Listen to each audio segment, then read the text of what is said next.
ਸਤਿ ਸ਼੍ਰੀ ਅਕਾਲ ਜੀ। ਮੈਂ ਅਧਿਆਪਕ ਤੁਹਾਡਾ ਸਵਾਗਤ ਕਰਦਾ ਹਾਂ ਮੇਰੇ ਇਸ YouTube ਚੈਨਲ 'ਤੇ। ਅੱਜ ਅਸੀਂ ਕਰਾਂਗੇ ਆਰਗੂਮੈਂਟ ਆਫ ਕੰਪਲੈਕਸ ਨੰਬਰ। ਇਸ ਟੌਪਿਕ ਨਾਲ ਰਿਲੇਟਡ ਤੁਹਾਡਾ ਕੋਈ ਵੀ ਡਾਊਟ ਹੋਵੇ ਮੈਨੂੰ ਕਮੈਂਟ ਬਾਕਸ ਵਿੱਚ ਜ਼ਰੂਰ ਦੱਸੋ ਅਤੇ ਮੇਰੇ YouTube ਚੈਨਲ ਨੂੰ ਵੀ ਸਬਸਕ੍ਰਾਈਬ ਜ਼ਰੂਰ ਕਰੋ। ਇਸ ਟੌਪਿਕ ਦੇ ਨੋਟਸ MCQ ਸੀਰੀਜ਼ ਦੀ PDF ਮੈਂ ਆਪਣੇ ਟੈਲੀਗ੍ਰਾਮ ਚੈਨਲ 'ਤੇ ਅਪਲੋਡ ਕਰ ਦੇਵਾਂਗਾ ਅਤੇ ਮੇਰੇ ਟੈਲੀਗ੍ਰਾਮ ਚੈਨਲ ਦਾ ਲਿੰਕ ਜੋ ਹੈ ਤੁਹਾਨੂੰ ਡਿਸਕ੍ਰਿਪਸ਼ਨ ਬਾਕਸ ਦੇ ਵਿੱਚ ਮਿਲ ਜਾਵੇਗਾ।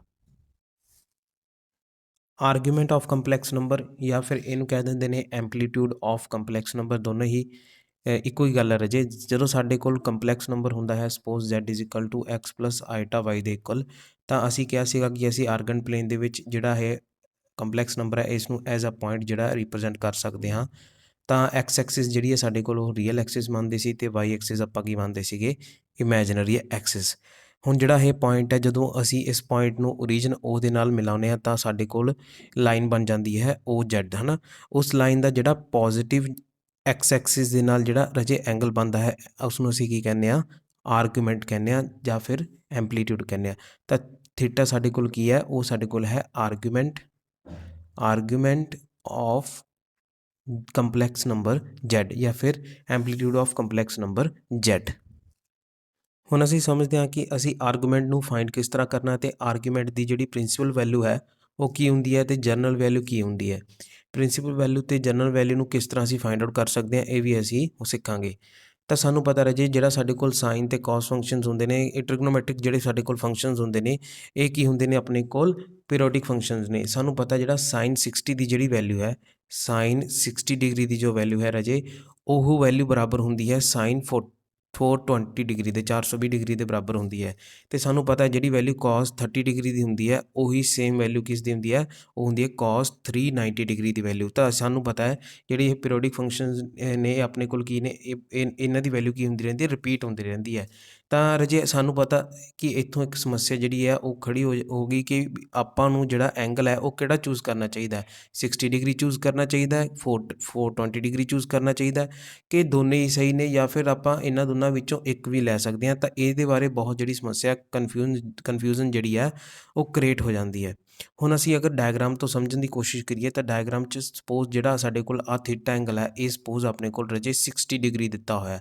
ਸਪੋਜ਼ ਜਿਹੜਾ ਐਂਗਲ ਹੈ ਆਪਣੇ ਕੋਲ ਉਹ ਕਿੰਨਾ ਮੰਨ ਲਿਆ ਆਪਾਂ, 60 ਡਿਗਰੀ ਮੰਨ ਲਿਆ ਵੀ ਆਪਾਂ ਜਿਹੜਾ Z ਪੁਆਇੰਟ ਹੈ ਉਹਨੂੰ ਜਦੋਂ ਓਰੀਜਨ ਨਾਲ ਮਿਲਾਵਾਂਗੇ ਤਾਂ ਪੋਜ਼ੀਟਿਵ X ਐਕਸਿਸ ਤੋਂ ਜਿਹੜਾ ਐਂਗਲ ਬਣੇਗਾ ਉਸ ਲਾਈਨ ਨਾਲ ਉਹ 60 ਡਿਗਰੀ ਹੈ, ਇਹ ਅਸੀਂ ਸਪੋਜ਼ ਮੰਨ ਲਿਆ।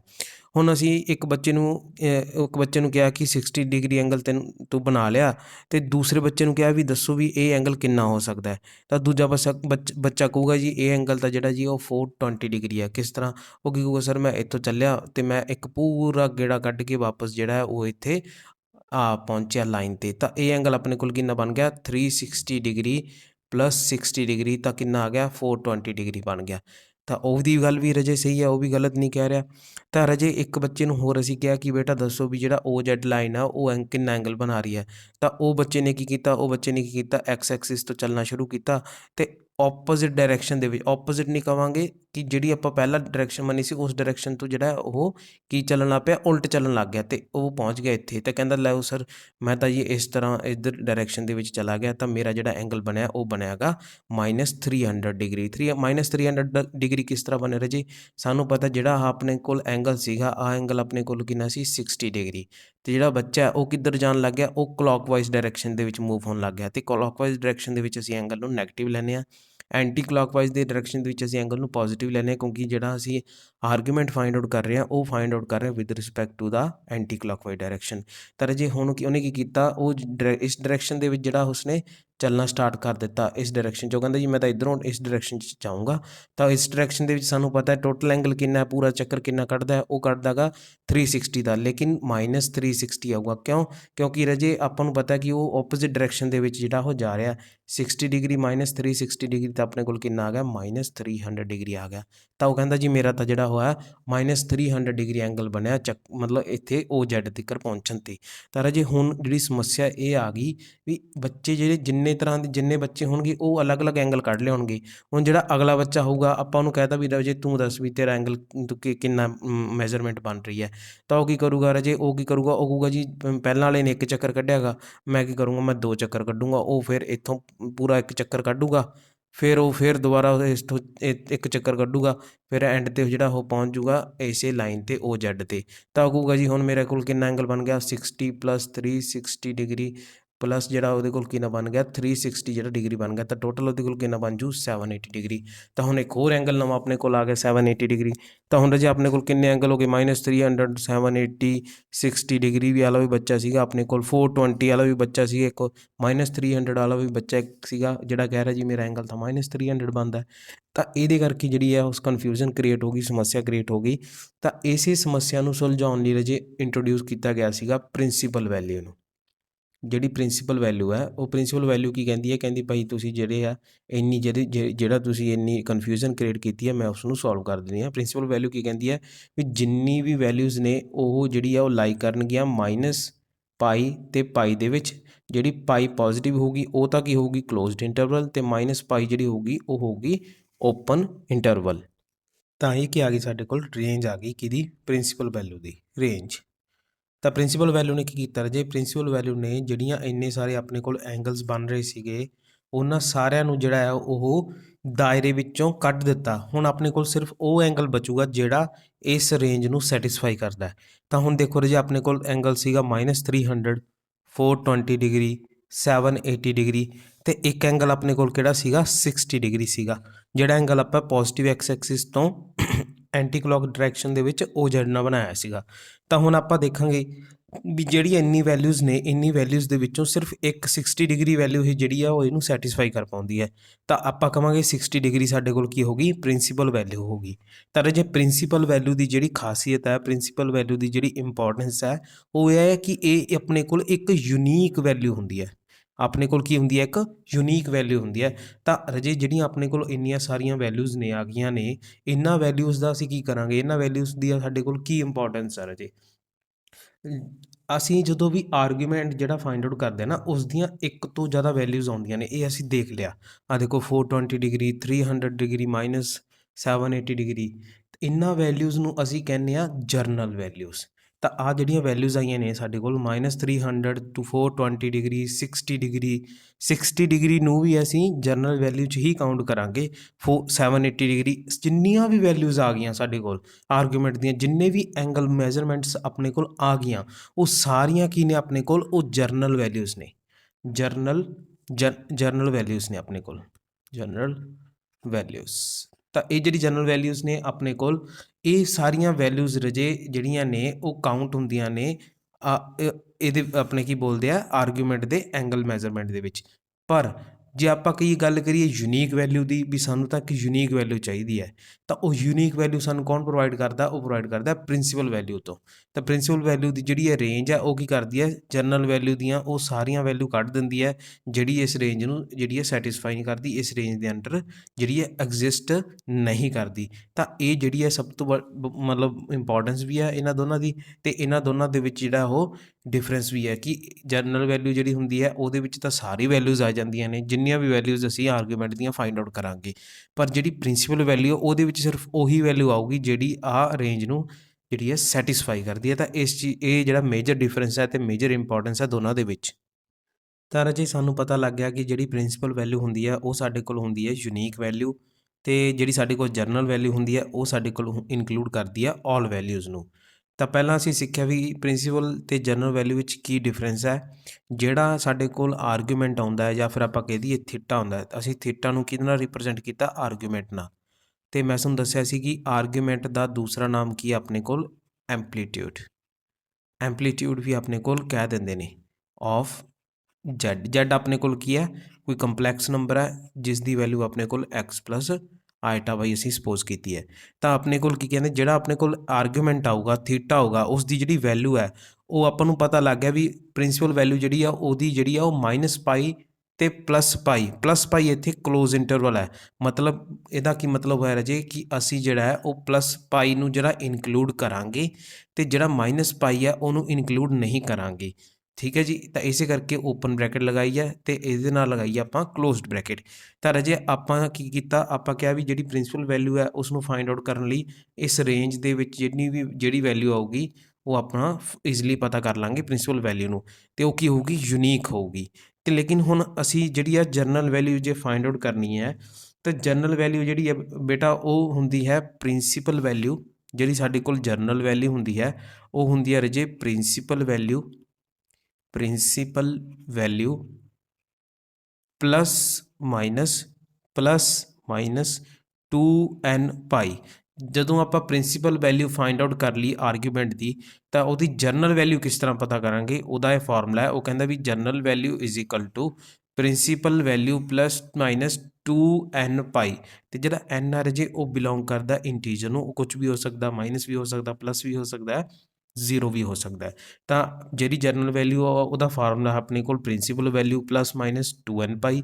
ਤੇ ਜਿਹੜਾ n ਆ ਉਹ ਕੀ ਆਪਣੇ ਕੋਲ ਇੰਟੀਜਰ ਹੈ। ਥੀਟਾ ਆਪਣੇ ਕੋਲ ਕਿਹਨੂੰ ਰਿਪਰੈਜ਼ੈਂਟ ਕਰ ਰਿਹਾ, ਆਰਗੂਮੈਂਟ ਨੂੰ ਜਾਂ ਫਿਰ ਐਂਪਲੀਟਿਊਡ ਨੂੰ, ਕੰਪਲੈਕਸ ਨੰਬਰ ਦੇ। ਤੇ ਜਨਰਲ ਵੈਲਿਊ ਹੁੰਦੀ ਆ ਉਹ ਇਨਕਲੂਡ ਕਰਦੀ ਹੈ ਸਾਰੀ ਵੈਲਿਊਜ਼ ਨੂੰ, ਲੇਕਿਨ ਜਿਹੜੀ ਸਾਡੀ ਪ੍ਰਿੰਸੀਪਲ ਵੈਲਿਊ ਹੁੰਦੀ ਆ ਉਹ ਹੁੰਦੀ ਹੈ ਯੂਨੀਕ ਵੈਲਿਊ ਹੁੰਦੀ ਹੈ ਸਾਡੇ ਕੋਲ। ਤੇ ਸਪੋਜ਼ ਸਾਨੂੰ ਕਹਿ ਦੇਣ ਕਿ ਸਾਡੇ ਕੋਲ ਜਿਹੜੀ ਪ੍ਰਿੰਸੀਪਲ ਵੈਲਿਊ ਰਾਜੇ ਪ੍ਰਿੰਸੀਪਲ ਵੈਲਿਊ ਜਿਹੜੀ ਹੈ ਸਪੋਜ਼ ਉਹ ਆਪਾਂ ਨੂੰ ਦੇ ਰੱਖੀ ਹੈ 60 ਡਿਗਰੀ ਦੇ ਰੱਖੀ ਹੈ। ਜਿਹੜੀ ਆਰਗੂਮੈਂਟ ਦੀ ਪ੍ਰਿੰਸੀਪਲ ਵੈਲਿਊ ਆ ਉਹ ਸਪੋਜ਼ ਆਪਣੇ ਕੋਲ ਕਿੰਨੀ ਦੇ ਰੱਖੀ ਹੈ 60 ਡਿਗਰੀ ਦੇ ਰੱਖੀ ਹੈ। ਤੇ ਜਰਨਲ ਵੈਲਿਊ ਜਿਹੜੀ ਹੈ ਅਸੀਂ ਉਹ ਕਿਸ ਤਰ੍ਹਾਂ ਫਾਈਂਡ ਆਊਟ ਕਰਾਂਗੇ। ਹੁਣ ਸਾਨੂੰ ਪਤਾ ਹੈ ਜਿਹੜੀ ਪ੍ਰਿੰਸੀਪਲ ਵੈਲਿਊ ਆ ਉਹ ਤਾਂ ਆਪਣੇ ਕੋਲ ਯੂਨੀਕ ਹੁੰਦੀ ਹੈ, ਇਸ ਲਈ ਤਾਂ ਇੱਕ ਵੈਲਿਊ ਲਿਖ ਰੱਖੀ ਆਪਾਂ 60 ਡਿਗਰੀ। ਲੇਕਿਨ ਜਰਨਲ ਵੈਲਿਊ ਜੇ ਅਸੀਂ ਫਾਈਂਡ ਆਊਟ ਕਰਨੀ ਹੈ ਇਸ ਦਿੱਤੀ ਹੋਈ ਪ੍ਰਿੰਸੀਪਲ ਵੈਲਿਊ ਤੋਂ, ਤਾਂ ਅਸੀਂ ਕੀ ਕਰਾਂਗੇ, ਅਸੀਂ ਇਸ ਫਾਰਮੂਲੇ ਨੂੰ ਯੂਜ਼ ਕਰਾਂਗੇ। ਕਿਵੇਂ, ਇੱਕ ਵਾਰ ਆਪਾਂ ਕੀ ਕਰਾਂਗੇ 60 ਦੇ ਵਿੱਚੋਂ ਰਾਜੇ n ਨੂੰ ਆਪਾਂ ਕੀ ਕਰਾਂਗੇ ਰਾਜੇ, ਸਪੋਜ਼ n ਨੂੰ ਸਪੋਜ਼ ਕੀਤਾ 0 1 2 ਅਸੀਂ ਫਿਲ ਆਊਟ ਕਰ ਲਿਆ। ਤੁਸੀਂ ਮਾਈਨਸ 'ਚ ਵੀ ਲੈ ਸਕਦੇ ਹੋ, ਤਾਂ ਉਦੋਂ n ਕੀ ਆ ਜਾਊਗਾ -1 -2 -3 ਇਸ ਤਰ੍ਹਾਂ। ਤਾਂ ਮੈਂ ਪਲੱਸ ਮਾਈਨਸ ਦੋਨੇ ਹੀ ਫਿਲ ਕਰਦਾ। ਜਦੋਂ ਅਸੀਂ n ਨੂੰ 0 ਪੁੱਟ ਕੀਤਾ ਇਸ ਫਾਰਮੂਲੇ ਦੇ ਵਿੱਚ, ਤਾਂ n 0 ਪੁੱਟ ਕਰਨ 'ਤੇ ਆਪਣੇ ਕੋਲ ਕਿੰਨਾ ਆ ਗਿਆ, ਸਿਰਫ ਪ੍ਰਿੰਸੀਪਲ ਵੈਲਿਊ ਬਚੀ। ਪ੍ਰਿੰਸੀਪਲ ਵੈਲਿਊ ਕਿੰਨੀ ਆਪਣੀ 60, ਤਾਂ ਆਨਸਰ ਕਿੰਨਾ ਆ ਗਿਆ 60। ਹੁਣ n ਨੂੰ ਜਿਹੜਾ ਰਾਜੇ ਉਹ ਇਸ ਫਾਰਮੂਲੇ ਦੇ ਵਿੱਚ ਸਪੋਜ਼ ਅਸੀਂ ਫਿਲ ਕੀਤਾ 1, ਤਾਂ n1 ਸਪੋਜ਼ ਕੀਤਾ ਤਾਂ ਆਪਾਂ ਕੀ ਕਵਾਂਗੇ ਪ੍ਰਿੰਸੀਪਲ ਵੈਲਿਊ ਪਲੱਸ ਮਾਈਨਸ 2 ਪਾਈ ਮਤਲਬ ਕਿ 360 ਡਿਗਰੀ। ਇੱਕ ਵਾਰ ਪਲੱਸ ਕਰ ਦਾਂਗੇ, ਇੱਕ ਵਾਰ ਮਾਈਨਸ ਕਰ ਦਾਂਗੇ। ਤੁਸੀਂ ਇਕੱਠਾ ਵੀ ਲਿਖ ਸਕਦੇ ਹੋ, ਅਲੱਗ-ਅਲੱਗ ਵੀ ਜਿਹੜਾ ਤੁਸੀਂ ਲਿਖ ਸਕਦੇ ਹੋ। ਇਸ ਦਾ ਉੱਪਰ ਪਲੱਸ ਵਾਲੀ ਵੈਲਿਊਜ਼ ਚਲਾਵਾਂਗੇ, ਨੀਚੇ ਮਾਈਨਸ ਵਾਲੀਆਂ ਵੈਲਿਊਜ਼ ਚਲਾਵਾਂਗੇ। ਇਹ ਕਿਉਂ ਇੰਪੋਰਟੈਂਟ ਹੈ, ਕਿਉਂ ਮੈਂ ਜਨਰਲ ਵੈਲਿਊ ਕੱਢ ਰਿਹਾ, ਤੁਹਾਨੂੰ ਆਉਣ ਵਾਲੇ ਜਦੋਂ MCQs ਹੁਣ ਅਸੀਂ ਕਰਾਂਗੇ ਤੁਹਾਨੂੰ ਪਤਾ ਚੱਲ ਜਾਏਗਾ। ਕਿਉਂਕਿ ਰਾਜੇ ਕਈ ਵਾਰ ਕੁਐਸਚਨ ਦੇ ਵਿੱਚ ਤੁਹਾਨੂੰ ਪੁੱਛਿਆ ਜਾਂਦਾ ਕਿ ਜਨਰਲ ਵੈਲਿਊ ਫਾਈਂਡ ਆਊਟ ਕਰੋ, ਤੇ ਪ੍ਰਿੰਸੀਪਲ ਵੈਲਿਊ ਤੋਂ ਹੀ ਜਨਰਲ ਵੈਲਿਊ ਅਸੀਂ ਕੱਢ ਪਾਵਾਂਗੇ। ਤੇ ਪ੍ਰਿੰਸੀਪਲ ਵੈਲਿਊ ਕਿਸ ਤਰ੍ਹਾਂ ਫਾਈਂਡ ਆਊਟ ਕਰਨੀ ਹੈ ਉਹ ਵੀ ਅਸੀਂ ਹੁਣ ਹੀ ਸਿੱਖਾਂਗੇ। ਲੇਕਿਨ ਜਨਰਲ ਵੈਲਿਊ ਫਾਈਂਡ ਆਊਟ ਕਰਨ ਦਾ ਜਿਹੜਾ ਹੈ ਮੈਥਡ ਹੈ ਜਾਂ ਜਿਹੜਾ ਆਪਣੇ ਕੋਲ ਫਾਰਮੂਲਾ ਹੈ ਉਹ ਇਹੀ ਹੈ ਵੀ ਭਾਈ ਪ੍ਰਿੰਸੀਪਲ ਵੈਲਿਊ ਦੇ ਵਿੱਚੋਂ ਪਲੱਸ ਮਾਈਨਸ ਕਰ ਦਿਓ 2n ਪਾਈ ਨੂੰ, ਤੇ n ਆਪਣੇ ਕੋਲ ਇੰਟੀਜਰ ਹੈ। ਹੁਣ ਰਾਜੇ ਇਸ ਤੋਂ ਬਾਅਦ ਮੈਂ ਕੀ ਕਰੂੰਗਾ 60 ਦੇ ਵਿੱਚ ਐਡ ਕਰ ਦੂੰਗਾ ਕਿਸ ਨੂੰ 360 ਪਲੱਸ 360 ਇੱਕ ਵਾਰ ਹੋਰ ਐਡ ਕਰ ਦੂੰਗਾ। ਤੇ ਮੈਂ ਕੀ ਕਰੂੰਗਾ 60 'ਚ ਮਾਈਨਸ ਕਰ ਦੂੰ 360 ਨੂੰ, ਤੇ ਇੱਕ ਵਾਰ ਹੋਰ ਮਾਈਨਸ ਕਰ ਦੂੰ 360 ਨੂੰ। ਫਿਰ ਮੈਂ ਕੀ ਕਰੂੰਗਾ 60 'ਚ ਰਾਜੇ ਐਡ ਕਰ ਦੂੰਗਾ 3 ਵਾਰ, 3 ਟਾਈਮਸ 360 ਨੂੰ ਐਡ ਕਰ ਦੂੰਗਾ। n ਦੀ ਵੈਲਿਊ ਜਿਹੜੀ ਆ ਉਹ ਮੈਂ ਪਹਿਲਾਂ 0 ਲਿੱਤੀ, ਫਿਰ 1 ਲਿੱਤੀ, ਫਿਰ 2, ਫਿਰ 3 ਇੱਦਾਂ, ਫਿਰ 60 'ਚੋਂ ਮਾਈਨਸ ਕਰ ਦੂੰਗਾ 3 ਟਾਈਮ 360 ਨੂੰ। ਤਾਂ ਇਸ ਤਰ੍ਹਾਂ ਰਾਜੇ ਤੁਸੀਂ ਜਰਨਲ ਵੈਲਿਊਜ਼ ਜਿਹੜੀਆਂ ਨੇ ਉਹ ਆਪਣੇ ਕੋਲ ਕੀ ਆ ਜਾਣਗੀਆਂ, ਇਨਫਾਈਨਾਈਟ ਆ ਜਾਣਗੀਆਂ। ਇਨਫਾਈਨਾਈਟ ਜਨਰਲ ਵੈਲਿਊਜ਼ ਅਸੀਂ ਇੱਥੋਂ ਫਾਈਂਡ ਆਊਟ ਕਰ ਸਕਦੇ ਹਾਂ। ਤਾਂ ਰਾਜੇ ਪੇਪਰ ਦੇ ਵਿੱਚ ਨਾ ਤੁਹਾਨੂੰ ਇੰਨੀ ਦੂਰ ਤੱਕ ਸ਼ਾਇਦ ਨਾ ਪੁੱਛਣ, ਆਪਸ਼ਨਸ ਦੇ ਵਿੱਚ ਤੁਹਾਨੂੰ ਹੋ ਸਕਦਾ ਹੈ ਪਹਿਲੇ ਇੱਥੋਂ ਤੱਕ ਰੋਕ ਦੇਣ ਜਾਂ ਫਿਰ ਇੱਥੋਂ ਤੱਕ ਰੋਕ ਦੇਣ ਕਿ ਭਾਈ ਦੂਜੀ ਜਾਂ ਤੀਜੀ ਜਨਰਲ ਵੈਲਿਊ ਹੀ ਹੋਊਗੀ ਜਿਹੜੀ ਆਪਣੇ ਆਨਸਰ ਦੇ ਵਿੱਚ ਦਿੱਤੀ ਹੋਊਗੀ। ਇੰਨੀ ਦੂਰ ਤੁਹਾਨੂੰ ਇਨਫਾਈਨਾਈਟ ਤੱਕ ਥੋੜ੍ਹਾ ਨਾ ਲੈ ਕੇ ਜਾਣਗੇ। ਤਾਂ ਰਾਜੇ ਇਸ ਚੀਜ਼ ਦਾ ਧਿਆਨ ਰੱਖਣਾ ਕਿ ਜਿਹੜੀ ਜਨਰਲ ਵੈਲਿਊ ਹੁੰਦੀ ਹੈ ਉਹ ਹੁੰਦੀ ਹੈ principal value plus minus 2n ਪਾਈ ਦੇ। ਜਿਹੜਾ n ਆਪਣੇ ਕੋਲ ਕੀ ਹੁੰਦਾ ਉਹਨੂੰ ਰਿਪਰੈਜ਼ੈਂਟ ਕਰਦਾ, ਇੰਟੀਜਰ ਨੂੰ ਰਿਪਰੈਜ਼ੈਂਟ ਕਰਦਾ। ਤੇ ਪ੍ਰਿੰਸੀਪਲ ਵੈਲਿਊ ਹਮੇਸ਼ਾ ਕੀ ਹੁੰਦੀ ਹੈ, ਯੂਨੀਕ, ਤੇ ਜਨਰਲ ਵੈਲਿਊ ਕਿਹੜੀ ਹੁੰਦੀ ਹੈ, ਯੂਨੀਕ ਨਹੀਂ ਹੁੰਦੀ। ਹੁਣ ਅਸੀਂ ਇਹ ਸਿੱਖ ਲਿਆ ਵੀ ਜਨਰਲ ਵੈਲਿਊ ਕਿੱਦਾਂ ਫਾਈਂਡ ਆਊਟ ਕਰਦੇ ਆ, ਲੇਕਿਨ ਸਾਨੂੰ ਇਹ ਨਹੀਂ ਪਤਾ ਕਿ ਜਿਹੜੀ ਪ੍ਰਿੰਸੀਪਲ ਵੈਲਿਊ ਆ ਉਸ ਨੂੰ ਕਿਵੇਂ ਫਾਈਂਡ ਆਊਟ ਕਰੀਏ। ਕਿ ਅਗਰ ਸਾਨੂੰ ਕਹਿ ਦਿੱਤਾ ਜਾਵੇ ਕਿ ਕੋਈ ਪਾਰਟੀਕੂਲਰ ਕੰਪਲੈਕਸ ਨੰਬਰ ਦੇਤਾ, ਕਿ ਕਹਿ ਦਿੱਤਾ ਭਾਈ z = x + i ਹੈ, ਕੋਈ ਕੰਪਲੈਕਸ ਨੰਬਰ ਹੈ, x ਤੇ y ਦੀ ਵੈਲਿਊ ਤੁਹਾਨੂੰ ਪਤਾ ਕੀ ਹੁੰਦੀ ਹੈ, ਰੀਅਲ ਹੁੰਦੀ ਹੈ। ਤਾਂ ਕੁਝ ਵੀ ਹੋ ਸਕਦਾ ਸਾਡੇ ਕੋਲ ਕੰਪਲੈਕਸ ਨੰਬਰ। ਤਾਂ ਕਹਿ ਦੇਣ ਵੀ ਜਿਹੜਾ ਪ੍ਰਿੰਸੀਪਲ ਵੈਲਿਊ ਆਫ ਥੀਟਾ ਪਤਾ ਕਰੋ, ਤਾਂ ਅਸੀਂ ਕਿਸ ਤਰ੍ਹਾਂ ਫਾਈਂਡ ਆਊਟ ਕਰਾਂਗੇ। ਜਨਰਲ ਵੈਲਿਊ ਤਾਂ ਸਾਨੂੰ ਪਤਾ ਹੈ, ਉਹ ਤਾਂ ਇਸ ਫਾਰਮੂਲੇ ਤੋਂ ਆ ਜੂਗੀ, ਲੇਕਿਨ ਕਹਿ ਦੇਣ ਵੀ ਪਹਿਲਾਂ, ਪਰ ਉਹਦੇ ਲਈ ਸਾਨੂੰ ਪਹਿਲਾਂ ਪ੍ਰਿੰਸੀਪਲ ਵੈਲਿਊ ਵੀ ਤਾਂ ਚਾਹੀਦੀ ਹੋਊਗੀ ਨਾ। ਤਾਂ ਪ੍ਰਿੰਸੀਪਲ ਵੈਲਿਊ ਕਿਸ ਤਰ੍ਹਾਂ ਆਰਗੂਮੈਂਟ ਦੀ ਪਤਾ ਕਰਦੇ ਆ ਉਹ ਅਸੀਂ ਹੁਣ ਜਿਹੜਾ ਸਿੱਖਾਂਗੇ। ਤੇ ਰਾਜੇ ਅਸੀਂ ਕੀ ਕਰਾਂਗੇ ਨਾ, ਪਾਰਟੀਕੂਲਰ ਕੇਸਿਸ ਬਣਾਵਾਂਗੇ। ਪਾਰਟੀਕੂਲਰ ਕੇਸਿਸ ਦੇ ਥਰੂ ਅਸੀਂ ਸਿੱਖਾਂਗੇ ਵੀ ਅਗਰ ਕੰਪਲੈਕਸ ਨੰਬਰ ਹੋਊਗਾ ਤਾਂ ਉਹਦੀ ਕੀ ਵੈਲਿਊ ਹੋਊਗੀ, ਪ੍ਰਿੰਸੀਪਲ ਵੈਲਿਊ ਕੀ ਹੋਊਗੀ। ਅਗਰ ਆਹ ਕੰਪਲੈਕਸ ਨੰਬਰ ਆਊਗਾ ਤਾਂ ਉਹਦੀ ਕੀ ਪ੍ਰਿੰਸੀਪਲ ਵੈਲਿਊ ਹੋਊਗੀ ਆਰਗੂਮੈਂਟ ਦੀ। ਤਾਂ ਅਸੀਂ ਪ੍ਰਿੰਸੀਪਲ ਵੈਲਿਊ ਹਮੇਸ਼ਾ ਆਰਗੂਮੈਂਟ ਦੀ ਪਤਾ ਕਰਨੀ ਹੈ। ਮੈਂ ਕਈ ਵਾਰ ਆਰਗੂਮੈਂਟ ਪ੍ਰਿੰਸੀਪਲ ਵੈਲਿਊ ਤੋਂ ਬਾਅਦ ਬੋਲਦਾ ਨਹੀਂ, ਤਾਂ ਆਟੋਮੈਟਿਕਲੀ ਸਮਝ ਜਾਇਆ ਕਰੋ ਮੈਂ ਗੱਲ ਆਰਗੂਮੈਂਟ ਦੀ ਹੀ ਕਰ ਰਿਹਾ, ਥੀਟਾ ਦੀ ਹੀ ਗੱਲ ਕਰ ਰਿਹਾ। ਇਨ ਦਾ ਲਾਸਟ ਅਸੀਂ ਤਾਂ ਪਤਾ ਕੀ ਕਰਨਾ, ਥੀਟਾ ਹੀ ਕਰਨਾ ਹੈ। ਤਾਂ ਜਰਨਲ ਵੈਲਿਊ ਵੀ ਕਿਹਦੀ ਪਤਾ ਕੀਤੀ ਆਪਾਂ, ਥੀਟੇ ਦੀ ਹੀ ਪਤਾ ਕੀਤੀ ਹੈ। ਤਾਂ ਥੀਟਾ ਕੀ ਆ, ਆਰਗੂਮੈਂਟ ਜਾਂ ਫਿਰ ਐਂਪਲੀਟਿਊਡ। ਤਾਂ ਜਿਹੜੀ ਇੱਥੇ ਗੱਲ ਹੋ ਰਹੀ ਹੈ ਰਾਜੇ ਉਹ ਸਾਰੀ ਆਰਗੂਮੈਂਟ ਬਾਰੇ ਹੋ ਰਹੀ ਹੈ ਵੀ ਆਰਗੂਮੈਂਟ ਦੀਆਂ ਦੋ ਵੈਲਿਊਜ਼ ਹੁੰਦੀਆਂ ਨੇ, ਇੱਕ ਪ੍ਰਿੰਸੀਪਲ ਵੈਲਿਊ, ਇੱਕ ਜਰਨਲ ਵੈਲਿਊ। ਜਰਨਲ ਵੈਲਿਊ ਅਸੀਂ ਇਸ ਫਾਰਮੂਲੇ ਤੋਂ ਕੱਢ ਲਾਂਗੇ। ਪ੍ਰਿੰਸੀਪਲ ਵੈਲਿਊ ਕੱਢਣ ਲਈ ਸਾਡਾ ਜਿਹੜਾ ਮੈਥਡ ਡਿਪੈਂਡ ਕਰਦਾ, ਉਹ ਡਿਪੈਂਡ ਕਰਦਾ ਵੀ ਸਾਨੂੰ ਕੰਪਲੈਕਸ ਨੰਬਰ ਕਿਸ ਤਰ੍ਹਾਂ ਦਾ ਦੇ ਰੱਖਿਆ। ਜੇ ਕੰਪਲੈਕਸ ਨੰਬਰ ਦੀ ਇੱਕ ਫਾਰਮ ਦੇ ਰੱਖੀਏ ਤਾਂ ਉਹਦੇ ਲਈ ਜਿਹੜਾ ਅਸੀਂ ਫਾਈਂਡ ਆਊਟ ਕਰਾਂਗੇ ਪ੍ਰਿੰਸੀਪਲ ਵੈਲਿਊ ਫਾਈਂਡ ਆਊਟ ਕਰਾਂਗੇ ਆਰਗੂਮੈਂਟ ਦੀ, ਉਹਦੇ ਲਈ ਅਲੱਗ ਮੈਥਡ ਯੂਜ਼ ਕਰਾਂਗੇ। ਕੋਈ ਹੋਰ ਕੰਪਲੈਕਸ ਨੰਬਰ ਦਿੱਤਾ ਉਹਦੇ ਲਈ ਅਸੀਂ ਪ੍ਰਿੰਸੀਪਲ ਵੈਲਿਊ ਆਫ ਆਰਗੂਮੈਂਟ ਅਲੱਗ ਪਤਾ ਕਰਾਂਗੇ। ਤਾਂ ਇਹ ਜਿਹੜੇ ਨੇ ਸਾਡੇ ਕੋਲ ਕੇਸਿਸ ਬਣ ਜਾਂਦੇ ਨੇ, ਉਹਨਾਂ ਕੇਸਿਸ ਨੂੰ ਅਸੀਂ ਡਿਸਕਸ ਕਰਦੇ ਹਾਂ। ਬੜਾ ਹੀ ਇੰਪੋਰਟੈਂਟ ਹੈ, ਪੇਪਰ 'ਚ ਕੁਐਸਚਨ ਆਉਣਾ ਹੀ ਆਉਣਾ ਹੈ। ਲਓ ਅਸੀਂ ਇੱਕ ਇੱਕ ਕਰਕੇ ਡਿਸਕਸ ਕਰਦੇ ਹਾਂ ਵੀ ਕਿਸ ਤਰ੍ਹਾਂ ਦੇ ਕੰਪਲੈਕਸ ਨੰਬਰ ਵਾਸਤੇ ਕਿਸ ਤਰ੍ਹਾਂ ਦੀ ਪ੍ਰਿੰਸੀਪਲ ਵੈਲਿਊ ਹੋਵੇਗੀ। ਜਿਹੜੇ ਮੈਂ ਇਹ ਕੰਪਲੈਕਸ ਨੰਬਰਸ ਚੂਜ਼ ਕੀਤੇ ਨੇ ਰਾਜੇ, ਇਹਨਾਂ ਬਾਰੇ ਵੀ ਤੁਹਾਨੂੰ ਸਮਝ ਆ ਜਾਊਗਾ ਵੀ ਮੈਂ ਇਹਨਾਂ ਨੂੰ ਕਿਵੇਂ ਚੂਜ਼ ਕੀਤਾ, ਕਿਉਂ ਚੂਜ਼ ਕੀਤਾ। ਤਾਂ ਆਪਾਂ ਕੀ ਕਰਾਂਗੇ, ਕੁਝ ਪਾਰਟੀਕੂਲਰ ਕੇਸ ਨੇ ਜਿਹੜੇ ਆਪਾਂ ਉਹਨਾਂ ਨੂੰ ਜਿਹੜਾ ਸਟੱਡੀ ਕਰਾਂਗੇ। ਪਾਰਟੀਕੂਲਰ ਸਾਡੇ ਕੋਲ ਕੁਝ ਕੇਸਿਸ ਨੇ ਕੰਪਲੈਕਸ ਨੰਬਰ ਦੀਆਂ ਕਿਸਮਾਂ ਬਾਰੇ ਵੀ, ਕਿਸ ਤਰ੍ਹਾਂ ਦੇ ਕੰਪਲੈਕਸ ਨੰਬਰ ਹੋਣ ਅਤੇ ਕਿਸ ਤਰ੍ਹਾਂ ਦੀ ਉਹਦੀ ਪਾਰਟੀਕੂਲਰ ਵੈਲਿਊ ਹੈ। ਸਾਨੂੰ ਕਿਸੇ ਵੀ ਫਾਰਮੂਲੇ ਦੀ ਜ਼ਰੂਰਤ ਨਹੀਂ, ਸਾਨੂੰ ਕਿਸੇ ਵੀ ਕੈਲਕੂਲੇਸ਼ਨ ਦੀ ਜ਼ਰੂਰਤ ਨਹੀਂ, ਅਸੀਂ ਡਾਇਰੈਕਟ ਇਹਨਾਂ ਕੰਪਲੈਕਸ ਨੰਬਰ ਵਾਸਤੇ ਜਿਹੜੀ ਆਪਣੇ ਕੋਲ ਪ੍ਰਿੰਸੀਪਲ ਵੈਲਿਊ ਹੈ ਉਹ ਫਾਈਂਡ ਆਊਟ ਕਰ ਸਕਦੇ ਹਾਂ ਆਰਗੂਮੈਂਟ ਦੀ। ਤਾਂ ਸਾਨੂੰ ਕਿਸੇ ਵੀ ਕੈਲਕੂਲੇਸ਼ਨ ਦੀ ਜ਼ਰੂਰਤ ਨਹੀਂ ਹੈ ਰਾਜੇ। ਜੇ ਤੁਸੀਂ ਇਸ ਨੂੰ ਧਿਆਨ ਨਾਲ ਸੁਣ ਲਓ ਤਾਂ ਤੁਹਾਨੂੰ ਪੇਪਰ ਦੇ ਵਿੱਚ ਬਹੁਤ ਆਸਾਨੀ ਹੋ ਜਾਵੇਗੀ ਪ੍ਰਿੰਸੀਪਲ ਵੈਲਿਊ ਫਾਈਂਡ ਆਊਟ ਕਰਨ ਲਈ ਇਹਨਾਂ ਪਾਰਟੀਕੂਲਰ ਕੰਪਲੈਕਸ ਨੰਬਰਸ ਦੀ। ਤਾਂ ਜੇ ਸਾਨੂੰ ਪਤਾ ਹੈ ਕਿ ਸਭ ਤੋਂ ਪਹਿਲਾਂ ਜਿਹੜਾ ਸਾਡੇ ਕੋਲ ਆਰਗਨ ਪਲੇਨ ਹੁੰਦਾ ਉਹਦੇ ਵਿੱਚ ਅਸੀਂ ਕੰਪਲੈਕਸ ਨੰਬਰ ਨੂੰ ਐਜ਼ ਅ ਪੁਆਇੰਟ ਜਿਹੜਾ ਹੈ ਰਿਪਰਜੈਂਟ ਕਰ ਸਕਦੇ ਹਾਂ ਨਾ। ਅਤੇ ਪਲੱਸ ਐਕਸਿਸ ਜਿਹੜੀ ਹੈ ਆਪਣੇ ਕੋਲ ਐਕਸ ਐਕਸਿਸ ਹੈ ਜਿਹੜੀ ਉਹ ਆਪਣੇ ਕੋਲ ਰੀਅਲ ਐਕਸਿਸ ਹੈ, ਅਤੇ ਜਿਹੜੀ ਵਾਈ ਐਕਸਿਸ ਆਪਣੇ ਕੋਲ ਕੀ ਆਪਣੇ ਕੋਲ ਇਮੈਜਨਰੀ ਐਕਸਿਸ ਦਾ ਕੰਮ ਕਰਦੀ ਹੈ। ਉੱਥੇ ਅਸੀਂ ਇਮੈਜਨਰੀ ਨੰਬਰ ਨੂੰ ਰਿਪਰਜੈਂਟ ਕਰ ਸਕਦੇ ਹਾਂ। ਤਾਂ ਮੈਂ ਪਹਿਲਾਂ ਲਿਖ ਦਿੰਦਾ ਵੀ ਕਿਹੜੇ ਕਿਹੜੇ ਕੰਪਲੈਕਸ ਨੰਬਰਸ ਨੇ।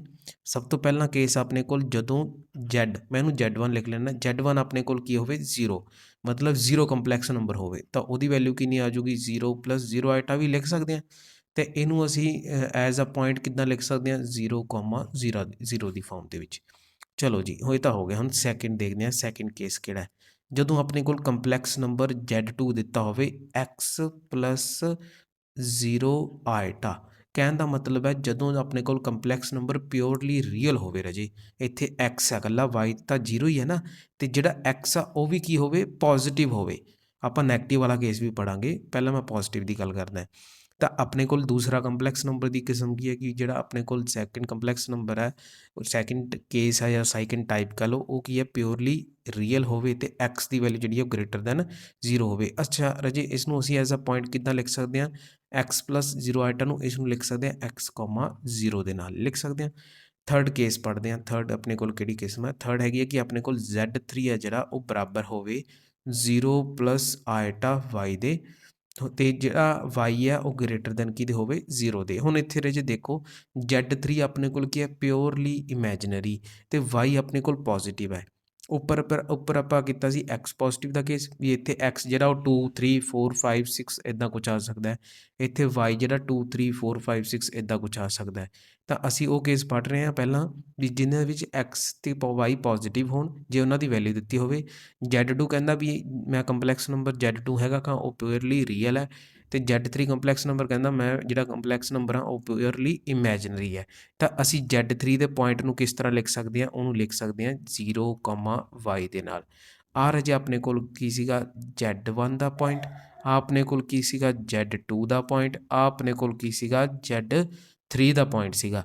ਹੁਣ ਆਪਾਂ ਦੇਖ ਲੈਂਦੇ ਹਾਂ ਨੈਕਸਟ ਜਿਹੜਾ ਆਪਣਾ ਕੇਸ ਆ ਫੋਰਥ ਕੇਸ। ਉਹ ਕੇਸ ਕੀ ਹੈ ਆਪਣੇ ਕੋਲ ਕਿ ਕਹਿੰਦਾ Z4 ਜੇ ਬਰਾਬਰ ਹੋਵੇ -x + 0 ਆਇਟਾ ਦੇ। ਹੁਣ ਇੱਥੇ ਐਕਸ ਨੈਗੇਟਿਵ ਆ ਗਿਆ ਨਾ, ਆਪਾਂ ਇੱਥੇ ਐਕਸ ਪੋਜ਼ੀਟਿਵ ਪੜ੍ਹੀ ਜਾਂਦੇ ਸੀਗੇ, ਇੱਥੇ ਐਕਸ ਕੀ ਆ ਗਿਆ, ਨੈਗੇਟਿਵ ਆ ਗਿਆ। ਅਤੇ ਜਿਹੜੀ ਐਕਸ ਦੀ ਵੈਲਿਊ ਆ ਰਾਜੇ ਉਹ 0 ਤੋਂ ਵੱਡੀ ਲਵਾਂਗੇ। ਹੁਣ ਜੇ ਆਪਾਂ ਇੱਥੇ ਐਕਸ ਦੀ ਵੈਲਿਊ 0 ਤੋਂ ਵੱਡੀ ਨਾ ਲਈਏ, ਨੈਗੇਟਿਵ ਲੈ ਲਈਏ, ਅਤੇ ਇੱਥੇ ਮਾਈਨਸ ਜੇ ਮੰਨ ਲਾ ਵੈਲਿਊ ਲੈ ਲਈ -1 ਲੈ ਲਿਆ, ਤਾਂ ਫਿਰ ਪੋਜ਼ੀਟਿਵ ਜੂ, ਫਿਰ ਤਾਂ ਸੈਕਿੰਡ ਕੇਸ ਹੀ ਬਣ ਗਿਆ। ਫਿਰ ਉਹਦੇ ਨਾਲ ਵੱਖ ਕਿਵੇਂ ਹੋਇਆ? ਤਾਂ ਇੱਥੇ ਅਸੀਂ ਐਕਸ ਜਿਹੜਾ ਉਹ ਨੈਗੇਟਿਵ ਇੱਥੇ ਲੈ ਲਿਆ, ਇਹ ਆਪਾਂ ਪੋਜ਼ੀਟਿਵ ਰਹਿਣ ਦਿੱਤਾ, ਇਹਨੂੰ ਛੇੜਖਾਨੀ ਨਹੀਂ ਕੀਤੀ। ਤਾਂ ਇਹ ਜਿਹੜਾ ਕੇਸ ਬਣ ਗਿਆ ਰਾਜੇ ਆਪਣੇ ਕੋਲ Z4, ਇਹਦੇ ਕੋਆਰਡੀਨੇਟਸ ਕੀ ਬਣ ਗਏ? ਉਹ ਆਪਣੇ ਕੋਲ ਬਣ ਗਏ Z4 -x, 0। ਚਲੋ ਜੀ, ਹੁਣ ਆਪਾਂ ਦੇਖਦੇ ਹਾਂ ਆਪਣੇ ਕੋਲ ਫਿਫਥ ਕੇਸ ਨਾ ਮੈਂ ਇੱਧਰ ਲਿਖ ਲੈਣਾ। ਫਿਫਥ ਕੇਸ ਆਪਣੇ ਕੋਲ ਕੀ ਹੈਗਾ? ਫਿਫਥ ਕੇਸ ਆਪਣੇ ਕੋਲ ਰਾਜੇ Z5 = 0 - ਆਇਟਾ y, ਅਤੇ y ਦੀ ਵੈਲਿਊ ਜਿਹੜੀ ਆ ਉਹ ਪੋਜ਼ੀਟਿਵ ਹੀ ਲੈਣੀ ਹੈ। ਅਤੇ Z5 ਦੇ ਜਿਹੜੇ ਕੋਆਰਡੀਨੇਟਸ ਨੇ ਉਹ ਆਪਣੇ ਕੋਲ ਬਣ ਗਏ 0, -y। ਤਾਂ ਇੱਥੋਂ ਤੱਕ ਕੋਈ ਡਾਊਟ ਹੋਵੇ ਤਾਂ ਮੈਨੂੰ ਜ਼ਰੂਰ ਕਮੈਂਟ ਬਾਕਸ ਦੇ ਵਿੱਚ ਦੱਸੋ ਰਾਜੇ। ਇਹ ਸੀ ਆਪਣੇ ਕੋਲ ਜਿਹੜੇ ਪਾਰਟੀਕੂਲਰ ਕੇਸ ਨੇ ਆਪਣੇ ਕੋਲ ਕੰਪਲੈਕਸ ਨੰਬਰ ਦੀ ਕਿਸਮਾਂ ਦੇ। ਹੁਣ ਮੈਂ ਕਿਹਾ ਸੀ ਤੁਹਾਨੂੰ ਵੀ ਮੈਂ ਤੁਹਾਨੂੰ ਦੱਸਾਂਗਾ ਵੀ ਮੈਂ ਇਹਨਾਂ ਨੂੰ ਹੀ ਕਿਉਂ ਚੂਜ਼ ਕੀਤਾ, ਇਹਨਾਂ ਪੰਜਾਂ ਨੂੰ। ਇਹਨਾਂ ਤੋਂ ਇਲਾਵਾ ਜਿਹੜੀ ਕੰਪਲੈਕਸ ਨੰਬਰ ਦੀ ਵੈਲਿਊ ਹੈ ਉਹ ਮੈਂ ਕਿਉਂ ਨਹੀਂ ਸਪੋਜ਼ ਕੀਤੀ, ਇਹੀ 5 ਕਿਉਂ ਕੀਤੇ, ਉਹਦੇ ਪਿੱਛੇ ਰੀਜ਼ਨ ਜੋ ਹੈ ਉਹ ਤੁਹਾਨੂੰ ਖੁਦ ਨਜ਼ਰ ਆ ਜਾਏਗਾ ਰਾਜੇ। ਕੀ ਰੀਜ਼ਨ ਹੈ? ਅਗਰ ਤੁਸੀਂ ਧਿਆਨ ਨਾਲ ਦੇਖੋ, Z1, Z2, Z3, Z4, Z5 ਇਹ ਸਾਰੇ ਦੇ ਸਾਰੇ ਜਿਹੜੇ ਆ ਉਹ ਲਾਈ ਕਰਦੇ ਆ ਐਕਸਿਸ ਦੇ ਉੱਪਰ, ਚਾਹੇ ਉਹ ਐਕਸ ਐਕਸਿਸ ਹੋਵੇ ਚਾਹੇ ਉਹ ਹੋਵੇ ਵਾਈ ਐਕਸਿਸ। ਆ ਆਪਣੇ ਕੋਲ ਕੀ ਹੈ? Positive X axis. ਆ ਆਪਣੇ ਕੋਲ ਨੀਚੇ ਕੀ ਹੈ? Minus negative axis. ਆ ਕੀ ਆਪਣੇ ਕੋਲ? Negative Y axis. ਤਾਂ ਜੇ ਤੁਸੀਂ ਅਗਰ ਧਿਆਨ ਨਾਲ ਦੇਖੋ Z1, Z2, Z3, Z4, Z5 ਨੂੰ ਇਹ ਸਾਰੇ ਦੇ ਸਾਰੇ ਕੰਪਲੈਕਸ ਨੰਬਰ ਲਾਈ ਕਰਦੇ ਨੇ ਐਕਸਿਸ ਲਾਈਨ ਦੇ ਉੱਪਰ। ਆ ਜਿਹੜੀ ਲਾਈਨ ਹੈ ਸਾਡੀ ਐਕਸਿਸ ਵਾਲੀ ਲਾਈਨ, ਇਹਦੇ ਉੱਪਰ ਲਾਈ ਕਰਦੇ ਨੇ। ਇਹ ਇਹਨਾਂ ਦੀ ਖਾਸੀਅਤ ਹੈ। ਇਸੇ ਕਰਕੇ ਪਹਿਲਾਂ ਮੈਂ ਕੀ ਕੀਤਾ, ਉਹ ਸਾਰੇ ਕੇਸ ਚੁਣ ਲਏ, ਉਹ ਸਾਰੇ ਕੰਪਲੈਕਸ ਨੰਬਰ ਚੁਣ ਲਏ ਜਿਨ੍ਹਾਂ ਦੇ ਵਿੱਚ ਅਸੀਂ ਜਦੋਂ ਕੰਪਲੈਕਸ ਨੰਬਰ ਕਿਸੇ ਐਕਸਿਸ 'ਤੇ ਲਾਈ ਕਰੂਗਾ ਉਹਦਾ ਅਸੀਂ ਐਂਗਲ ਪਤਾ ਕਰ ਸਕੀਏ ਪੋਜ਼ੀਟਿਵ ਐਕਸ ਐਕਸਿਸ ਤੋਂ, ਜਾਂ ਫਿਰ ਆਪਾਂ ਉਹਦਾ ਆਰਗੂਮੈਂਟ ਦੀ ਪ੍ਰਿੰਸੀਪਲ ਵੈਲਿਊ ਜਿਹੜੀ ਆ ਫਾਈਂਡ ਆਊਟ ਕਰ ਸਕੀਏ। ਤਾਂ ਰਾਜੇ ਸਭ ਤੋਂ ਪਹਿਲਾਂ ਹੁਣ ਸਵਾਲ ਪੈਦਾ ਹੁੰਦਾ ਹੈ ਕਿ ਜਿਹੜਾ Z1 ਹੈ ਆਪਣੇ ਕੋਲ 0 ਦੇ ਰੱਖਿਆ, ਅਤੇ ਅਸੀਂ ਆਲਰੇਡੀ ਡਿਸਕਸ ਕੀਤਾ ਸੀ ਕਿ ਜਦੋਂ ਆਪਣੇ ਕੋਲ ਕੰਪਲੈਕਸ ਨੰਬਰ 0 ਹੋਵੇ ਉਹਦੀ ਜਿਹੜੀ ਥੀਟਾ ਹੈ ਆਪਣੇ ਕੋਲ ਆਰਗੂਮੈਂਟ ਹੈ ਉਹ ਕੀ ਹੁੰਦਾ ਹੈ? ਨੋਟ ਜਿਹੜਾ ਡਿਫਾਈਨਡ ਹੁੰਦਾ ਹੈ। ਇਹ ਆਲਰੇਡੀ ਅਸੀਂ ਜਿਹੜਾ ਡਿਸਕਸ ਕਰ ਚੁੱਕਿਆ, ਅਤੇ ਮੈਂ ਆਪਣੇ ਟੈਲੀਗ੍ਰਾਮ ਚੈਨਲ 'ਤੇ ਇਹਦੇ ਨਾਲ ਰਿਲੇਟਡ ਇੱਕ ਕੁਇਜ਼ ਵੀ ਪਾਇਆ ਸੀ ਜਿਹੜਾ ਬੱਚਿਆਂ ਨੇ ਗਲਤ ਵੀ ਕੀਤਾ ਕਾਫੀਆਂ ਨੇ, ਪਰ ਕੋਈ ਗੱਲ ਨਹੀਂ ਹੈ, ਤੁਸੀਂ ਵੀਡੀਓ ਨੂੰ ਦੁਬਾਰਾ ਦੇਖੋਗੇ ਤਾਂ ਤੁਹਾਨੂੰ ਇਹ ਕਲੀਅਰ ਹੋ ਜਾਏਗਾ। ਤਾਂ ਸਭ ਤੋਂ ਪਹਿਲਾਂ ਅਸੀਂ ਹੁਣ ਕੀ ਕਰਾਂਗੇ Z1, Z2, Z3, Z4 ਅਤੇ Z5 ਨੂੰ ਆਰਗਨ ਪਲੇਨ ਦੇ ਉੱਪਰ ਕੀ ਕਰਾਂਗੇ? ਰਿਪਰੈਜ਼ੈਂਟ ਕਰਾਂਗੇ। ਇਹ ਸਾਡੇ ਕੋਲ ਆਰਗਨ ਪਲੇਨ ਹੈ। ਐਕਸ ਐਕਸਿਸ ਸਾਨੂੰ ਪਤਾ ਰੀਅਲ ਐਕਸਿਸ ਦਾ ਕੰਮ ਕਰਦੀ ਹੈ, ਵਾਈ ਐਕਸਿਸ ਸਾਡੇ ਕੋਲ ਜੋ ਹੈ ਇਮੈਜਨਰੀ ਐਕਸਿਸ ਹੈ। ਅਤੇ Z1, Z2, Z3, Z4 ਅਤੇ Z5 ਨੂੰ ਅਸੀਂ ਈਜ਼ਲੀ ਆਰਗਨ ਪਲੇਨ 'ਤੇ ਐਜ਼ ਆ ਪੁਆਇੰਟ ਜਿਹੜਾ ਰਿਪਰੈਜ਼ੈਂਟ ਕਰ ਸਕਦੇ ਹਾਂ।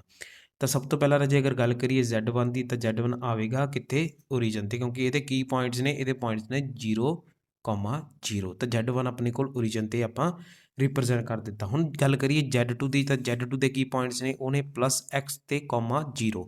ਤਾਂ ਉਹ ਪੁਆਇੰਟ ਕਿੱਥੇ ਜੇ ਲਾਈ ਕਰੇਗਾ? ਉਹ ਪੁਆਇੰਟ ਲਾਈ ਕਰੇਗਾ ਇਸ ਜਗ੍ਹਾ 'ਤੇ। ਤਾਂ ਆਪਣੇ ਕੋਲ ਕੀ ਆ ਗਿਆ ਰਾਜੇ? Z2। ਇਹਦੇ ਕੀ ਕੋਆਰਡੀਨੇਟਸ ਨੇ? x, 0। ਇਹ ਤਾਂ ਆ ਗਿਆ ਆਪਣੇ ਕੋਲ Z2।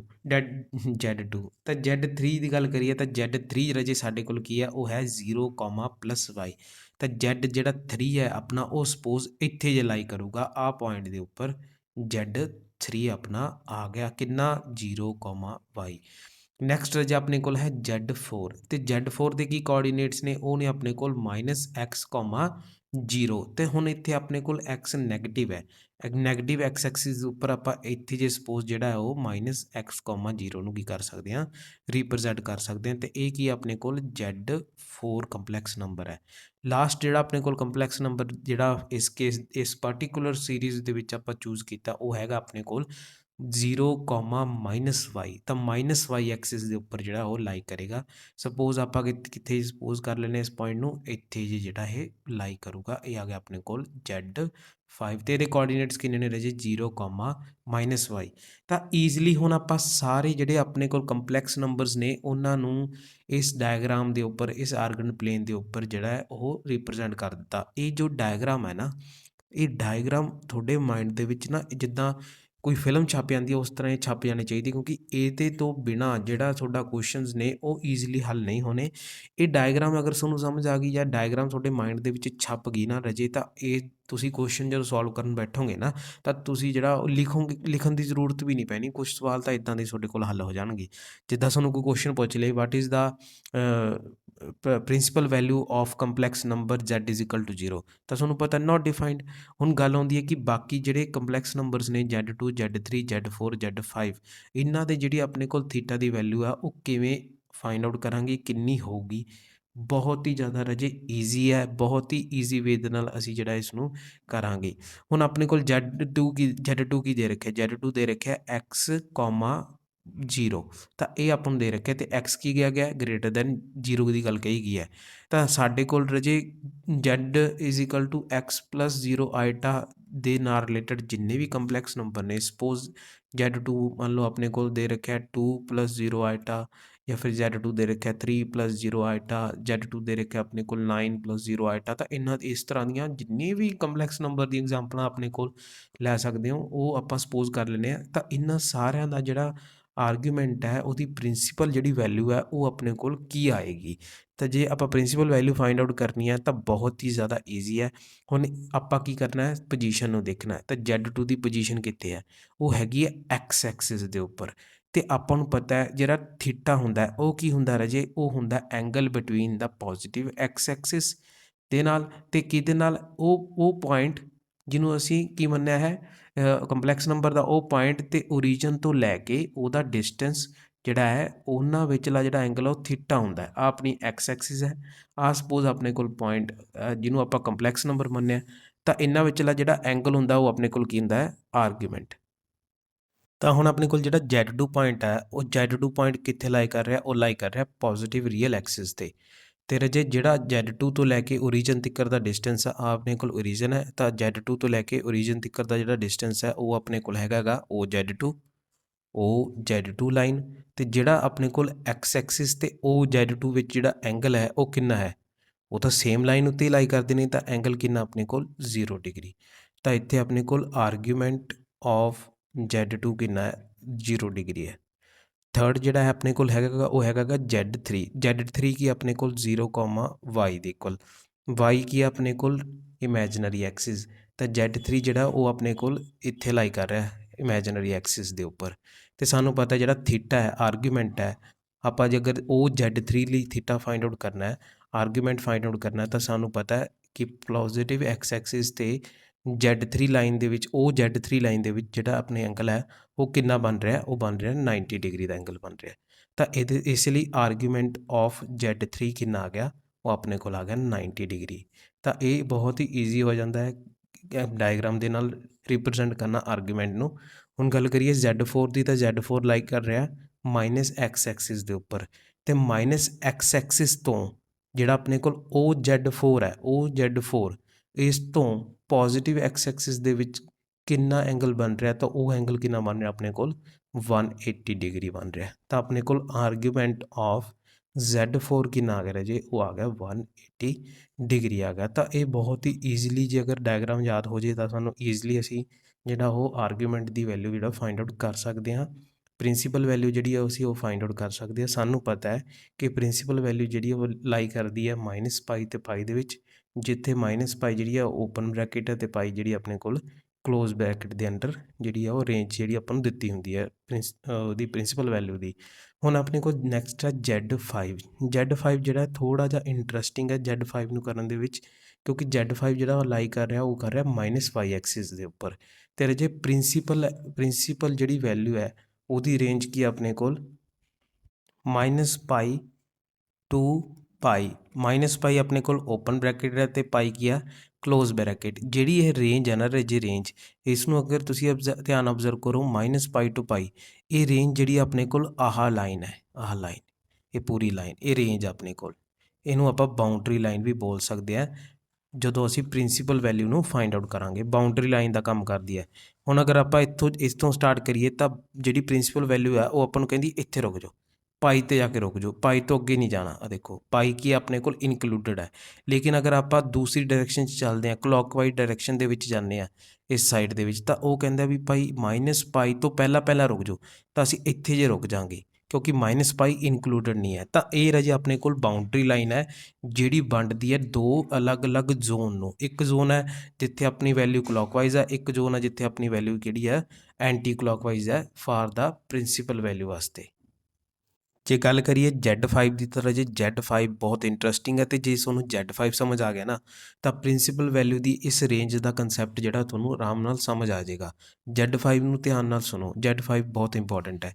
Z5 ਆਪਣੇ ਕੋਲ ਕੀ ਦੇ ਰੱਖਿਆ, Z5 ਦੇ ਰੱਖਿਆ 0, -y ਦੇ ਇਕੁਅਲ, ਮਤਲਬ ਜਿਹੜੇ ਆਪਣੇ ਕੋਆਰਡੀਨੇਟਸ ਨੇ। ਤਾਂ ਉਹ ਲਾਈ ਕਰ ਰਿਹਾ ਇੱਥੇ -y ਐਕਸਿਸ ਦੇ ਉੱਪਰ।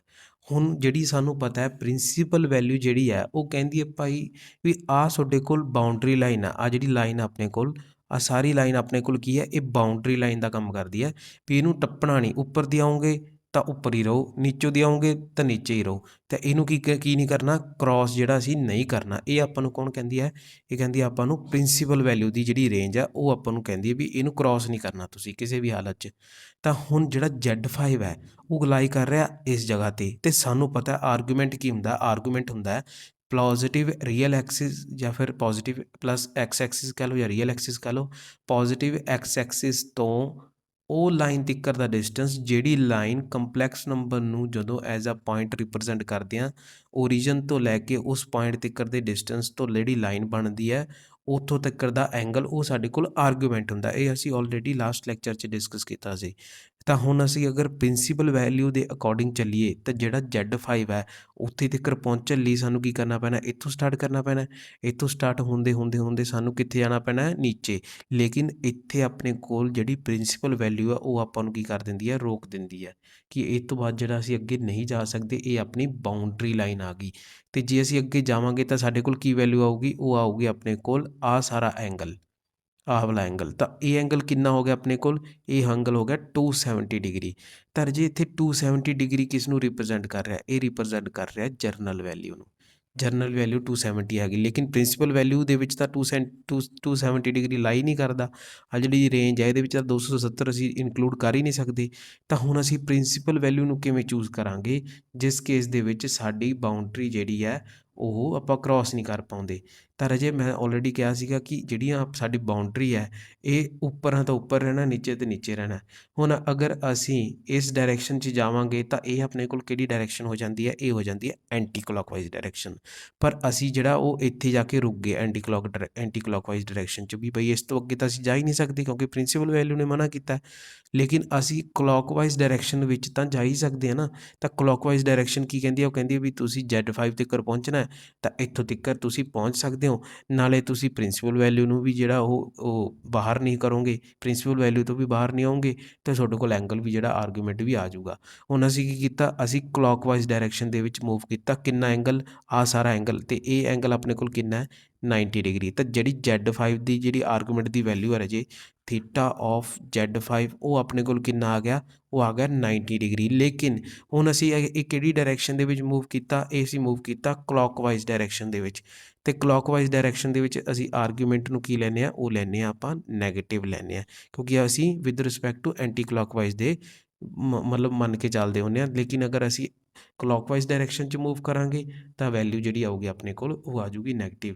ਇਸੇ ਕਰਕੇ ਜਿਹੜਾ Z5 ਆ ਉਹ ਇੰਟਰਸਟਿੰਗ ਇਸ ਲਈ ਹੋ ਜਾਂਦਾ ਕਿਉਂਕਿ ਉਸ 'ਤੇ ਨਾ ਸਾਡਾ ਪ੍ਰਿੰਸੀਪਲ ਵੈਲਿਊ ਦਾ ਕੰਸੈਪਟ ਜਿਹੜਾ ਬਹੁਤ ਅੱਛੇ ਨਾਲ ਜਿਹੜਾ ਉਹ ਉੱਭਰ ਕੇ ਸਾਹਮਣੇ ਆਉਂਦਾ ਵੀ ਪ੍ਰਿੰਸੀਪਲ ਵੈਲਿਊ ਜਿਹੜੀ ਆ ਉਹਦੀ ਵਰਤੋਂ ਕਿੱਥੇ ਕਰ ਸਕਦੇ ਹਾਂ। ਤਾਂ ਇਹ ਸਾਡੇ ਕੋਲ ਟੋਟਲ ਜਿਹੜੇ ਆ 5 ਕੇਸ ਸੀਗੇ। ਇਹ 5 ਕੇਸ ਦੀ ਜਿਹੜੀ ਵੈਲਿਊਜ਼ ਨੇ ਤੁਹਾਨੂੰ ਟਿਪਸ 'ਤੇ ਯਾਦ ਹੋਣੀ ਚਾਹੀਦੀ ਹੈ। ਤੁਹਾਨੂੰ ਅਗਰ ਕੋਈ ਪੁੱਛੇ ਵਾਟ ਇਜ਼ ਦਾ ਵੈਲਿਊ ਆਫ 2 ਆਇਟਾ, ਤੁਹਾਨੂੰ ਸਿੱਧਾ ਪੁੱਛ ਲਏ ਕਿ 2 ਆਇਟਾ ਦੀ ਜਿਹੜੀ ਵੈਲਿਊ ਹੈ ਉਹ ਕਿੰਨੀ ਹੋ ਸਕਦੀ ਹੈ। ਤਾਂ ਸਾਨੂੰ ਪਤਾ 2 ਆਇਟਾ ਕਿੱਥੇ ਲਾਈ ਕਰਦਾ, Z3 ਆਪਣੇ ਕੋਲ, ਉਹ ਲਾਈ ਕਿੱਥੇ ਕਰੂਗਾ, ਇਸ ਪੁਆਇੰਟ ਦੇ ਉੱਪਰ ਲਾਈ ਕਰੂਗਾ 2 ਆਇਟਾ, ਮਤਲਬ 0,2 ਆ ਗਿਆ।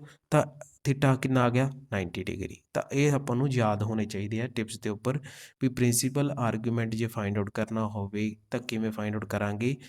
ਇਹਨਾਂ ਪਾਰਟੀਕੂਲਰ ਕੇਸਿਸ ਲਈ ਉਹ ਕੇਸ ਜਦੋਂ ਸਾਡੀ ਜਿਹੜੀ ਕੰਪਲੈਕਸ ਨੰਬਰ ਦੀ ਜਿਹੜੇ ਪੁਆਇੰਟ ਨੇ ਉਹ ਲਾਈ ਕਰਦੇ ਨੇ ਕਿਸੇ ਐਕਸਿਸ ਦੇ ਉੱਪਰ। ਕੁਝ ਐਗਜ਼ਾਮਪਲਸ ਜਿਹੜੀਆਂ ਪ੍ਰਿੰਸੀਪਲ ਆਰਗੂਮੈਂਟ ਦੇ ਨਾਲ ਰਿਲੇਟਡ ਅਸੀਂ ਦੇਖ ਲੈਂਦੇ ਹਾਂ। ਤਾਂ ਪਹਿਲੀ ਐਗਜ਼ਾਮਪਲ ਕੀ ਹੈ ਜੀ ਕਿ find the principal argument of -2 iota. -2 iota ਦਾ ਪ੍ਰਿੰਸੀਪਲ ਆਰਗੂਮੈਂਟ ਫਾਈਂਡ ਆਊਟ ਕਰਨਾ। ਜਦੋਂ ਪ੍ਰਿੰਸੀਪਲ ਆਰਗੂਮੈਂਟ ਕੁਐਸਚਨ 'ਚ ਲਿਖਿਆ ਆ ਗਿਆ, ਸਟੇਟਮੈਂਟ 'ਚ ਆ ਗਿਆ, ਤਾਂ ਸਭ ਤੋਂ ਪਹਿਲਾਂ ਸਾਡੇ ਆਹ ਰੇਂਜ ਮਾਈਂਡ 'ਚ ਆਉਣੀ ਚਾਹੀਦੀ ਹੈ। ਅਤੇ ਉਹ ਡਾਇਗਰਾਮ ਕੀ ਕਹਿੰਦੀ ਹੈ ਕਿ ਆਹ ਜਿਹੜੀ ਲਾਈਨ ਹੈ ਇਹ ਸਾਡੇ ਕੋਲ ਕਿਹਦਾ ਕੰਮ ਕਰਦੀ ਹੈ, ਬਾਊਂਡਰੀ ਦਾ ਕੰਮ ਕਰਦੀ ਹੈ। ਨਾ ਤਾਂ ਇੱਧਰ ਦੀ ਅਸੀਂ ਇਹਨੂੰ ਟੱਪ ਸਕਦੇ ਹਾਂ ਅਤੇ ਨਾ ਇਸ ਤਰਫ ਤੋਂ ਇਹਨੂੰ ਕ੍ਰੋਸ ਕਰ ਸਕਦੇ ਹਾਂ। ਤਾਂ ਇਹ ਆਪਣੀ ਗੱਲ ਮਾਈਂਡ ਦੇ ਵਿੱਚ ਜਿਹੜੀ ਹੈ ਉਹ ਰੱਖਣੀ ਹੈ ਜਦੋਂ ਅਸੀਂ ਕੁਐਸਚਨ ਦੇ ਵਿੱਚ ਪ੍ਰਿੰਸੀਪਲ ਆਰਗੂਮੈਂਟ ਫਾਈਂਡ ਆਊਟ ਕਰ ਰਹੇ ਹਾਂ। ਤਾਂ ਰਾਜੇ ਹੁਣ ਸਾਨੂੰ ਕਿਹਾ ਗਿਆ ਪ੍ਰਿੰਸੀਪਲ ਆਰਗੂਮੈਂਟ ਫਾਈਂਡ ਆਊਟ ਕਰਨਾ -2 ਆਈਟਾ ਦਾ। -2 ਆਈਟਾ ਜਦੋਂ ਇਹਨਾਂ ਨੇ ਲਿਖਤਾ ਤਾਂ ਦਿਮਾਗ ਦੇ ਵਿੱਚ ਸਭ ਤੋਂ ਪਹਿਲਾਂ ਸਾਡੇ ਹੋਣਾ ਚਾਹੀਦਾ ਵੀ ਇਹ ਕੋਆਰਡੀਨੇਟਸ ਕੀ ਨੇ। ਇਹ ਕੋਆਰਡੀਨੇਟਸ ਨੇ 0, -2। ਇਮੈਜਨਰੀ ਨੈਗੇਟਿਵ ਐਕਸਿਸ ਦੇ ਉੱਪਰ ਲਾਈ ਕਰਦਾ ਹੈ। ਨੈਗੇਟਿਵ ਜਿਹੜੀ ਆਪਣੀ ਇਮੈਜਨਰੀ ਐਕਸਿਸ ਹੈ, -y ਐਕਸਿਸ ਹੈ ਉੱਥੇ। ਤਾਂ ਸਪੋਜ਼ ਆਪਣੇ ਕੋਲ ਆਹ ਪੁਆਇੰਟ ਜਿਹੜਾ ਉਹ 0, -2 ਹੈ। ਤਾਂ ਸਾਨੂੰ ਪਤਾ ਕਿ ਅਸੀਂ ਇੱਕ ਪ੍ਰਿੰਸੀਪਲ ਵੈਲਿਊ ਫਾਈਂਡ ਆਊਟ ਜੇ ਕਰਨੀ ਹੈ ਤਾਂ ਅਸੀਂ ਇੱਥੋਂ ਬਾਅਦ ਅੱਗੇ ਕ੍ਰੋਸ ਨਹੀਂ ਕਰ ਸਕਦੇ। ਤਾਂ ਫਿਰ ਅਸੀਂ ਕੀ ਕੀਤਾ ਸੀ, ਅਸੀਂ ਕਿਹਾ ਸੀਗਾ ਕਿ ਅਸੀਂ ਦੂਸਰੀ ਡਾਇਰੈਕਸ਼ਨ ਦੇ ਵਿੱਚ ਜਿਹੜੀ ਆ ਉਹ ਵੈਲਿਊ ਲੈ ਲਾਂਗੇ ਅਤੇ ਉਹ ਸਾਡੀ ਜਿਹੜੀ ਹੈ ਪ੍ਰਿੰਸੀਪਲ ਵੈਲਿਊ ਦੇ ਰੇਂਜ ਨੂੰ ਵੀ ਸੈਟਿਸਫਾਈ ਕਰੇਗੀ। ਤਾਂ ਅਸੀਂ ਕੀ ਕੀਤਾ ਸੀ, ਥੀਟਾ ਦੀ ਵੈਲਿਊ ਲਿੱਤੀ ਸੀਗੀ ਇਸ ਕੇਸ ਦੇ ਵਿੱਚ 90 ਡਿਗਰੀ। ਲੇਕਿਨ ਕਾਹਦਾ ਸੀ ਉਹ, ਮਾਈਨਸ ਦਾ। ਕਿਉਂ? ਕਿਉਂਕਿ ਉਹਦੀ ਡਾਇਰੈਕਸ਼ਨ ਕਲੋਕਵਾਈਜ਼ ਸੀ ਅਤੇ ਐਂਟੀ ਕਲੋਕਵਾਈਜ਼ 'ਚ ਅਸੀਂ ਕੀ ਲੈਂਦੇ, ਥੀਟਾ ਪੋਜ਼ੀਟਿਵ ਲੈਂਦੇ ਹਾਂ। ਨੈਕਸਟ ਕੁਐਸਚਨ ਸਾਡੇ ਕੋਲ ਕੀ ਹੈ, ਕਹਿੰਦੇ find the principal argument of complex number 3 ਆਈਟਾ। ਰਾਜੇ ਅਗਰ ਸਪੋਜ਼ ਤੁਹਾਡੇ ਕੋਲ ਇੱਥੇ ਲਿਖਿਆ ਹੋਵੇ ਇਕੱਲਾ ਆਰਗੂਮੈਂਟ ਕਿ find the argument of complex number, ਕੋਈ ਵੀ ਤੁਹਾਨੂੰ ਦਿੱਤਾ ਹੋਵੇ, ਤਾਂ ਉਸ ਕੇਸ ਦੇ ਵਿੱਚ ਤੁਸੀਂ ਜਿਹੜਾ ਹੈ ਇਹ ਜ਼ਰੂਰੀ ਨਹੀਂ ਹੈ ਕਿ ਉੱਥੇ ਪ੍ਰਿੰਸੀਪਲ ਆਰਗੂਮੈਂਟ ਹੀ ਪੁੱਛਿਆ ਗਾ, ਉੱਥੇ ਜਰਨਲ ਆਰਗੂਮੈਂਟ ਵੀ ਪੁੱਛ ਸਕਦੇ ਨੇ। ਤਾਂ ਜਰਨਲ ਆਰਗੂਮੈਂਟ ਦੇ ਵਿੱਚ ਇੱਦਾਂ ਦੀ ਕੋਈ ਵੀ ਕੰਡੀਸ਼ਨ ਨਹੀਂ ਲਾਗੂ ਹੁੰਦੀ ਵੀ ਇਹ -π ਤੋਂ ਲੈ ਕੇ π ਦੇ ਵਿੱਚ ਜਿਹੜਾ ਲਾਈ ਕਰਨਾ ਚਾਹੀਦਾ। ਉੱਥੇ ਆਪਾਂ ਸਾਰੀ ਵੈਲਿਊਜ਼ ਨੂੰ ਹੀ ਇਨਕਲੂਡ ਕਰਦੇ ਹਾਂ ਆਪਾਂ। ਅਤੇ ਉਸ ਟਾਈਮ ਦੇ ਉੱਪਰ ਤੁਸੀਂ ਜਿਹੜਾ ਦੇਖਣਾ ਵੀ ਤੁਹਾਨੂੰ ਜਿਹੜੀ ਆਪਸ਼ਨ ਹੈ ਉਹਦੇ ਵਿੱਚ ਕਿਹੜੀ ਵੈਲਿਊ ਦਿੱਤੀ ਹੋਈ ਹੈ। ਅੱਗੇ ਇਹ ਕੁਐਸਚਨ ਵੀ ਕਰਾਂਗੇ ਆਪਾਂ ਜਿਹਦੇ ਵਿੱਚ ਤੁਹਾਡੀ ਇਹ ਕਨਫਿਊਜ਼ਨ ਵੀ ਦੂਰ ਹੋ ਜਾਊਗੀ ਕਿ ਅਗਰ ਸਾਨੂੰ ਕੱਲਾ ਆਰਗੂਮੈਂਟ ਫਾਈਂਡ ਆਊਟ ਕਰਨ ਵਾਸਤੇ ਲਿਖ ਦੇਣ, ਪ੍ਰਿੰਸੀਪਲ ਨਾ ਲਿਖਣ, ਜਰਨਲ ਕੁਛ ਵੀ ਨਾ ਲਿਖਣ, ਸਿੰਪਲੀ ਕਹਿ ਦੇਣ ਕਿ find the argument of complex number this one. ਤਾਂ ਉਸ ਕੇਸ ਦੇ ਵਿੱਚ ਤੁਹਾਨੂੰ ਆਪਸ਼ਨ ਦੇਖਣੀਆਂ ਨੇ। ਆਪਸ਼ਨਸ ਦੇ ਵਿੱਚ ਤੁਹਾਨੂੰ ਪ੍ਰਿੰਸੀਪਲ ਵੈਲਿਊ ਦਿੱਤੀ ਹੈ ਕਿ ਤੁਹਾਨੂੰ ਦੂਸਰੀ ਜਰਨਲ ਵੈਲਿਊ ਦਿੱਤੀ ਹੈ। ਅਤੇ ਜੇ ਦੋਨੇ ਹੀ ਦੇਤੀਆਂ ਫਿਰ ਉਹਨਾਂ ਦੋਨਾਂ ਦੇ ਵਿੱਚੋਂ ਕਿਹਨੂੰ ਪ੍ਰੈਫਰੈਂਸ ਦੇਣੀ ਹੈ, ਇਹ ਵੀ ਤੁਹਾਡਾ ਡਾਊਟ ਜਿਹੜਾ ਆਪਾਂ ਕਲੀਅਰ ਕਰ ਲਾਂਗੇ ਅਗਲੇ ਕੁਐਸਚਨ ਜਿਹੜਾ ਆਪਾਂ ਕਰਾਂਗੇ ਉਹਦੇ ਵਿੱਚ। ਤਾਂ ਕਹਿੰਦੇ ਫਾਈਂਡ ਦਾ ਪ੍ਰਿੰਸੀਪਲ, ਹੁਣ ਅਸੀਂ ਦੇਖਦੇ ਹਾਂ ਇਕੱਲੀ ਪ੍ਰਿੰਸੀਪਲ ਆਰਗੂਮੈਂਟ ਵਾਸਤੇ। ਤਾਂ ਕਹਿੰਦੇ find the principal argument of 3 iota. ਤਾਂ ਸਾਨੂੰ ਪਤਾ ਹੈ 3 ਆਈਟਾ ਜਿਹੜਾ ਉਹ ਇਮੈਜਨਰੀ ਐਕਸਿਸ ਉੱਪਰ ਲਾਈ ਕਰਦਾ ਹੈ 0, 3। ਅਤੇ ਇਮੈਜਨਰੀ ਐਕਸਿਸ ਤੋਂ ਪੋਜ਼ੀਟਿਵ ਐਕਸਿਸ ਤੱਕ ਦਾ ਜਿਹੜਾ ਐਂਗਲ ਹੈ ਉਹ ਕਿੰਨਾ ਹੁੰਦਾ ਆਪਾਂ ਨੂੰ ਪਤਾ ਹੈ, ਉਹ ਹੁੰਦਾ ਹੈ 90 ਡਿਗਰੀ। ਤਾਂ 3 ਆਈਟਾ ਦਾ ਜਿਹੜਾ ਪ੍ਰਿੰਸੀਪਲ ਆਰਗੂਮੈਂਟ ਹੈ ਉਹ ਆਪਣੇ ਕੋਲ ਕਿੰਨਾ ਆ ਗਿਆ, 90 ਡਿਗਰੀ ਆ ਗਿਆ। ਨੈਕਸਟ ਆਪਣੇ ਕੋਲ ਕੀ ਹੈ, find the principal argument of -2। -2 ਕੀ ਹੈ ਆਪਣੇ ਕੋਲ, ਪਿਓਰਲੀ ਰੀਅਲ ਨੰਬਰ ਆ, ਪਿਓਰਲੀ ਰੀਅਲ। ਤਾਂ ਰੀਅਲ ਐਕਸਿਸ 'ਤੇ ਲਾਈ ਕਰੂਗਾ ਲੇਕਿਨ ਕਿਸ ਸਾਈਡ, ਇਸ ਸਾਈਡ -2, 0। ਤਾਂ -2, 0 ਤੱਕ ਜਿਹੜਾ ਲਾਈਨ ਤੱਕ ਜਿਹੜਾ ਐਂਗਲ ਹੈ ਆਹ ਪੋਜ਼ੀਟਿਵ ਐਕਸਿਸ ਤੋਂ ਉਹ ਕਿੰਨਾ ਬਣੂਗਾ ਰਾਜੇ, ਉਹ ਬਣੂਗਾ 180 ਡਿਗਰੀ। ਅਤੇ 180 ਡਿਗਰੀ ਜਿਹੜਾ ਉਹ ਇਸ ਕੰਡੀਸ਼ਨ ਨੂੰ ਵੀ ਸੈਟਿਸਫਾਈ ਕਰਦਾ ਕਿਉਂਕਿ ਸਾਡੀ ਕਲੋਜ਼ਡ ਬਰੈਕਟ ਹੈ 180 'ਤੇ, ਪੋਜ਼ੀਟਿਵ 180 'ਤੇ। ਤਾਂ ਇਸ ਲਈ ਅਸੀਂ 180 ਨੂੰ ਜਿਹੜਾ ਇਨਕਲੂਡ ਕਰਦੇ ਹਾਂ ਜਦੋਂ ਅਸੀਂ ਪ੍ਰਿੰਸੀਪਲ ਵੈਲਿਊ ਜਿਹੜੀ ਹੈ ਫਾਈਂਡ ਆਊਟ ਕਰਦੇ ਹਾਂ ਆਰਗੂਮੈਂਟ ਦੀ। ਤਾਂ ਆਪਣੇ ਕੋਲ ਥੀਟਾ ਕਿੰਨਾ ਆ ਗਿਆ, ਆਪਣੇ ਕੋਲ ਥੀਟਾ ਆ ਗਿਆ ਰਾਜੇ 180 ਡਿਗਰੀ ਆ ਗਿਆ -2 ਵਾਸਤੇ। ਨੈਕਸਟ ਕੁਐਸਚਨ ਆਪਾਂ ਨੂੰ ਨੈਕਸਟ ਕੁਐਸਚਨ ਕੀ ਦੇ ਰੱਖਿਆ ਹੈਗਾ ਕਿ find the principal argument of 3 +3 ਦਾ ਜਿਹੜਾ ਆਪਾਂ ਪ੍ਰਿੰਸੀਪਲ ਆਰਗੂਮੈਂਟ ਫਾਈਂਡ ਆਊਟ ਕਰਨਾ। ਅਤੇ +3 ਸਾਨੂੰ ਪਤਾ ਕਿੱਥੇ ਲਾਈ ਕਰੂਗਾ, ਰੀਅਲ ਐਕਸਿਸ ਦੇ ਉੱਪਰ। ਆਹ ਸਾਡੇ ਕੋਲ ਬਣ ਗਿਆ 3, 0 ਬਣ ਗਿਆ। ਅਤੇ 3, 0 ਜਿਹੜਾ ਉਹ ਤਾਂ ਪੋਜ਼ੀਟਿਵ ਐਕਸਿਸ ਦੇ ਉੱਪਰ ਹੀ ਲਾਈ ਕਰਦਾ। ਅਤੇ ਇਹਨਾਂ ਦੇ ਵਿੱਚ ਜਿਹੜਾ ਐਂਗਲ ਹੈ ਉਹ ਕਿੰਨਾ ਬਣੂਗਾ ਰਾਜੇ, ਉਹ ਬਣੂਗਾ 0 ਡਿਗਰੀ। ਲਾਸਟ ਵਾਲਾ ਜਿਹੜਾ ਕੰਸੈਪਟ ਆ ਉਹ ਤਾਂ ਅਸੀਂ ਆਲਰੇਡੀ ਕਈ ਵਾਰ ਡਿਸਕਸ ਕੀਤਾ ਕਿ ਜਦੋਂ ਆਪਣੇ ਕੋਲ ਕੰਪਲੈਕਸ ਨੰਬਰ 0 ਹੀ ਹੈ ਤਾਂ ਉਹਦੇ ਵਿੱਚ ਆਰ ਵੀ 0 ਹੋਊਗਾ, ਉਹਨੂੰ ਪੋਲਰ ਫਾਰਮ ਦੇ ਵਿੱਚ ਅਸੀਂ ਥੀਟਾ ਜਿਹੜਾ ਉਹ ਨਹੀਂ ਡਿਫਾਈਨ ਕਰ ਪਾਵਾਂਗੇ। ਤਾਂ ਇਸ ਲਈ ਇਹਦੇ ਵਿੱਚ ਥੀਟਾ ਕੀ ਆਊਗਾ, ਉਹ ਆਊਗਾ ਨਾਟ ਡਿਫਾਈਨਡ। ਜਾਂ ਫਿਰ ਤੁਹਾਨੂੰ ਕੀ ਕਰਨਗੇ ਰਾਜੇ, ਜਿਹੜੀਆਂ ਆਪਸ਼ਨਸ ਦੇਣਗੇ, ਮੰਨ ਲਓ ਤੁਹਾਨੂੰ ਇਹ ਆਪਸ਼ਨ ਦਿੱਤੀ ਹੈ 30 ਡਿਗਰੀ, ਬੀ ਆਪਸ਼ਨ ਦਿੱਤੀ ਹੈ -20 ਡਿਗਰੀ, ਸੀ ਆਪਸ਼ਨ ਦਿੱਤੀ ਹੈ 60 ਡਿਗਰੀ, ਅਤੇ ਡੀ ਆਪਸ਼ਨ ਦੇ ਦੇਣਗੇ ਨਨ ਆਫ ਦੀਸ। ਤਾਂ ਅਸੀਂ ਕੀ ਸਿਲੈਕਟ ਕਰਾਂਗੇ, ਨਨ ਆਫ ਦੀ ਸਿਲੈਕਟ ਕਰਾਂਗੇ। ਇਹ ਸੀਗੇ ਆਪਣੇ ਕੋਲ ਪ੍ਰਿੰਸੀਪਲ ਆਰਗੂਮੈਂਟ ਨਾਲ ਰਿਲੇਟਡ ਥੋੜ੍ਹੇ ਜਿਹੇ ਕੁਐਸਚਨਸ। ਇਹਨਾਂ ਨਾਲ ਰਿਲੇਟਡ ਤੁਹਾਡਾ ਕੋਈ ਵੀ ਡਾਊਟ ਹੋਵੇ ਤਾਂ ਮੈਨੂੰ ਕਮੈਂਟ ਬਾਕਸ ਦੇ ਵਿੱਚ ਜਿਹੜਾ ਜ਼ਰੂਰ ਦੱਸੋ। ਜੋ ਅਸੀਂ ਨੈਕਸਟ ਅਸੀਂ ਜਿਹੜੀ ਟਾਈਪਸ ਕਰਾਂਗੇ ਕੰਪਲੈਕਸ ਨੰਬਰਸ ਦੀਆਂ, ਉਹ ਇਸ ਤਰ੍ਹਾਂ ਦੇ ਕੰਪਲੈਕਸ ਨੰਬਰਸ ਹੋਣਗੇ ਰਾਜੇ ਜਿਨ੍ਹਾਂ ਦੇ ਵਿੱਚ ਸਾਡੇ ਕੋਲ ਨਾ ਹੀ ਤਾਂ x 0 ਹੋਵੇਗਾ ਤੇ ਨਾ ਹੀ ਸਾਡੇ ਕੋਲ y0 ਹੋਵੇਗਾ। ਕਹਿਣ ਦਾ ਮਤਲਬ ਹੈ ਉਹ ਕੰਪਲੈਕਸ ਨੰਬਰਸ ਆਪਾਂ ਹੁਣ ਚੂਜ਼ ਕਰਾਂਗੇ ਜਿਹੜੇ ਕਿਸੇ ਵੀ ਐਕਸਿਸ ਦੇ ਉੱਪਰ ਲਾਈ ਨਹੀਂ ਕਰਦੇ। ਅਸੀਂ ਹੁਣ ਕੀ ਪੜ੍ਹਿਆ ਕਿ ਉਹ ਕੰਪਲੈਕਸ ਨੰਬਰਸ ਜਿਹੜੇ ਕਿਸੇ ਐਕਸਿਸ ਦੇ ਉੱਪਰ ਲਾਈ ਕਰਦੇ ਨੇ ਉਹਨਾਂ ਦੀ ਜਿਹੜੀ ਪ੍ਰਿੰਸੀਪਲ ਵੈਲਿਊ ਆਰਗੂਮੈਂਟ ਜਿਹੜਾ ਉਹ ਅਸੀਂ ਪਤਾ ਕੀਤਾ। ਤੇ ਜਰਨਲ ਵੈਲਿਊ ਅਸੀਂ ਕਿਸ ਤਰ੍ਹਾਂ ਫਾਈਂਡ ਆਊਟ ਕਰਾਂਗੇ? ਕਿਸੇ ਦੀ ਵੀ ਜਰਨਲ ਵੈਲਿਊ ਫਾਈਂਡ ਆਊਟ ਕਰਾਂਗੇ principal value plus minus 2n ਪਾਈ ਦੇ। ਤਾਂ ਤੁਸੀਂ ਜਿਹੜੇ ਆਪਾਂ ਕੁਐਸਚਨ ਕੀਤੇ ਨੇ ਹੁਣੀ ਜਿਹੜੇ ਪਾਰਟੀਕੂਲਰ ਕੇਸਿਸ ਦੇ ਵਿੱਚ ਅਸੀਂ ਉਹਦੀ ਪ੍ਰਿੰਸੀਪਲ ਵੈਲਿਊ ਕੱਢਣੀ ਸਿੱਖ ਲਈ। ਪਰ ਜੇ ਤੁਹਾਨੂੰ ਕਹਿ ਦੇਣ ਉਹਦੀ ਜਰਨਲ ਵੈਲਿਊ ਕੱਢੋ ਤਾਂ ਜਰਨਲ ਵੈਲਿਊ ਤੁਸੀਂ ਕੀ ਕਰਨਾ ਹੈ? ਪਲੱਸ ਮਾਈਨਸ ਕਰ ਦੇਣਾ 2n ਪਾਈ ਨੂੰ ਪ੍ਰਿੰਸੀਪਲ ਵੈਲਿਊ ਦੇ ਵਿੱਚ। ਤੇ ਪ੍ਰਿੰਸੀਪਲ ਵੈਲਿਊ ਸਾਡੇ ਕੋਲ ਜਿਹੜੀ ਆ ਉਹ ਅਸੀਂ ਆਲਰੇਡੀ ਸਿੱਖ ਲਿਆ ਐਕਸਿਸ ਦੇ ਉੱਪਰ ਜਦੋਂ ਕੰਪਲੈਕਸ ਨੰਬਰ ਲਾਈ ਕਰਦਾ ਕਿਵੇਂ ਫਾਈਂਡ ਆਊਟ ਕਰਨੀ ਹੈ। n ਬਿਲੋਂਗ ਕਰਦਾ ਹੈ ਇੰਟੀਜਰ ਨੂੰ। ਪਰ ਹੁਣ ਅਸੀਂ ਕੀ ਕਰਾਂਗੇ? ਹੁਣ ਅਸੀਂ ਉਹ ਕੇਸ ਦੇਖਾਂਗੇ ਜਿਨ੍ਹਾਂ ਵਿੱਚ ਨਾ ਤਾਂ x0 ਆ ਤੇ ਨਾ y0 ਆ। ਕਹਿਣ ਦਾ ਮਤਲਬ ਜਿਹੜਾ ਆਪਣੇ ਕੋਲ ਕੰਪਲੈਕਸ ਨੰਬਰ ਹੈ ਉਹ ਕਿਸੇ ਐਕਸਿਸ ਦੇ ਉੱਪਰ ਲਾਈ ਨਹੀਂ ਕਰੂਗਾ, ਉਹ ਕਰੂਗਾ ਕਿਸੇ ਕੁਆਡਰੈਂਟ ਦੇ ਵਿੱਚ ਲਾਈ। ਤਾਂ ਆਪਣੇ ਕੋਲ ਕਿੰਨੇ ਕੁਆਡਰੈਂਟ ਨੇ? 4, first, second, third and fourth. ਤਾਂ ਕਹਿਣ ਦਾ ਮਤਲਬ ਹੈ ਉਹ ਨੰਬਰ ਜਿਨ੍ਹਾਂ ਦੇ ਵਿੱਚ x ਤੇ y ਜਿਹੜੇ 0 ਨਹੀਂ ਹੋ ਸਕਦੇ ਉਹ ਸਾਰੇ ਕੰਪਲੈਕਸ ਨੰਬਰ ਦੀਆਂ ਪ੍ਰਿੰਸੀਪਲ ਆਰਗੂਮੈਂਟ ਵੈਲਿਊ ਤੇ ਜਰਨਲ ਵੈਲਿਊ ਕਿੱਦਾਂ ਫਾਈਂਡ ਆਊਟ ਕਰਦੇ ਆ ਉਹ ਅਸੀਂ ਹੁਣ ਜਿਹੜੀਆਂ ਉਹ ਸਿੱਖਾਂਗੇ ਕਿ ਕਿਸ ਤਰ੍ਹਾਂ ਅਸੀਂ ਉਹਨਾਂ ਨੂੰ ਕੈਲਕੂਲੇਟ ਕਰ ਸਕਦੇ ਹਾਂ। ਤਾਂ ਕਿਸ ਤਰ੍ਹਾਂ ਜਿਹੜੇ ਸਾਡੇ ਕੋਲ complex number the other types ਵਾਲੇ ਕੁਐਸਚਨ ਨੇ ਉਹਨਾਂ ਨੂੰ ਕਿਵੇਂ ਸੋਲਵ ਕਰਨਾ, ਕਿਵੇਂ ਉਹਨਾਂ ਦੀ ਜਿਹੜੀ ਹੈ ਪ੍ਰਿੰਸੀਪਲ ਵੈਲਿਊ ਆਫ ਆਰਗੂਮੈਂਟ ਪਤਾ ਕਰਨੀ ਹੈ, ਉਹਦਾ ਅਸੀਂ ਪ੍ਰੋਸੀਜਰ ਸਮਝ ਲੈਂਦੇ ਹਾਂ ਜੀ। ਤਾਂ ਪ੍ਰੋਸੀਜਰ ਜਿਹੜਾ ਉਹ ਸਮਝਣਾ ਬਹੁਤ ਜ਼ਰੂਰੀ ਹੈ, ਉਹਦੇ ਨਾਲ ਹੀ ਸਾਡੇ ਜਿਹੜੇ ਕੁਐਸਚਨਸ ਸੋਲਵ ਹੋਣਗੇ। ਤਾਂ ਦੇਖ ਲੈਂਦੇ ਹਾਂ ਅਸੀਂ ਕੀ ਪ੍ਰੋਸੀਜਰ ਹੈ to find the principal value of other types of complex number, ਜਾਂ ਫਿਰ ਕਹਿ ਸਕਦੇ ਹਾਂ those complex numbers in which x and y are not 0। ਅਤੇ ਆਪਾਂ ਸਪੋਜ਼ ਕੀ ਕਰ ਲਿਆ, ਸਾਡੇ ਕੋਲ ਕੋਈ ਕੰਪਲੈਕਸ ਨੰਬਰ ਹੈ ਜੋ ਕਿ ਇਕੁਅਲ ਹੈ x ਪਲੱਸ ਆਈਟਾ y ਦੇ, ਅਤੇ ਇੱਥੇ x ਅਤੇ y ਦੋਨੇ ਸਾਡੇ ਕੋਲ ਕੀ ਨੇ? ਨੋਨ ਜ਼ੀਰੋ ਰੀਅਲ ਨੰਬਰਸ ਨੇ, ਮਤਲਬ x ਅਤੇ y 0 ਨਹੀਂ ਹੋ ਸਕਦੇ। ਹੁਣ ਜੀ ਆਪਾਂ ਇਸ ਦੇ ਵਿੱਚ ਆਪਾਂ ਕੀ ਕਵਾਂਗੇ, ਜਿਹੜਾ ਅਲਫਾ ਹੈ, ਅਲਫਾ ਸਾਡੇ ਕੋਲ ਕਿੰਨਾ ਆ ਜਾਵੇਗਾ? ਅਲਫਾ ਆਏਗਾ ਆਪਣੇ ਕੋਲ tan inverse y upon x ਦਾ ਮੋਡੂਲਸ, y ਅਪੋਨ x ਦੇ ਮੋਡੂਲਸ ਦੇ ਬਰਾਬਰ ਜਿਹੜਾ ਆਪਣੇ ਕੋਲ ਅਲਫਾ ਆ ਗਿਆ। ਅਤੇ ਅਲਫਾ ਦੀ ਜਿਹੜੀ ਰੇਂਜ ਆ ਸਾਡੇ ਕੋਲ ਉਹ ਹੈਗੀ ਆਪਣੇ ਕੋਲ 0 ਤੋਂ π/2 ਦੇ ਵਿੱਚ। ਸਾਨੂੰ ਆਲਰੇਡੀ ਪਤਾ ਰਾਜੇ ਕਿ ਜਿਹੜਾ Z ਹੈ ਉਹ ਕਿਸੇ ਐਕਸਿਸ ਦੇ ਉੱਪਰ ਤਾਂ ਲਾਈ ਨਹੀਂ ਕਰ ਸਕਦਾ, ਕਿਉਂਕਿ ਰਾਜੇ ਕਿਸੇ ਐਕਸਿਸ ਦੇ ਉੱਪਰ ਲਾਈ ਕਰਨ ਵਾਸਤੇ ਕੰਪਲੈਕਸ ਨੰਬਰ ਦੇ ਪੁਆਇੰਟ ਵਾਸਤੇ ਜਿਹੜਾ x ਜਾਂ ਫਿਰ y ਦਾ 0 ਹੋਣਾ ਜ਼ਰੂਰੀ ਹੈ। ਵੀ ਜਾਂ ਤਾਂ x 0 ਹੋਵੇ ਜਾਂ ਫਿਰ y 0 ਹੋਵੇ, ਤਾਂ ਹੀ ਆਪਾਂ ਕਹਿ ਸਕਦੇ ਵੀ ਉਹ ਕੰਪਲੈਕਸ ਨੰਬਰ ਐਕਸਿਸ ਦੇ ਉੱਪਰ ਲਾਈ ਕਰਦਾ ਹੈ। ਪਰ ਆਪਾਂ ਤਾਂ ਇੱਥੇ ਸ਼ਰਤ ਰੱਖ ਦਿੱਤੀ ਵੀ x ਵੀ 0 ਨਹੀਂ ਹੈ ਅਤੇ y ਵੀ 0 ਨਹੀਂ ਹੈ। ਕਹਿਣ ਦਾ ਮਤਲਬ ਜਿਹੜੀ ਸਟੇਟਮੈਂਟ ਆ ਉਹਦੇ ਵਿੱਚ ਆਪਾਂ ਨੂੰ x ਅਤੇ y 0, x ਜਾਂ ਫਿਰ y ਦੋਨਾਂ ਵਿੱਚੋਂ ਕੋਈ ਵੀ 0 ਜਿਹੜਾ ਨਹੀਂ ਦਿੱਤਾ ਹੋਵੇਗਾ। ਤਾਂ ਉਸ ਕੇਸ ਦੇ ਵਿੱਚ ਅਸੀਂ ਕੀ ਕਵਾਂਗੇ ਵੀ ਹੁਣ ਜਿਹੜਾ Z ਹੈ ਉਹ ਕਿੱਥੇ ਲਾਈ ਕਰੇਗਾ? ਉਹ ਲਾਈ ਕਰੇਗਾ ਕੁਆਡਰੈਂਟਸ ਦੇ ਵਿੱਚ। ਤਾਂ ਆਪਣੇ ਕੋਲ ਕਿੰਨੇ ਕੁਆਡਰੈਂਟਸ ਨੇ? ਤਾਂ ਆਪਣੇ ਕੋਲ ਨੇ 4 ਕੁਆਡਰੈਂਟਸ। ਆ ਫਸਟ ਕੁਆਡਰੈਂਟ, ਆ ਆਪਣੇ ਕੋਲ ਸੈਕਿੰਡ ਕੁਆਡਰੈਂਟ, ਇਹ ਆਪਣੇ ਕੋਲ ਹੈ ਥਰਡ ਕੁਆਡਰੈਂਟ, ਅਤੇ ਇਹ ਹੈ ਆਪਣੇ ਕੋਲ ਫੋਰਥ ਕੁਆਡਰੈਂਟ। ਅਸੀਂ ਐਂਟੀ ਕਲੌਕਵਾਈਜ਼ ਜਿਹੜਾ ਕੁਆਡਰੈਂਟਸ ਨੂੰ ਲੈਣੇ ਹੁੰਦੇ ਆ। ਤਾਂ ਰਾਜੇ ਆਪਾਂ ਨੂੰ ਪਤਾ ਹੈ ਜਿਹੜਾ ਫਸਟ ਕੁਆਡਰੈਂਟ ਹੈ, ਫਸਟ ਕੁਆਡਰੈਂਟ ਦੇ ਵਿੱਚ x ਅਤੇ y ਦੀ ਜਿਹੜੀ ਵੈਲਿਊ ਆ ਉਹ ਦੋਨੇ ਹੀ ਕੀ ਹੁੰਦੀਆਂ ਨੇ? ਪੋਜ਼ੀਟਿਵ ਹੁੰਦੀਆਂ ਨੇ, ਗ੍ਰੇਟਰ ਦੈਨ ਜਿਹੜੀਆਂ 0 ਦੇ ਹੁੰਦੀਆਂ ਨੇ। ਜਿਹੜਾ ਸੈਕਿੰਡ ਕੁਆਡਰੈਂਟ ਹੈ ਉਹਦੇ ਵਿੱਚ ਸਾਡੇ ਕੋਲ x ਨੈਗੇਟਿਵ ਹੁੰਦਾ ਅਤੇ y ਜਿਹੜਾ ਹੁੰਦਾ ਕੀ ਹੁੰਦਾ ਹੈ? ਪੋਜ਼ੀਟਿਵ ਹੁੰਦਾ, ਗ੍ਰੇਟਰ ਦੈਨ 0 ਹੁੰਦਾ। ਥਰਡ ਕੁਆਡਰੈਂਟ ਦੇ ਵਿੱਚ ਆਪਣੇ ਕੋਲ ਦੋਨੇ ਹੀ ਜਿਹੜੇ ਨੇ ਨੈਗੇਟਿਵ ਹੁੰਦੇ ਨੇ, x ਵੀ ਅਤੇ y ਵੀ, ਦੋਨਾਂ ਦੀ ਵੈਲਿਊ ਜਿਹੜੀ ਹੁੰਦੀ ਹੈ ਲੈਸ ਦੈਨ 0 ਹੁੰਦੀ ਹੈ। ਫੋਰਥ ਕੁਆਡਰੈਂਟ ਦੇ ਵਿੱਚ ਆਪਣੇ ਕੋਲ x ਪੋਜ਼ੀਟਿਵ ਹੁੰਦਾ ਅਤੇ y ਕੀ ਹੁੰਦਾ ਆਪਣੇ ਕੋਲ? ਲੈਸ ਦੈਨ 0 ਜਾਂ ਫਿਰ ਨੈਗੇਟਿਵ ਹੁੰਦਾ। ਇਹ ਸਾਨੂੰ ਆਲਰੇਡੀ ਪਤਾ ਹੈ ਕੁਆਡਰੈਂਟਸ ਦੇ ਬਾਰੇ ਅਤੇ ਉਹਨਾਂ ਦੇ ਵਿੱਚ ਜਿਹੜੇ ਕੋਆਰਡੀਨੇਟਸ ਨੇ ਉਹਨਾਂ ਦੇ ਬਾਰੇ। ਤਾਂ ਇਸ ਇਨਫੋਰਮੇਸ਼ਨ ਦੇ ਬੇਸਿਸ 'ਤੇ ਅਸੀਂ ਪਤਾ ਕਰ ਸਕਦੇ ਹਾਂ ਵੀ Z ਕਿਹੜੇ ਕੁਆਡਰੈਂਟ ਵਿੱਚ ਲਾਈ ਕਰਦਾ ਹੈ। ਹੁਣ ਐਗਜ਼ਾਮਪਲ ਲੈ ਲੈਂਦੇ ਹਾਂ। ਸਪੋਜ਼ ਸਾਡੇ ਕੋਲ ਆਪਾਂ ਨੂੰ ਕੰਪਲੈਕਸ ਨੰਬਰ ਦੇ ਰੱਖਿਆ Z = 3 + 2 ਆਈਟਾ। ਤਾਂ ਅਸੀਂ ਇਹਦੇ ਐਜ਼ ਅ ਪੁਆਇੰਟ ਜਾਂ ਫਿਰ ਇਹਦੇ ਕੋਆਰਡੀਨੇਟਸ ਲਿਖ ਸਕਦੇ ਹਾਂ 3,2। ਹੁਣ 3 ਵੀ ਪੋਜ਼ੀਟਿਵ ਹੈ, 2 ਵੀ ਪੋਜ਼ੀਟਿਵ ਹੈ, ਮਤਲਬ x ਵੀ ਪੋਜ਼ੀਟਿਵ ਹੈ ਅਤੇ y ਵੀ ਪੋਜ਼ੀਟਿਵ ਹੈ। ਤਾਂ ਕਿਹੜੇ ਕੁਆਡਰੈਂਟ 'ਚ ਲਾਈ ਕਰੂਗਾ? ਇਹ ਲਾਈ ਕਰੂਗਾ ਫਸਟ ਕੁਆਡਰੈਂਟ 'ਚ। ਐਗਜ਼ਾਮਪਲ ਹੋਰ ਦੇਖ ਲੈਂਦੇ ਹਾਂ। ਤਾਂ ਅਗਰ ਆਪਣੇ ਕੋਲ Z ਦੇ ਰੱਖਿਆ 3 - 2 ਆਈਟਾ, ਤਾਂ ਇਹਨੂੰ ਐਜ਼ ਅ ਪੁਆਇੰਟ ਰਿਪਰਜੈਂਟ ਕਰਾਂਗੇ 3, -2। ਤਾਂ ਇਹਦੇ ਵਿੱਚ ਅਸੀਂ ਦੇਖਿਆ ਵੀ x ਪੋਜ਼ੀਟਿਵ ਹੈ ਅਤੇ y ਕੀ ਆਪਣੇ ਕੋਲ ਨੈਗੇਟਿਵ ਹੈ। x ਤਾਂ ਪੋਜ਼ੀਟਿਵ ਦੇ ਰੱਖਿਆ, y ਨੈਗੇਟਿਵ, ਤਾਂ ਕਿਹੜੇ ਕੁਆਡਰੈਂਟ 'ਚ ਲਾਈ ਕਰੂਗਾ? ਫੋਰਥ ਕੁਆਡਰੈਂਟ 'ਚ ਲਾਈ ਕਰੂਗਾ। ਐਗਜ਼ਾਮਪਲ ਇੱਕ ਹੋਰ ਦੇਖ ਲੈਂਦੇ ਹਾਂ। ਮੰਨ ਲਓ ਆਪਣੇ ਕੋਲ Z ਕਿੰਨਾ ਹੈ? -3 + 2 ਆਈਟਾ। ਤਾਂ ਆਪਣੇ ਕੋਲ ਜਿਹੜੇ ਪੁਆਇੰਟ ਕੋਆਰਡੀਨੇਟਸ ਆ ਗਏ ਉਹ ਆ ਗਏ -3, 2। ਹੁਣ ਆਪਣੇ ਕੋਲ ਇੱਥੇ x ਨੈਗੇਟਿਵ ਹੈ ਅਤੇ y ਆਪਣੇ ਕੋਲ ਕੀ ਦੇ ਰੱਖਿਆ? ਪੋਜ਼ਿਟਿਵ ਦੇ ਰੱਖਿਆ ਤੇ ਕਿਹੜੇ ਕੁਆਡਰੈਂਟ 'ਚ ਇਹ ਹੁੰਦਾ, ਸੈਕਿੰਡ ਕੁਆਡਰੈਂਟ ਦੇ ਵਿੱਚ।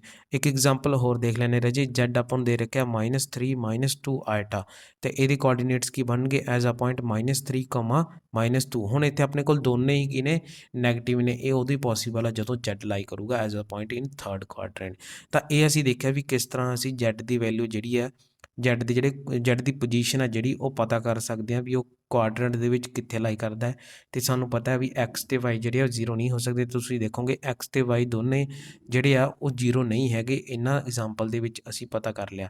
ਤਾਂ ਇਹ ਈਜ਼ਲੀ ਆ ਜੈਡ ਦੀ ਪੋਜੀਸ਼ਨ ਪਤਾ ਕਰਨਾ ਕਿੱਥੇ ਆ। ਇਹ ਸਾਡਾ ਸੀਗਾ ਰਾਜੇ ਸਟੈਪ 1 ਸੀਗਾ ਪ੍ਰੋਸੀਜਰ ਦਾ। ਕਿ ਪਹਿਲਾਂ ਅਸੀਂ ਕੀ ਕਰਨਾ ਹੈ, ਫਾਈਂਡ ਦਾ ਲੋਕੇਸ਼ਨ ਜਾਂ ਫਿਰ ਲੋਕੇਸ਼ਨ ਆਫ ਜੈਡ। ਵੀ ਪਹਿਲਾਂ ਜੈਡ ਪਤਾ ਕਰ ਲਓ ਕਿੱਥੇ ਹੈ, ਉਸ ਦੇ ਅਕੋਰਡਿੰਗ ਹੀ ਸਾਡਾ ਆਰਗੂਮੈਂਟ ਹੋਊਗਾ। ਜੇ ਉਹ ਜਿਹੜੇ ਆਰਗੂਮੈਂਟ ਦੇ ਫਾਰਮੂਲੇ ਨੇ ਹੁਣ ਜਿਹੜੇ ਅੱਗੇ ਮੈਂ ਦੱਸਣ ਜਾ ਰਿਹਾ, ਉਹ ਫਾਰਮੂਲੇ ਜਿਹੜੇ ਨੇ ਉਹ ਲੋਕੇਸ਼ਨ ਦੇ ਅਕੋਰਡਿੰਗ ਜੈਡ ਦੀ ਕਿਹੜੇ ਕੁਆਡਰੈਂਟ ਦੇ ਵਿੱਚ ਆ ਉਸ ਦੇ ਅਕੋਰਡਿੰਗ ਹੀ ਜਿਹੜੇ ਉਹ ਸਾਡੇ ਫਾਰਮੂਲੇ ਸੀ ਜਿਹੜੇ ਯੂਜ਼ ਕਰਾਂਗੇ to find the principal value of argument ਵਾਸਤੇ। ਤਾਂ ਰਾਜੇ ਸਟੈਪ 1 ਦੇ ਵਿੱਚ ਸਾਨੂੰ ਪਤਾ ਚੱਲ ਗਿਆ ਕਿ ਅਸੀਂ ਸਭ ਤੋਂ ਪਹਿਲਾਂ ਜਿਹੜਾ ਉਹ ਲੋਕੇਸ਼ਨ ਪਤਾ ਕਰਨੀ ਹੈ ਕੰਪਲੈਕਸ ਨੰਬਰ ਦੀ, ਵੀ ਉਹ ਕਿੱਥੇ ਲਾਈ ਕਰ ਰਿਹਾ, ਕੁਆਡਰੈਂਟ 'ਚ ਲਾਈ ਕਰ ਰਿਹਾ, ਕਿਹੜੇ ਕੁਆਡਰੈਂਟ 'ਚ ਲਾਈ ਕਰ ਰਿਹਾ, ਫਸਟ, ਸੈਕਿੰਡ, ਥਰਡ ਜਾਂ ਫੋਰਥ। ਅਤੇ ਅਸੀਂ ਉਹ ਦੇਖ ਲਿਆ ਵੀ ਅਸੀਂ ਕਿਸ ਤਰ੍ਹਾਂ ਜਿਹੜੇ ਆ ਉਹਦੀ ਲੋਕੇਸ਼ਨ ਜਿਹੜੀ ਆ ਫਾਈਂਡ ਆਊਟ ਕਰ ਸਕਦੇ ਹਾਂ। ਇਹ ਸੀ ਸਾਡੇ ਪ੍ਰੋਸੀਜਰ ਦਾ ਸਟੈਪ 1।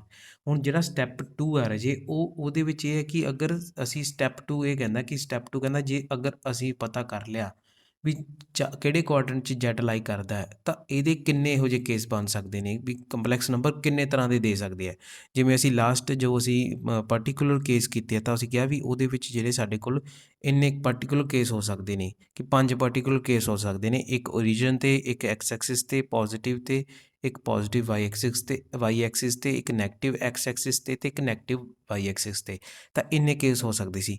ਤਾਂ ਹੁਣ ਅਗਰ ਗੱਲ ਕਰੀਏ ਜਦੋਂ ਕੰਪਲੈਕਸ ਨੰਬਰ ਕਿਸੇ ਕੁਆਡਰੈਂਟ 'ਚ ਲਾਈ ਕਰਦਾ ਹੈ, ਐਕਸ ਨੋਟ ਇਕੁਅਲ ਟੂ 0 ਹੈ ਅਤੇ ਵਾਈ ਨੋਟ ਇਕੁਅਲ ਟੂ 0 ਹੈ, ਤਾਂ ਉਸ ਦੇ ਕਿੰਨੇ ਕੇਸ ਬਣ ਸਕਦੇ ਨੇ। ਸਟੈਪ 2 ਦੇ ਵਿੱਚ ਅਸੀਂ ਇਹ ਕਹਿਣਾ ਵੀ ਅਸੀਂ ਉਹ ਕੇਸਿਸ ਬਾਰੇ ਪਤਾ ਕਰਨਾ ਵੀ ਹੁਣ ਉਹ ਕਿਹੜਾ ਕੇਸ ਬਣ ਰਿਹਾ, ਕਿ ਉਹ ਜੈਡ ਹੈ ਜਿਹੜਾ ਫਸਟ ਕੁਆਡਰੈਂਟ 'ਚ ਲਾਈ ਕਰਦਾ ਹੈ, ਵੀ ਜੈਡ ਸੈਕਿੰਡ ਕੁਆਡਰੈਂਟ 'ਚ ਲਾਈ ਕਰਦਾ, ਥਰਡ 'ਚ ਕਰਦਾ ਜਾਂ ਫੋਰਥ 'ਚ। ਤਾਂ ਆਪਣੇ ਕੋਲ ਟੋਟਲ ਜਿਹੜੇ ਹੈ 4 ਕੇਸ ਬਣ ਜਾਣਗੇ। ਕਿਹਦੇ ਅਕੋਰਡਿੰਗ, ਕੁਆਡਰੈਂਟ ਦੇ ਅਕੋਰਡਿੰਗ। ਤਾਂ 4 ਕੇਸ ਆਪਣੇ ਕੋਲ ਕਿਹਦੇ ਬਣ ਜਾਣਗੇ, ਕੰਪਲੈਕਸ ਨੰਬਰ ਦੇ ਬਣ ਜਾਣਗੇ ਉਹਦੀ ਟਾਈਪ ਦੇ। ਵੀ 4 ਟਾਈਪ ਦੇ ਕੰਪਲੈਕਸ ਨੰਬਰ ਹੋ ਸਕਦੇ ਨੇ ਕਿਉਂਕਿ ਸਾਡੇ ਕੋਲ 4 ਹੀ ਕੀ ਨੇ, ਕੁਆਡਰੈਂਟ ਨੇ। ਤਾਂ 4 ਕੁਆਡਰੈਂਟ ਹੈ, ਇਸੇ ਕਰਕੇ ਜਿਹੜੇ 4 ਕੇਸ ਅਸੀਂ ਕੰਪਲੈਕਸ ਨੰਬਰ ਦੀ ਜਿਹੜੇ ਆ ਫਾਈਂਡ ਆਊਟ ਕਰਾਂਗੇ। ਹੁਣ ਇਹ 4 ਕੇਸ ਕਿਹੜੇ ਕਿਹੜੇ ਨੇ, ਇੱਕ ਇੱਕ ਕਰਕੇ ਉਹਨਾਂ ਨੂੰ ਆਪਾਂ ਸਟੱਡੀ ਕਰਦੇ ਹਾਂ। ਤਾਂ ਜਿਹੜਾ ਫਸਟ ਕੇਸ ਆ ਰਾਜੇ, ਫਸਟ ਕੇਸ ਕੀ ਕਹਿੰਦਾ, ਫਸਟ ਕੇਸ 1 ਉਹ ਹੈ ਕਿ ਜੇ ਜੈਡ ਸਾਡਾ ਲਾਈ ਕਰਦਾ ਹੈ ਫਸਟ ਕੁਆਡਰੈਂਟ 'ਚ, ਜੇ ਜੈਡ ਸਾਡਾ ਲਾਈ ਕਰਦਾ ਹੈ ਫਸਟ ਕੁਆਡਰੈਂਟ ਦੇ ਵਿੱਚ, ਜੈਡ ਜੇ ਆਪਣਾ ਫਸਟ ਕੁਆਡਰੈਂਟ 'ਚ ਲਾਈ ਕਰਦਾ ਹੈ, ਤਾਂ ਉਹਦੇ ਲਈ ਜਿਹੜਾ ਥੀਟਾ ਹੋਊਗਾ, ਥੀਟਾ ਕੀ ਹੈ ਸਾਡੇ ਕੋਲ, principal value of argument, principal value of argument ਜਾਂ ਪ੍ਰਿੰਸੀਪਲ ਵੈਲਿਊ ਆਫ ਐਂਪਲੀਟਿਊਡ। ਤਾਂ ਕਹਿੰਦੇ ਉਹਦੇ ਲਈ ਆਪਣੇ ਕੋਲ ਥੀਟਾ ਕਿੰਨਾ ਹੋਊਗਾ, ਥੀਟਾ ਹੋਊਗਾ ਰਾਜੇ ਬਰਾਬਰ ਹੋਊਗਾ ਅਲਫਾ ਦੇ। ਅਤੇ ਅਲਫਾ ਕਿੰਨਾ ਅਸੀਂ ਕੀਤਾ ਲਿਖਿਆ ਗਾ, ਉਹ ਲਿਖਿਆ ਟੈਨ ਇਨਵਰਸ y/x ਦਾ ਮੋਡੂਲਸ। ਤਾਂ ਆਪਣੇ ਕੋਲ ਜਦੋਂ ਜੈਡ ਫਸਟ ਕੁਆਡਰੈਂਟ 'ਚ ਲਾਈ ਕਰੂਗਾ ਉਦੋਂ ਆਪਣੇ ਕੋਲ ਪ੍ਰਿੰਸੀਪਲ ਵੈਲਿਊ ਆਫ ਜੈਡ ਜਿਹੜੀ ਆ ਜਾਂ ਫਿਰ ਥੀਟਾ ਜਿਹੜਾ ਹੈ ਉਹ ਆਪਣੇ ਕੋਲ ਬਰਾਬਰ ਹੋਊਗਾ ਟੈਨ ਇਨਵਰਸ y/x ਦੇ। ਹੁਣ ਆਪਣੇ ਕੋਲ ਜੈਡ ਕਿੰਨਾ ਹੈ, ਜੈਡ ਆਪਣੇ ਕੋਲ ਸਪੋਜ਼ x ਪਲਸ ਆਇਟਾ ਵਾਈ ਹੈ। ਹੁਣ ਇੱਥੇ ਰਾਜੇ ਆਪਣੇ ਕੋਲ ਜਿਹੜੇ ਕੋਆਰਡੀਨੇਟਸ ਨੇ ਉਹ ਹੈ ਐਕਸ ਅਤੇ ਵਾਈ, ਦੋਨੇ ਪੋਜ਼ੀਟਿਵ ਨੇ ਨਾ। ਤਾਂ ਫਸਟ ਕੁਆਡਰੈਂਟ 'ਚ ਲਾਈ ਕਰ ਰਿਹਾ, ਤਾਂ ਇਸ ਕੇਸ 'ਚ ਆਪਣੇ ਕੋਲ ਐਕਸ ਅਤੇ ਵਾਈ ਜਿਹੜੇ ਨੇ ਉਹ ਫਸਟ ਕੁਆਡਰੈਂਟ 'ਚ ਲਾਈ ਕਰ ਰਹੇ ਨੇ, ਐਕਸ ਵੀ ਗ੍ਰੇਟਰ ਦੈਨ 0 ਅਤੇ ਵਾਈ ਵੀ। ਹਾਂ ਆਹ ਇੱਥੇ ਜਿਹੜਾ ਆਪਣਾ ਐਂਗਲ ਹੈ ਟੈਨ ਇਨਵਰਸ y/x, ਆਹ ਵਾਈ ਜਿਹੜਾ ਹੈ ਉਹ ਆਪਣੇ ਕੋਲ ਰਿਪਰਜੈਂਟ ਕਰ ਰਿਹਾ ਇਮੈਜਨਰੀ ਪਾਰਟ ਆਫ ਜੈਡ ਨੂੰ, ਅਤੇ ਐਕਸ ਜਿਹੜਾ ਰਿਪਰਜੈਂਟ ਕਰ ਰਿਹਾ ਉਹ ਰਿਪਰਜੈਂਟ ਕਰ ਰਿਹਾ ਰੀਅਲ ਪਾਰਟ ਆਫ ਜੈਡ। ਹੁਣ ਇੱਕ ਐਗਜ਼ਾਮਪਲ ਲੈਂਦੇ ਹਾਂ। ਐਗਜ਼ਾਮਪਲ ਆਪਣੇ ਕੋਲ ਸਪੋਜ਼ ਸਾਨੂੰ ਕਹਿ ਦਿੱਤਾ ਕਿ find the principal value of argument of z is equal to 1 plus square root of 3 iota। ਕਹਿੰਦੇ ਇਹਦੀ ਜਿਹੜੀ ਆਪਾਂ ਪ੍ਰਿੰਸੀਪਲ ਵੈਲਿਊ ਪਤਾ ਕਰਨੀ ਹੈ ਆਰਗੂਮੈਂਟ ਦੀ ਜਦੋਂ z ਆਪਣੇ ਕੋਲ 1+3 ਆਈਟਾ ਦਿੱਤਾ ਹੋਵੇ। ਤਾਂ ਹੁਣ ਰਾਜੇ ਸਾਨੂੰ ਪਤਾ ਹੈ ਕਿ ਜਿਹੜਾ z ਹੈ ਉਹ ਆਪਾਂ ਨੂੰ ਕੀ ਦੇ ਰੱਖਿਆ, ਉਹ ਫਸਟ ਕੁਆਡਰੈਂਟ 'ਚ ਜਿਹੜਾ ਦੇ ਰੱਖਿਆ ਉਹਦੇ ਕੋਆਰਡੀਨੇਟਸ ਕੀ ਨੇ 1,√3। ਅਤੇ ਆਪਾਂ ਕੀ ਕਰਾਂਗੇ, ਥੀਟਾ ਕਿਵੇਂ ਫਾਈਂਡ ਆਊਟ ਕਰਾਂਗੇ, ਉਹ ਫਾਈਂਡ ਆਊਟ ਕਰਾਂਗੇ ਅਲਫਾ ਦੇ ਬਰਾਬਰ, ਅਤੇ ਅਲਫਾ ਕਿੰਨਾ ten inverse modulus of y/x ਦੇ। ਤਾਂ ਕਿਹਦੇ ਕੋਲ ਆ ਗਿਆ ਟੈਨ ਇਨਵਰਸ y ਕਿੰਨਾ ਆਪਣੇ ਕੋਲ ਸਕੇਅਰ ਰੂਟ ਆਫ 3 ਤੇ ਨੀਚੇ ਕਿੰਨਾ ਆ ਗਿਆ 1। ਤਾਂ ਆਪਣੇ ਕੋਲ ਕਿੰਨਾ ਆ ਗਿਆ tan inverse square root of 3 ਆ ਗਿਆ। ਤੇ ਆਪਾਂ ਨੂੰ ਪਤਾ ਹੈ tan inverse square root of 3, ਤਾਂ ਸਕੇਅਰ ਰੂਟ ਆਫ 3 ਦੀ ਜਗ੍ਹਾ ਤੇ ਆਪਾਂ ਕਿੰਨਾ ਲਿਖ ਸਕਦੇ ਹਾਂ, ਟੈਨ ਕੀ ਲਿਖ ਸਕਦੇ ਹਾਂ 60 ਲਿਖ ਸਕਦੇ ਹਾਂ। ਤਾਂ ਆਪਣੇ ਕੋਲ ਥੀਟਾ ਕਿੰਨਾ ਆ ਗਿਆ ਰਾਜੇ, ਥੀਟਾ ਆਪਣੇ ਕੋਲ ਆ ਗਿਆ ਟੈਨ ਇਨਵਰਸ ਟੈਨ 60 ਡਿਗਰੀ ਤੇ ਕਿੰਨਾ ਆਨਸਰ ਆ ਗਿਆ ਆਪਣੇ ਕੋਲ 60 ਡਿਗਰੀ ਆਪਣੇ ਕੋਲ ਕੀ ਆ ਗਿਆ ਆਨਸਰ ਆ ਗਿਆ। ਤਾਂ ਹੁਣ ਆਪਾਂ ਇੱਥੋਂ ਪਤਾ ਕਰ ਲਿਆ principal value of argument of z is equal to 1+ square root of 3 iota ਦੀ।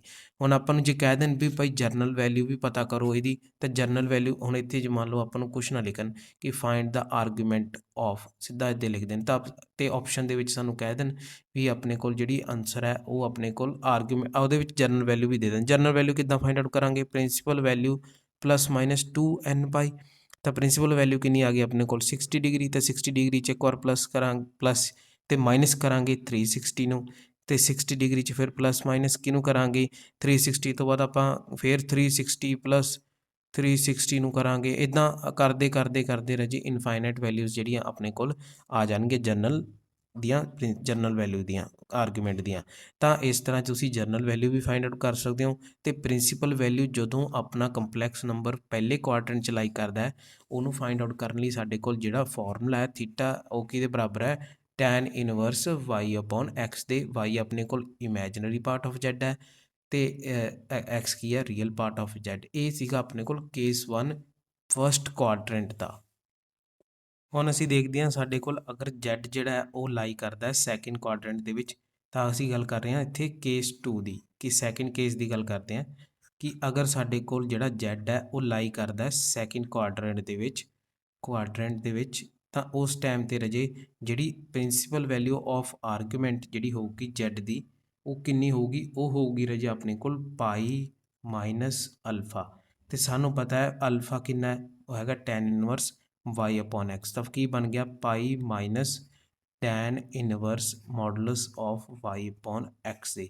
ਤਾਂ ਆਪਣੇ ਕੋਲ ਇਹ ਵੈਲਿਊ ਜਿਹੜੀ ਆ ਗਈ ਪ੍ਰਿੰਸੀਪਲ ਵੈਲਿਊ ਆ ਗਈ ਆਰਗੂਮੈਂਟ ਦੀ, ਕਦੋਂ, ਜਦੋਂ ਆਪਣੇ ਕੋਲ ਜਿਹੜਾ z ਹੈ ਉਹ ਲਾਈ ਕਰਦਾ ਹੈ ਸੈਕਿੰਡ ਕੁਆਡਰੈਂਟ ਦੇ ਵਿੱਚ। ਤਾਂ ਇਹ ਜਿਹੜਾ ਫਾਰਮੂਲਾ ਆ ਗਿਆ ਆਪਣੇ ਕੋਲ ਸੈਕਿੰਡ ਕੁਆਡਰੈਂਟ ਵਾਸਤੇ ਪ੍ਰਿੰਸੀਪਲ ਵੈਲਿਊ ਆਫ ਆਰਗੂਮੈਂਟ ਦਾ ਆ ਗਿਆ। ਇੱਕ ਐਗਜ਼ਾਮਪਲ ਲੈ ਕੇ ਦੇਖ ਲੈਂਦੇ ਰਾਜੇ। ਸਪੋਜ਼ ਆਪਣੇ ਕੋਲ ਜਿਹੜਾ ਕਿਹਾ ਗਿਆ ਕਿ find the principal value of argument ਜਾਂ amplitude, principal value of argument of, ਹੁਣ ਆਪਾਂ ਨੂੰ ਪਤਾ ਸੈਕਿੰਡ ਕੁਆਡਰੈਂਟ 'ਚ x ਕੀ ਹੁੰਦਾ ਨੈਗੇਟਿਵ, ਤਾਂ ਆਪਾਂ ਕਿਹਾ -1 + ਸਕੇਅਰ ਰੂਟ ਆਫ 3 ਆਈਟਾ। ਹੁਣ ਇਸ ਕੇਸ ਦੇ ਵਿੱਚ ਇਹਦੇ ਕੁਆਡਰੈਂਟ ਕੀ ਬਣ ਗਏ -1, 3, x ਨੈਗੇਟਿਵ ਹੈ ਤੇ y ਕੀ ਆਪਣੇ ਕੋਲ ਪੋਜ਼ੀਟਿਵ, ਸੈਕਿੰਡ ਕੁਆਡਰੈਂਟ ਆ ਗਿਆ। ਤਾਂ ਇਸ ਦਾ ਸੋਲਿਊਸ਼ਨ ਕਿਸ ਤਰ੍ਹਾਂ ਹੋਊਗਾ, ਸੋਲਿਊਸ਼ਨ ਹੋਊਗਾ ਕਿ ਸਾਨੂੰ ਪਤਾ ਹੈ ਕਿ ਜਿਹੜਾ ਪ੍ਰਿੰਸੀਪਲ ਵੈਲਿਊ ਆਫ ਆਰਗੂਮੈਂਟ ਹੈ ਥੀਟਾ ਹੈ ਕਿਹਦਾ -1 + ਸਕੇਅਰ ਰੂਟ ਆਫ 3 ਆਈਟਾ, ਉਹ ਕਾਹਦੇ ਬਰਾਬਰ ਆਜੂ, ਉਹ ਆਜੂ ਪਾਈ ਮਾਈਨਸ ਅਲਫਾ ਦੇ। ਤੇ ਪਾਈ ਮਾਈਨਸ ਅਲਫਾ ਦੀ ਜਗ੍ਹਾ ਅਸੀਂ ਕੀ ਲਿਖਾਂਗੇ ਟੈਨ ਇਨਵਰਸ। ਹੁਣ ਇੱਥੇ y ਕਿੰਨਾ ਰਾਜੇ, y ਆਪਣੇ ਕੋਲ ਹੈਗਾ ਸਕੇਅਰ ਰੂਟ ਆਫ 3 ਤੇ x ਕਿੰਨਾ ਹੈ, ਉਹ ਹੈਗਾ ਆਪਣੇ ਕੋਲ -1। ਲੇਕਿਨ ਮੋਡੂਲਸ ਕੀ ਕਰੂਗਾ ਇਸ x ਨੂੰ ਕੀ ਨੈਗੇਟਿਵ ਨੂੰ ਕੀ ਕਰ ਦੂਗਾ ਪੋਜ਼ੀਟਿਵ। ਜਦੋਂ ਅਸੀਂ ਮੋਡੂਲਸ ਨੂੰ ਹਟਾ ਦਾਂਗੇ ਤਾਂ ਇਹ ਬਣ ਜਾਊ ਆਪਣੇ ਕੋਲ ਪਲੱਸ ਬਣ ਜੂਗਾ। ਤਾਂ ਹੁਣ ਆਪਣੇ ਕੋਲ ਕਿੰਨਾ ਆਨਸਰ ਆ ਗਿਆ, ਇਹ ਆ ਗਿਆ theta is equal to pi minus tan inverse of square root of 3। ਆਪਾਂ ਨੂੰ ਪਤਾ ਕਿੰਨਾ ਹੁੰਦਾ 60 ਡਿਗਰੀ। ਤਾਂ 180 ਦੇ ਵਿੱਚੋਂ 60 ਡਿਗਰੀ ਜਿਹੜੇ ਮਾਈਨਸ ਕਰਾਂਗੇ ਤਾਂ ਆਪਣੇ ਕੋਲ ਆਨਸਰ ਕਿੰਨਾ ਆ ਜੂ 120 ਡਿਗਰੀ ਆਨਸਰ ਆ ਜੂਗਾ। ਤਾਂ ਇਸ ਤਰ੍ਹਾਂ ਅਸੀਂ ਜਿਹੜਾ z principal value of argument ਪਤਾ ਕਰ ਲਈ z ਵਾਸਤੇ ਜਦੋਂ ਆਪਣੇ ਕੋਲ ਸੈਕਿੰਡ ਕੁਆਡਰੈਂਟ ਦੇ ਵਿੱਚ ਕੰਪਲੈਕਸ ਨੰਬਰ ਜਿਹੜਾ ਲਾਈ ਕਰਦਾ ਹੈ, ਤਾਂ ਉਦੋਂ ਅਸੀਂ ਯੂਜ਼ ਕਰਨਾ ਹੈ theta is equal to pi minus alpha ਦੇ ਫਾਰਮੂਲੇ ਨੂੰ। ਜਿਹੜਾ ਕੇਸ ਥਰਡ ਆਪਣੇ ਕੋਲ, ਕੇਸ ਥਰਡ ਦੇ ਵਿੱਚ ਆਪਾਂ ਕੀ ਕਵਾਂਗੇ z ਜਦੋਂ ਲਾਈ ਕਰਦਾ ਹੈ ਥਰਡ ਕੁਆਡਰੈਂਟ ਦੇ ਵਿੱਚ, ਤਾਂ ਉਸ ਟਾਈਮ ਤੇ ਜਿਹੜੀ ਥੀਟਾ ਹੈ ਆਪਣੇ ਕੋਲ principal value of argument of z ਹੈ ਉਹਦੀ ਵੈਲਿਊ ਰਾਜੇ ਆਉਂਦੀ ਹੁੰਦੀ ਹੈ minus of pi minus alpha ਦੇ ਬਰਾਬਰ। ਤੇ ਸਾਨੂੰ ਪਤਾ ਅਲਫਾ ਕਿੰਨਾ ਹੈ, tan inverse Y upon X ਦੇ ਇਕੁਅਲ ਹੈ। ਤਾਂ ਇਸ ਕੇਸ ਦੇ ਵਿੱਚ ਤੁਸੀਂ ਖੁਦ ਫਾਈਂਡ ਆਊਟ ਕਰਕੇ ਦੇਖਣਾ ਇਸ ਤਰ੍ਹਾਂ ਦਾ ਕੁਐਸਚਨ ਕਿ find the principal value of argument of -1 minus square root of 3 iota. ਤਾਂ ਇਸ ਕੇਸ 'ਚ ਸਾਡੇ ਕੋਆਰਡੀਨੇਟ ਕੀ ਬਣ ਗਏ -1 ਤੇ ਮਾਈਨਸ ਸਕੇਅਰ ਰੂਟ ਆਫ 3। ਤਾਂ ਇਹ ਕਿਹੜੇ ਕੁਆਡਰੈਂਟ 'ਚ ਆ ਗਏ, ਇਹ ਥਰਡ ਕੁਆਡਰੈਂਟ 'ਚ ਲਾਈ ਕਰਦੇ ਨੇ। ਤਾਂ ਇਸ ਕੇਸ 'ਚ ਵੀ ਤੁਸੀਂ ਆਹ ਫਾਰਮੂਲਾ ਜਿਹੜਾ ਯੂਜ਼ ਕਰਕੇ ਇਹਦਾ ਕੁਐਸਚਨ ਦਾ ਆਨਸਰ ਕੱਢਣਾ ਹੈ ਤੇ ਮੈਨੂੰ ਕਮੈਂਟ ਬਾਕਸ ਦੇ ਵਿੱਚ ਜ਼ਰੂਰ ਦੱਸਣਾ ਕਿ ਤੁਹਾਡਾ ਜਿਹੜਾ ਆਨਸਰ ਹੈ ਉਹ ਕਿੰਨਾ ਆਇਆ ਇਸ question the. Last but not least ਗੱਲ ਕਰਦੇ ਹਾਂ ਕੇਸ ਨੰਬਰ 4 ਦੀ। ਜਦੋਂ ਆਪਣਾ Z ਜੋ ਹੈ ਉਹ 4th ਕੁਆਡਰੈਂਟ 'ਚ ਲਾਈ ਕਰਦਾ ਹੈ, ਉਸ ਕੇਸ ਦੇ ਵਿੱਚ ਥੀਟਾ ਆਫ Z ਜਾਂ ਫਿਰ principal value of argument of Z ਜਿਹੜਾ ਸਾਡੇ ਕੋਲ ਉਹ ਬਰਾਬਰ ਹੋਵੇਗਾ ਰਾਜੇ ਮਾਈਨਸ ਅਲਫਾ ਦੇ। ਤੇ ਸਾਨੂੰ ਪਤਾ ਅਲਫਾ ਕਿੰਨਾ ਹੈ, ਅਲਫਾ ਹੈ ਸਾਡੇ ਕੋਲ tan inverse modulus of y upon X ਦੇ ਇਕੁਅਲ। ਤਾਂ ਜਦੋਂ ਆਪਣੇ ਕੋਲ 4th ਕੁਆਡਰੈਂਟ ਹੋਊਗਾ ਤਾਂ ਉਦੋਂ ਅਸੀਂ ਜਿਹੜਾ ਥੀਟਾ ਕੱਢਣ ਦਾ ਫਾਰਮੂਲਾ ਹੈ, ਪ੍ਰਿੰਸੀਪਲ ਵੈਲਿਊ ਆਫ ਆਰਗੂਮੈਂਟ ਕੱਢਣ ਦਾ ਫਾਰਮੂਲਾ ਹੈ, ਉਹਨੂੰ ਯੂਜ਼ ਕਰਾਂਗੇ ਮਾਈਨਸ ਅਲਫਾ ਜਾਂ ਫਿਰ minus tan inverse Y upon X ਦੇ ਮੋਡੂਲਸ ਦੇ ਬਰਾਬਰ। ਤਾਂ ਕੁਐਸਚਨ ਦੇਖ ਲੈਣੇ ਕਿਸ ਤਰ੍ਹਾਂ ਸੋਲਵ ਕਰਨਾ ਹੈ ਸੋਲੂਸ਼ਨ। ਤਾਂ ਕਹਿੰਦੇ ਵੀ ਸਾਨੂੰ ਸਭ ਤੋਂ ਪਹਿਲਾਂ ਪਤਾ ਲੱਗ ਗਿਆ ਵੀ ਇਹ ਕਿਹੜੇ ਕੁਆਡਰੈਂਟ 'ਚ ਲਾਈ ਕਰ ਰਿਹਾ, ਇਹ ਕੁਆਡਰੈਂਟ 'ਚ ਲਾਈ ਕਰ ਰਿਹਾ 4th ਦੇ ਵਿੱਚ, ਜਿੱਥੇ ਐਕਸ ਦੀ ਵੈਲਿਊ ਜਿਹੜੀ ਹੈ ਪੋਜ਼ਿਟਿਵ ਹੈ ਤੇ ਵਾਈ ਕੀ ਹੈ ਨੈਗੇਟਿਵ ਹੈ। ਤੇ ਹੁਣ ਤੁਹਾਡਾ ਥੀਟਾ ਕਿੰਨਾ ਜੋ ਥੀਟਾ ਆ ਜੂ ਰਾਜੇ ਮਾਈਨਸ ਅਲਫਾ ਜੋ ਕਿ ਇਕੁਅਲ ਹੈ ਮਾਈਨਸ ਟੈਨ ਇਨਵਰਸ ਵਾਈ ਕਿੰਨੀ ਆਪਣੇ ਕੋਲ ਮਾਈਨਸ ਸਕੇਅਰ ਰੂਟ ਆਫ 3 ਜੋ ਕਿ ਆਪਣੇ ਕੋਲ ਮਾਈਨਸ ਸਕੇਅਰ ਰੂਟ ਆਫ 3 ਕੀ ਬਣ ਜਾਣਾ ਪਲੱਸ ਹੀ ਬਣ ਜਾਣਾ। ਤਾਂ ਕਿੰਨਾ ਆ ਗਿਆ ਆਪਣੇ ਕੋਲ ਮਾਈਨਸ, ਇਹ ਤਾਂ ਜਿਹੜੀ ਮਾਈਨਸ ਬਾਹਰ ਹੈਗੀ ਹੈ, ਆਹ ਜਿਹੜੀ ਮਾਈਨਸ ਹੈ ਇਹ ਕੀ ਬਣ ਜੂਗੀ ਪਲੱਸ, ਕਿਉਂਕਿ ਮੋਡੂਲਸ ਲੱਗਿਆ ਹੋਇਆ ਰਾਜੇ। ਤਾਂ ਆਪਣੇ ਕੋਲ ਆ ਗਿਆ tan inverse square root of 3 ਆ ਗਿਆ। ਤੇ tan inverse square root of 3 ਕਿੰਨਾ ਆ ਗਿਆ ਸੀ ਆਪਣੇ ਕੋਲ 60 ਡਿਗਰੀ।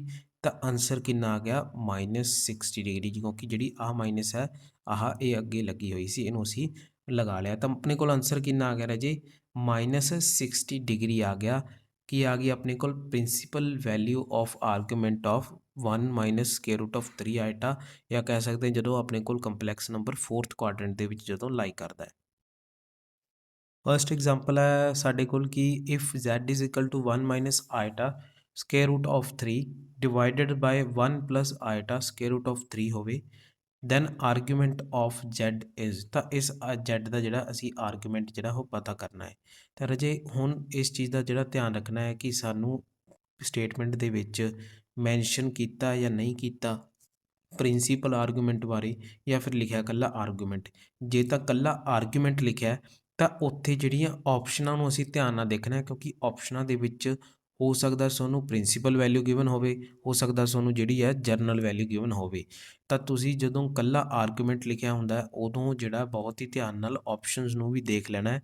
ਪਰ ਜਦੋਂ ਇਕੱਲਾ ਪ੍ਰਿੰਸੀਪਲ ਵੈਲਿਊ ਆਫ ਆਰਗੂਮੈਂਟ ਕਿਹਾ ਹੋਵੇ, ਜਾਂ ਫਿਰ ਪਰਟੀਕੂਲਰ ਤੁਹਾਨੂੰ ਕਿਹਾ ਵੀ ਜਰਨਲ ਵੈਲਿਊ ਆਫ ਆਰਗੂਮੈਂਟ, ਮਤਲਬ ਤੁਹਾਨੂੰ ਦੱਸਿਆ ਹੋਵੇ ਵੀ ਕਿਹੜੀ ਵੈਲਿਊ ਫਾਈਂਡ ਆਊਟ ਕਰਨੀ ਹੈ, ਤਾਂ ਰਾਜੇ ਉਸ ਟਾਈਮ ਦੇ ਉੱਪਰ ਗੱਲ ਹੋਰ ਹੁੰਦੀ ਹੈ। ਉਸ ਟਾਈਮ 'ਤੇ ਉੱਥੇ ਤੁਸੀਂ ਕੀ ਹੈ ਸੌਰੀ ਆਪਸ਼ਨਸ ਦੇ ਵਿੱਚ ਜਿਹੜਾ ਹੈ ਇੰਨਾ ਧਿਆਨ ਨਹੀਂ ਦੇਵਾਂਗੇ, ਉੱਥੇ ਜਸਟ ਜੋ ਆਨਸਰ ਆ ਗਿਆ ਸਾਡਾ ਉਹ ਟਿਕ ਕਰ ਦਾਂਗੇ। ਲੇਕਿਨ ਜਦੋਂ ਇਕੱਲਾ ਆਰਗੂਮੈਂਟ ਲਿਖਿਆ ਤਾਂ ਉਸ ਟਾਈਮ 'ਤੇ ਅਸੀਂ ਜਿਹੜੀ ਆਪਸ਼ਨਸ ਨੇ ਉਹਨਾਂ ਨੂੰ ਧਿਆਨ ਨਾਲ ਦੇਖਣਾ ਹੈ। ਤਾਂ ਰਾਜੇ ਸਭ ਤੋਂ ਪਹਿਲਾਂ ਅਸੀਂ ਕੀ ਕਰਾਂਗੇ, ਸਭ ਤੋਂ ਪਹਿਲਾਂ ਜਿਹੜਾ ਸਾਡਾ Z ਹੈ ਉਹ ਆਪਾਂ ਨੂੰ ਗਿਵਨ ਹੈ 1 minus iota square root of 3 divided by 1 plus iota square root of 3 ਦੇ। ਤਾਂ ਸਭ ਤੋਂ ਪਹਿਲਾਂ ਅਸੀਂ ਕੀ ਕਰਾਂਗੇ, ਇਹਨੂੰ ਸਿੰਪਲੀਫਾਈ ਕਰਾਂਗੇ ਕਿਸ ਨਾਲ, ਇਹਦੇ ਜਿਹੜਾ ਕੰਜੂਗੇਟ ਹੈ ਉਹਦੇ ਨਾਲ ਇਹਨੂੰ ਮਲਟੀਪਲਾਈ ਤੇ ਡਿਵਾਈਡ ਕਰਕੇ 1 plus iota square root of 3 ਦਾ ਕੰਜੂਗੇਟ। ਤਾਂ ਆਪਣੇ ਕੋਲ ਕਿੰਨਾ ਆ ਜਾਊ 1 minus iota square root of 3 divided by 1 plus iota square root of 3 into 1 minus iota square root of 3 divided by 1 minus iota square root of 3।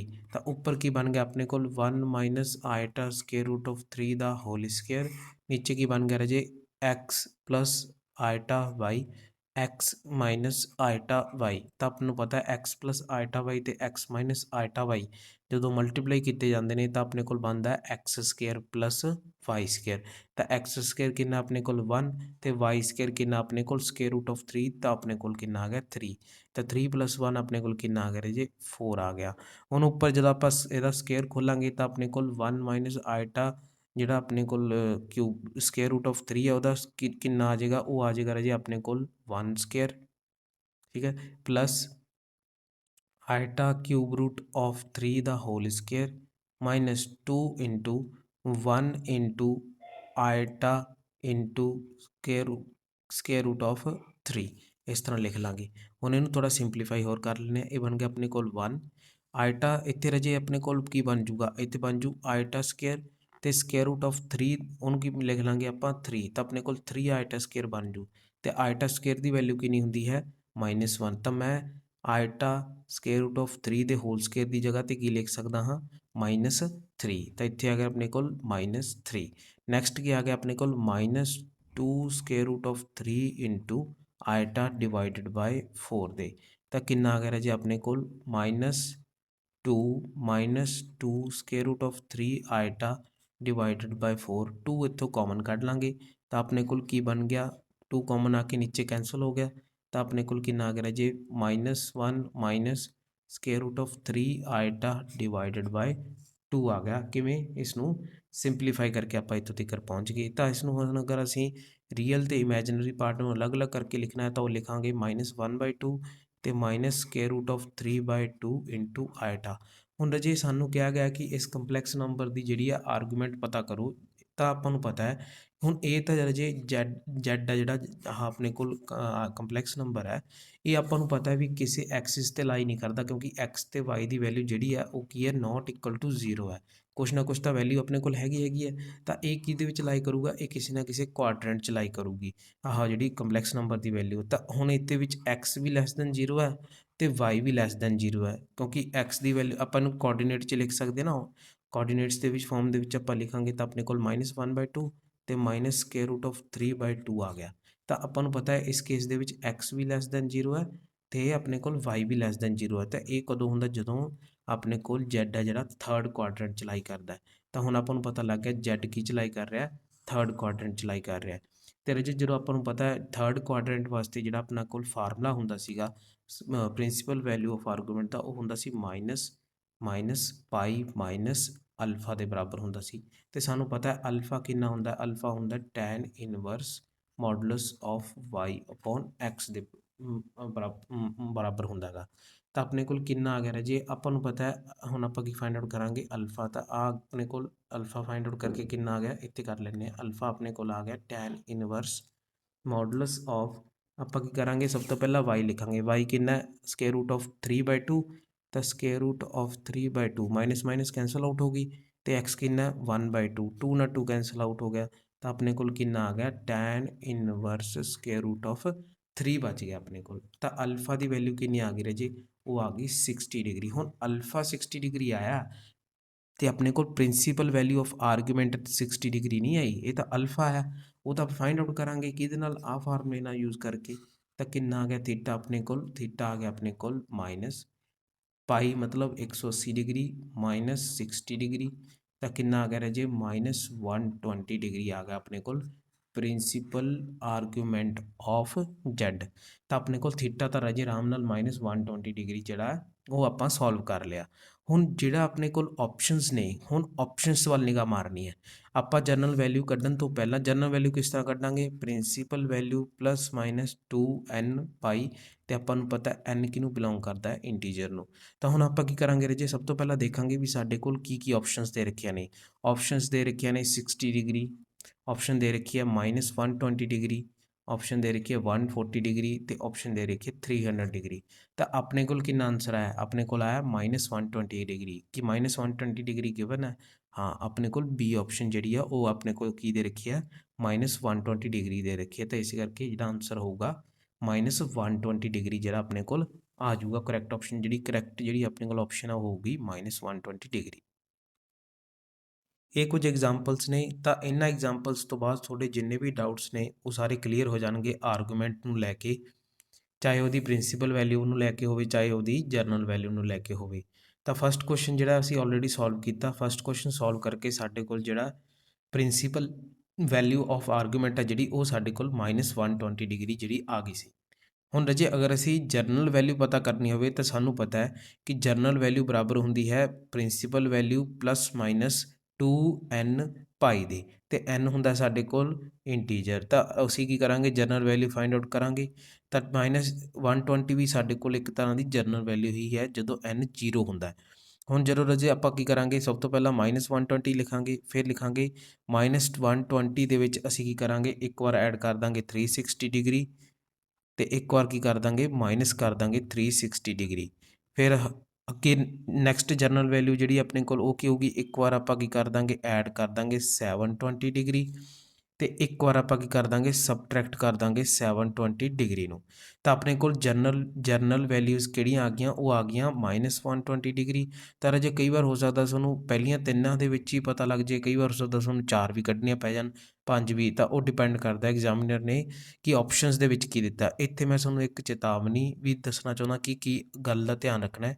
ਤਾਂ ਪਹਿਲਾਂ ਆਪਾਂ ਜਨਰਲ ਵੈਲਿਊ ਜਿਹੜੀ ਫਾਈਂਡ ਆਊਟ ਕਰ ਲਈਏ, ਤਾਂ ਆਪਣੇ ਕੋਲ ਕਿੰਨਾ ਆ ਗਿਆ, -120 ਆ ਗਈ। ਇੱਕ -120 ਚੋਂ 360 ਜਿਹੜਾ ਐਡ ਕੀਤਾ ਤਾਂ ਆਪਣੇ ਕੋਲ ਕਿੰਨਾ ਆ ਗਿਆ, 240, ਅਤੇ -120 ਚੋਂ 360 ਜਿਹੜਾ ਉਹ ਐਡ ਕੀਤਾ ਤਾਂ ਆਪਣੇ ਕੋਲ ਕਿੰਨਾ ਆ ਗਿਆ, -480। ਨੈਕਸਟ ਆਪਣੇ ਕੋਲ ਕਿੰਨੀ ਆ ਗਈ, -120 ਚੋਂ 720 ਕੱਢੇ ਤਾਂ ਕਿੰਨੇ ਆ ਗਏ ਆਪਣੇ ਕੋਲ, 600 ਡਿਗਰੀ। ਇਹ ਸਾਰੇ ਡਿਗਰੀ ਨੇ ਆਪਣੇ ਕੋਲ ਜਨਰਲ ਵੈਲਿਊ। ਅਤੇ -120 ਚੋਂ 720 ਐਡ ਕੀਤੇ ਤਾਂ ਕਿੰਨਾ ਆ ਗਿਆ, 840, ਅਤੇ ਮੂਹਰੇ ਕੀ ਲੱਗ ਜੂ, ਮਾਈਨਸ। ਤਾਂ ਇਹ ਕੁਝ ਆਪਾਂ ਜਨਰਲ ਵੈਲਿਊਜ਼ ਜਿਹੜੀਆਂ ਉਹ ਫਾਈਂਡ ਆਊਟ ਕਰ ਲਈਆਂ ਇਸ ਆਰਗੂਮੈਂਟ ਦੀਆਂ। ਹੁਣ ਜੇ ਆਪਾਂ ਜਸਟ ਕੀ ਕਰਨਾ ਹੈ, ਆਪਸ਼ਨਸ ਨੂੰ ਦੇਖਣਾ, ਕੁਛ ਨਹੀਂ ਕਰਨਾ। ਆਪਸ਼ਨ ਜਿਹੜੀ ਆਪਣੇ ਕੋਲ ਐਗਜ਼ਾਮਪਲ 1 ਹੈ, ਐਗਜ਼ਾਮਪਲ 1 ਦੇ ਵਿੱਚ ਤੁਸੀਂ ਦੇਖੋ ਕਿ 60 ਡਿਗਰੀ ਹੈ। 60 ਡਿਗਰੀ ਨਾ ਤਾਂ ਸਾਡੀ ਜਨਰਲ ਵੈਲਿਊ 'ਚ ਆ ਰਹੀ ਹੈ ਅਤੇ ਨਾ ਹੀ ਸਾਡੀ ਕੀ ਆ ਰਹੀ ਹੈ, ਪ੍ਰਿੰਸੀਪਲ ਵੈਲਿਊ 'ਚ। ਤਾਂ ਇਹ ਆਪਸ਼ਨ ਤਾਂ ਹੈ ਹੀ ਨਹੀਂ ਸੀ। ਅਤੇ ਜਿਹੜੀ ਸੀ ਆਪਸ਼ਨ ਹੈ ਉਹ ਵੀ ਸਾਡੀ ਜਿਹੜੀ ਹੈ 140 ਡਿਗਰੀ, ਉਹ ਵੀ ਸਾਡੀ ਨਾ ਤਾਂ ਪ੍ਰਿੰਸੀਪਲ ਵੈਲਿਊ 'ਚ ਆ ਰਹੀ ਹੈ ਅਤੇ ਨਾ ਹੀ ਆਪਣੀ ਜਨਰਲ ਵੈਲਿਊ 'ਚ ਆ ਰਹੀ ਹੈ। ਅਤੇ ਨੈਕਸਟ ਆਪਣੇ ਕੋਲ ਕੀ ਆ ਗਿਆ, 300 ਵੀ ਜਿਹੜਾ ਸਾਡੇ ਕੋਲ ਕਿਸੇ ਵੀ ਵੈਲਿਊ ਦੇ ਵਿੱਚ ਨਾ ਆ ਰਿਹਾ, ਨਾ ਤਾਂ ਪ੍ਰਿੰਸੀਪਲ ਵੈਲਿਊ 'ਚ ਨਾ ਹੀ ਜਨਰਲ 'ਚ। ਇਸੇ ਕਰਕੇ ਬੀ ਆਪਸ਼ਨ ਜਿਹੜੀ ਆ ਉਹ ਇੱਥੇ ਕਰੈਕਟ ਹੋ ਜਾਂਦੀ ਹੈ। ਹੁਣ ਦੇਖਦੇ ਹਾਂ ਰਾਜੇ ਸੈਕਿੰਡ ਕੁਐਸਚਨ 'ਚ ਆਪਾਂ ਨੂੰ ਸੇਮ ਸਟੇਟਮੈਂਟ ਹੈ, ਪਰ ਜਿਹੜੀਆਂ MCQs ਦੀਆਂ ਸੈਕਿੰਡ MCQs ਦੀਆਂ ਆਪਸ਼ਨਾਂ ਨੇ ਉਹ ਚੇਂਜ ਕੀਤੀਆਂ ਹੋਈਆਂ। ਤਾਂ ਸੈਕਿੰਡ MCQs ਦੀ ਆਪਸ਼ਨ ਕੀ ਨੇ, 60 ਡਿਗਰੀ, ਸਾਨੂੰ ਪਤਾ ਹੈ ਕਿ ਇਹ ਆਨਸਰ ਨਹੀਂ ਹੈ। ਦੂਸਰਾ ਹੈ ਪਲੱਸ ਦਾ 120 ਡਿਗਰੀ, ਅਤੇ ਕੀ ਆਪਣੇ ਕੋਲ ਪ੍ਰਿੰਸੀਪਲ ਵੈਲਿਊ ਕਿੰਨੀ ਆਈ ਸੀ, -120 ਡਿਗਰੀ, ਜਦ ਕਿ ਇੱਥੇ ਕਿੰਨੀ ਹੈ, +120 ਡਿਗਰੀ। ਇਹ ਤਾਂ ਆਪਣੇ ਕੋਲ ਕਰੈਕਟ ਹੀ ਨਹੀਂ ਹੈ, ਨਾ ਹੀ ਤਾਂ ਆਪਣੇ ਕੋਲ ਜਨਰਲ ਵੈਲਿਊ 120 ਅਤੇ ਨਾ ਹੀ ਪ੍ਰਿੰਸੀਪਲ ਵੈਲਿਊ ਹੈ। ਹੁਣ ਆ ਗਈ ਗੱਲ ਸੀ ਦੀ, ਕਿੰਨਾ ਦੇ ਰੱਖਿਆ, 240 ਡਿਗਰੀ। ਤਾਂ ਚੈੱਕ ਕਰੋ ਆਪਣੇ ਕੋਲ ਜਿਹੜੀ ਪ੍ਰਿੰਸੀਪਲ ਵੈਲਿਊ ਆ ਉਹ ਕਿੰਨੀ ਆ, ਉਹ -120 ਡਿਗਰੀ। ਅਤੇ ਜਦੋਂ ਅਸੀਂ ਜਨਰਲ ਵੈਲਿਊਜ਼ 'ਚ ਚੈੱਕ ਕੀਤਾ ਤਾਂ ਆਪਣੇ ਕੋਲ ਜਨਰਲ ਵੈਲਿਊ ਜਿਹੜੀ ਆ ਉਹ ਪਈ ਹੈ 240 ਡਿਗਰੀ। ਨੈਕਸਟ ਵੀ ਆਪਾਂ ਜਿਹੜੀ ਆਪਸ਼ਨ ਚੈੱਕ ਕਰ ਲੈਂਦੇ ਹਾਂ, ਉਹ ਹੈ 300, ਤਾਂ 300 ਤਾਂ ਆਪਣੇ ਕੋਲ ਹੈ ਹੀ ਨਹੀਂ। ਤਾਂ ਸੀ ਆਪਸ਼ਨ ਕਰੈਕਟ ਆ ਗਈ। ਹੁਣ ਜੇ ਅਸੀਂ ਪਹਿਲੀ ਐਗਜ਼ਾਮਪਲ 'ਚ ਦੇਖਿਆ ਕਿ ਉੱਥੇ ਵੀ ਸਿਰਫ ਆਰਗੂਮੈਂਟ ਲਿਖਿਆ ਸੀ, ਦੂਸਰੀ 'ਚ ਵੀ ਸਿਰਫ ਆਰਗੂਮੈਂਟ, ਥਰਡ 'ਚ ਵੀ ਆਰਗੂਮੈਂਟ ਹੈ, ਫੋਰਥ 'ਚ ਵੀ ਆਰਗੂਮੈਂਟ ਹੈ, ਲੇਕਿਨ ਜਿਹੜੀ ਫਿਫਥ ਆ ਉਹ 'ਚ ਸਪੈਸ਼ਲ ਲਿਖਿਆ ਪ੍ਰਿੰਸੀਪਲ ਵੈਲਿਊ ਪਤਾ ਕਰਨੀ ਹੈ।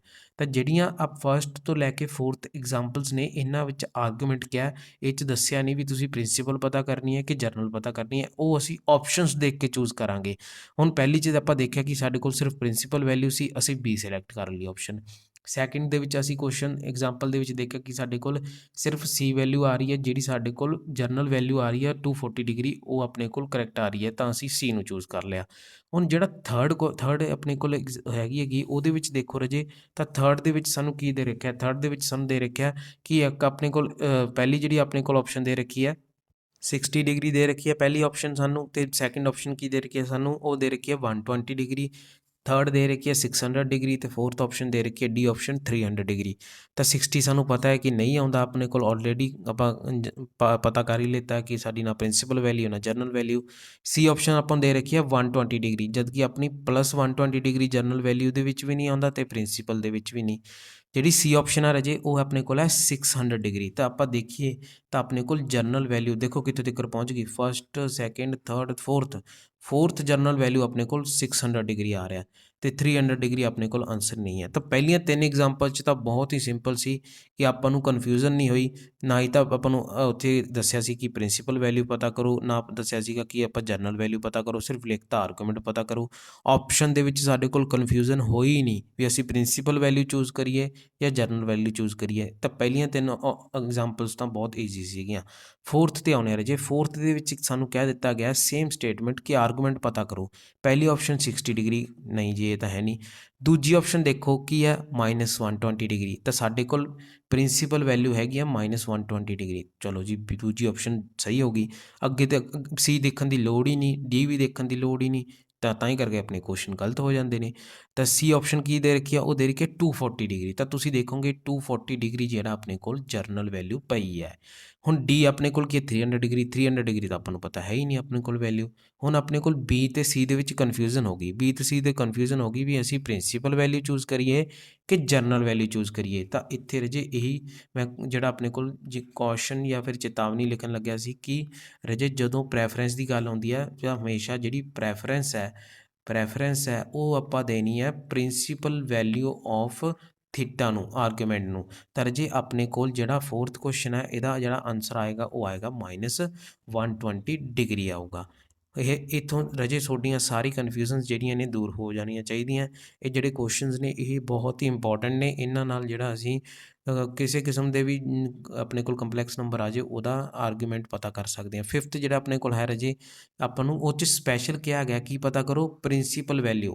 ਹੁਣ ਆਪਾਂ ਨੂੰ ਪ੍ਰਿੰਸੀਪਲ ਵੈਲਿਊ ਕਹਿ ਤਾ ਤਾਂ ਕੀ ਆਪਾਂ ਜਨਰਲ ਵੈਲਿਊ ਵਾਲਾ ਜਿਹੜਾ ਕੰਸੈਪਟ ਆ ਉਹਦਾ ਬੋਝ ਲਵਾਂਗੇ, ਉਹਦੀ ਵੈਲਿਊ ਆਪਾਂ ਨੂੰ ਆਪਸ਼ਨ 'ਚ ਦੇ ਰੱਖੀ ਆ ਦੇਖੋ 240। ਤਾਂ ਕੀ ਅਸੀਂ ਇਹਨੂੰ ਆਪਸ਼ਨ ਨੂੰ ਕਰੈਕਟ ਮੰਨਾਂਗੇ? ਨਹੀਂ ਜੀ, ਕਿਉਂਕਿ ਸਾਨੂੰ ਕੀ ਕਿਹਾ ਗਿਆ, ਕੀ ਪਤਾ ਕਰੋ, ਸਿਰਫ ਪਤਾ ਕਰੋ ਆਪਣੇ ਕੋਲ ਕਿਹੜੀ ਵੈਲਿਊ ਪਤਾ ਕਰੋ, ਆਹ ਪ੍ਰਿੰਸੀਪਲ ਵੈਲਿਊ ਪਤਾ ਕਰੋ। ਤਾਂ ਹੁਣ ਦੇਖੋ ਇਹ ਆਪਸ਼ਨ ਕੀ ਆਪਣੇ ਕੋਲ 60 ਡਿਗਰੀ, ਕੀ ਪ੍ਰਿੰਸੀਪਲ ਵੈਲਿਊ 60 ਡਿਗਰੀ ਹੈ? ਨਹੀਂ। ਬੀ ਆਪਸ਼ਨ ਕੀ ਦੇ ਰੱਖੀ ਹੈ +120 ਡਿਗਰੀ ਦੇ ਰੱਖੀ ਹੈ ਇਹ, ਅਤੇ ਆਪਣੇ ਕੋਲ ਪ੍ਰਿੰਸੀਪਲ ਵੈਲਿਊ ਕਿੰਨੀ ਆਈ ਹੈ -120 ਡਿਗਰੀ। ਤਾਂ ਇਹ ਵੀ ਗਲਤ ਹੈ ਜੀ। ਤਾਂ ਬਚਿਆ ਕੀ ਨਨ ਆਫ ਦੀ ਦੀਸ। ਤਾਂ ਇੱਦਾਂ ਵੀ ਕਨਫਿਊਜ਼ਨ ਕ੍ਰੀਏਟ ਕਰ ਸਕਦੇ ਨੇ ਉਹ ਨਨ ਆਫ ਦੀ ਦੀਸ ਵਾਲਾ ਕੁਐਸਚਨ ਪਾ ਕੇ। ਤਾਂ ਉਮੀਦ ਕਰਦਾ ਕਿ ਤੁਹਾਨੂੰ ਇਹ ਕੁਐਸਚਨ ਸਮਝ ਆ ਗਏ ਤਾਂ ਇਸ ਵੀਡੀਓ ਨੂੰ ਸ਼ੇਅਰ ਕਰਿਓ। ਤਾਂ ਰਜੇ ਇਸ ਆਪਣੇ ਕੋਲ ਬਹੁਤ ਹੀ ਇੰਪੋਰਟੈਂਟ ਕੰਸੈਪਟ ਹੈ ਆਰਗੂਮੈਂਟ ਵਾਲਾ। ਹੁਣ ਰਜੇ ਆਪਣੇ ਕੋਲ ਹੈਗਾ ਇੱਕ ਬਹੁਤ ਹੀ ਇੰਪੋਰਟੈਂਟ ਰਿਜ਼ਲਟ। ਇਸ ਇੰਪੋਰਟੈਂਟ ਰਿਜ਼ਲਟ ਦੇ ਵਿੱਚ ਅਸੀਂ ਕੀ ਕਰਨਾ ਹੈ, ਅਸੀਂ ਫਾਈਂਡ ਆਊਟ ਕਰਨਾ ਹੈ argument of Z, argument of Z bar, argument of -Z ਅਤੇ ਆਰਗੂਮੈਂਟ ਆਫ -Z ਬਾਰ ਦੀਆਂ ਵੈਲਿਊਜ਼। ਤਾਂ ਆਪਾਂ ਇਸ ਜਿਹੜੇ ਇੰਪੋਰਟੈਂਟ ਰਿਜ਼ਲਟਸ ਨੇ, ਇਹ ਇੰਪੋਰਟੈਂਟ ਰਿਜ਼ਲਟਸ ਜਿਹੜੇ ਰਜੇ ਨੇ ਉਹ ਬਹੁਤ ਯੂਜ਼ ਹੁੰਦੇ ਨੇ ਪ੍ਰੋਪਰਟੀਜ਼ ਦੇ ਵਿੱਚ ਵੀ। ਅਤੇ ਅਸੀਂ ਆਲਰੇਡੀ Z ਬਾਰ -Z ਅਤੇ -Z ਬਾਰ ਬਾਰੇ ਡਿਸਕਸ ਕਰ ਚੁੱਕੇ ਹਾਂ ਡਿਟੇਲ ਦੇ ਵਿੱਚ। ਸਾਨੂੰ ਪਤਾ ਹੈ ਕਿ ਸੈਂਟਰ ਤੋਂ ਲੈ ਕੇ ਓਰੀਜਨ ਤੋਂ ਲੈ ਕੇ A ਪੁਆਇੰਟ ਤੱਕ, A ਪੁਆਇੰਟ ਕੀ ਹੈ ਸਾਡੇ ਕੋਲ, ਅਸੀਂ ਕਿਹਾ ਵੀ ਸਾਡੇ ਕੋਲ ਕੋਈ ਕੰਪਲੈਕਸ ਨੰਬਰ ਹੈ x + i, ਅਤੇ ਅਸੀਂ ਉਸ ਨੂੰ ਕੀ ਕੀਤਾ, ਰਿਪਰਜੈਂਟ ਕੀਤਾ ਆਰਗਨ ਪਲੇਨ ਦੇ ਵਿੱਚ ਐਜ਼ ਆ ਪੁਆਇੰਟ A। ਤਾਂ ਉਹਦੇ ਕੋਆਰਡੀਨੇਟਸ ਨੇ x ਅਤੇ y। ਅਤੇ ਸਾਨੂੰ ਪਤਾ ਹੈ ਕਿ ਪੋਜ਼ੀਟਿਵ x ਐਕਸਿਸ ਦੇ ਨਾਲ ਜਿਹੜਾ OA ਲਾਈਨ ਆ ਉਹ ਕਿੰਨਾ ਐਂਗਲ ਬਣਾਉਂਦੀ ਹੈ, ਉਹ ਬਣਾਉਂਦੀ ਹੈ ਥੀਟਾ ਐਂਗਲ। ਤਾਂ ਰਜੇ ਹੁਣ ਆਪਾਂ ਨੂੰ ਪਤਾ ਹੈ ਕਿ ਜਿਹੜਾ O ਤੋਂ ਲੈ ਕੇ A ਤੱਕ ਡਿਸਟੈਂਸ ਜਿਹੜਾ ਹੈਗਾ ਗਾ ਉਹ ਆਪਣਾ ਕੀ ਹੈਗਾ ਮੋਡੂਲਸ ਆਫ Z ਹੈ, ਜਾਂ ਆਪਾਂ ਕਹਿ ਸਕਦੇ ਹਾਂ ਰੇਡੀਅਸ ਅਗਰ ਸਰਕਲ ਡਰਾ ਕੀਤਾ ਹੋਇਆ R ਰੇਡੀਅਸ ਦਾ। ਅਤੇ ਰਜੇ ਆਪਾਂ ਨੂੰ ਪਤਾ ਜਿਹੜੀ A ਪੁਆਇੰਟ ਹੈ ਇਹ ਆਪਾਂ ਨੂੰ ਕੀ ਰਿਪਰਜੈਂਟ ਕਰ ਰਿਹਾ, ਇਹ ਰਿਪਰਜੈਂਟ ਕਰ ਰਿਹਾ Z ਨੂੰ, ਜਿਹਦੇ ਕੋਆਰਡੀਨੇਟਸ ਨੇ x, y। ਅਤੇ ਜੇ ਅਸੀਂ ਰਿਪਰਜੈਂਟ ਕਰਨਾ ਹੋਵੇ Z ਬਾਰ ਨੂੰ ਤਾਂ ਆਪਾਂ ਨੂੰ ਪਤਾ Z ਬਾਰ ਕੀ ਹੈ, ਮਿਰਰ ਇਮੇਜ ਹੈ Z the with respect to ਕੀ ਹੈ x ਐਕਸਿਸ। ਤਾਂ ਮਿਰਰ ਇਮੇਜ ਕਿੱਥੇ ਆਊਗੀ, ਇੱਥੇ। ਮਿਰਰ ਇਮੇਜ ਦਾ ਕੀ ਮਤਲਬ ਹੁੰਦਾ ਹੈ ਵੀ ਜਿੰਨਾ ਜਿਹੜਾ ਆਬਜੈਕਟ ਹੈ ਉਹ ਮਿਰਰ ਤੋਂ ਦੂਰ 'ਤੇ ਆ, ਉਨੀ ਦੂਰ 'ਤੇ ਹੀ ਉਹਦੀ ਇਮੇਜ ਬਣੂਗੀ। ਤਾਂ ਇੱਥੇ ਜਿਹੜਾ ਆਹ ਲੈਂਥ ਹੈ ਸਾਡੇ ਕੋਲ ਮਿਰਰ ਤੋਂ, ਸਪੋਜ਼ ਅਸੀਂ x ਐਕਸਿਸ ਨੂੰ ਅਸੀਂ ਅਗਰ ਮਿਰਰ ਮੰਨਦੇ ਹਾਂ ਤਾਂ ਜਿਹੜੀ ਆ O ਤੋਂ ਲੈ ਕੇ B ਤੱਕ ਜਿਹੜਾ ਡਿਸਟੈਂਸ ਹੈ O ਨਹੀਂ, A ਤੋਂ ਲੈ ਕੇ B ਤੱਕ ਡਿਸਟੈਂਸ ਹੈ ਜਿਹੜਾ AB, ਉਹ ਕਿਹਦੇ ਬਰਾਬਰ ਹੋਊਗਾ, B ਤੋਂ ਲੈ ਕੇ ਸਪੋਜ਼ ਅਸੀਂ ਇਸ ਪੁਆਇੰਟ ਨੂੰ ਕੀ ਕਹਿ ਦਿੰਦੇ ਹਾਂ C, ਤਾਂ B ਤੋਂ ਲੈ ਕੇ C ਤੱਕ ਦੇ ਡਿਸਟੈਂਸ ਦੇ, ਕਿਉਂਕਿ ਇਹਦੇ 'ਚ ਜਿੰਨੀ ਜਿਹੜੀ ਆ ਉਹ ਆਬਜੈਕਟ ਦੀ ਦੂਰੀ ਆ ਮਿਰਰ ਤੋਂ ਉਨੀ ਹੀ ਦੂਰ 'ਤੇ ਸਾਡੀ ਇਮੇਜ ਬਣੂਗੀ। ਤਾਂ ਜਿਹੜੀ ਆ C ਪੁਆਇੰਟ ਹੈ ਇੱਥੇ ਅਸੀਂ ਇਮੇਜ ਸਪੋਜ਼ ਕੀਤੀ ਹੈ ਜਿਸ ਦਾ ਨਾਂ ਅਸੀਂ ਕੀ ਰੱਖਿਆ ਵਾ Z ਬਾਰ, ਅਤੇ ਇਹਦੇ Z ਬਾਰ ਦੇ ਕੋਆਰਡੀਨੇਟਸ ਕੀ ਨੇ x, -y ਕੋਆਰਡੀਨੇਟਸ ਨੇ। ਹੁਣ ਜਿਹੜਾ ਆਪਣੇ ਕੋਲ ਥੀਟਾ ਹੈ, ਥੀਟਾ ਐਂਗਲ ਕੀ ਹੈ ਆਪਣੇ ਕੋਲ, ਥੀਟਾ ਐਂਗਲ ਆਪਣੇ ਕੋਲ ਹੈ ਐਂਗਲ ਜਿਹੜਾ ਬਣਾਇਆ ਗਿਆ ਹੈਗਾ ਪੋਜ਼ੀਟਿਵ x ਐਕਸਿਸ ਦੇ ਨਾਲ OA ਲਾਈਨ ਦਾ। ਤਾਂ ਆਪਾਂ ਇੱਥੇ ਲਿਖ ਲੈਂਦੇ ਹਾਂ ਥੀਟਾ ਕੀ ਆਪਣੇ ਕੋਲ, ਇਹ ਹੈ angle made by OA with positive x axis, ਅਤੇ ਇਹਦੀ ਜਿਹੜੀ ਡਾਇਰੈਕਸ਼ਨ ਆ ਰਜੇ ਉਹ ਡਾਇਰੈਕਸ਼ਨ ਕੀ ਆ ਆਪਣੇ ਕੋਲ in anti clockwise direction, anti clockwise direction. ਤਾਂ ਇੱਥੋਂ ਸਾਡੇ ਕੋਲ ਥੀਟਾ ਪਤਾ ਲੱਗ ਗਿਆ ਵੀ ਜਿਹੜਾ ਥੀਟਾ ਐਂਗਲ ਹੈ ਉਹ ਕੀ ਆ ਆਰਗੂਮੈਂਟ ਆਫ Z ਹੈ। ਇੱਥੇ ਆਪਾਂ ਨੂੰ ਕੋਲ ਇੱਕ ਚੀਜ਼ ਤਾਂ ਕਲੀਅਰ ਹੋ ਗਈ, ਆਰਗੂਮੈਂਟ ਆਫ Z ਆ ਗਿਆ ਆਪਣੇ ਕੋਲ ਥੀਟਾ। ਤਾਂ ਇਹ ਆਪਾਂ ਜੇ ਜੈਡ ਜਿਹੜਾ ਸਪੋਜ਼ ਕੀਤਾ ਐਕਸ ਪਲਸ ਆਈਟਾ ਬਾਈ, ਤਾਂ ਆਪਾਂ ਕਹਾਂਗੇ let argument of Z is equal to theta, ਜਾਂ ਫਿਰ ਕਹਾਂਗੇ suppose argument of Z is equal to theta. ਆਪਾਂ ਕਹਿ ਸਕਦੇ ਹਾਂ ਕਿ ਆਰਗੂਮੈਂਟ ਜਿਹੜਾ ਜੈਡ ਦਾ ਉਹ ਥੀਟਾ ਆ ਗਿਆ, ਕਿਉਂਕਿ ਥੀਟਾ ਜਿਹੜਾ ਫਸਟ ਕੁਆਡਰੈਂਟ 'ਚ ਲਾਈ ਕਰਦਾ ਅਤੇ ਉਹਦੇ ਕੋਆਰਡੀਨੇਟਸ ਕਿੰਨੇ ਨੇ ਐਕਸ, ਵਾਈ, ਅਤੇ ਉਹਦਾ ਜਿਹੜਾ ਆਪਾਂ ਆਰਗੂਮੈਂਟ ਆ ਉਹਨੂੰ ਥੀਟਾ ਜਿਹੜਾ ਮੰਨ ਲਿਆ। ਇਹ ਤਾਂ ਆਪਣੇ ਕੋਲ ਜੈਡ ਦਾ ਤਾਂ ਆ ਗਿਆ। ਹੁਣ ਅਸੀਂ ਫਾਈਂਡ ਆਊਟ ਕਰਨਾ ਹੈ ਜੈਡ ਬਾਰ ਵਾਸਤੇ, ਮਾਈਨਸ ਜੈਡ ਵਾਸਤੇ, ਮਾਈਨਸ ਜੈਡ ਬਾਰ ਵਾਸਤੇ ਕੀ ਆਰਗੂਮੈਂਟ ਪਤਾ ਕਰਨਾ ਇਹਨਾਂ ਤਿੰਨਾਂ ਦਾ। ਇੱਕ ਦਾ ਤਾਂ ਅਸੀਂ ਪਤਾ ਕਰ ਲਿਆ।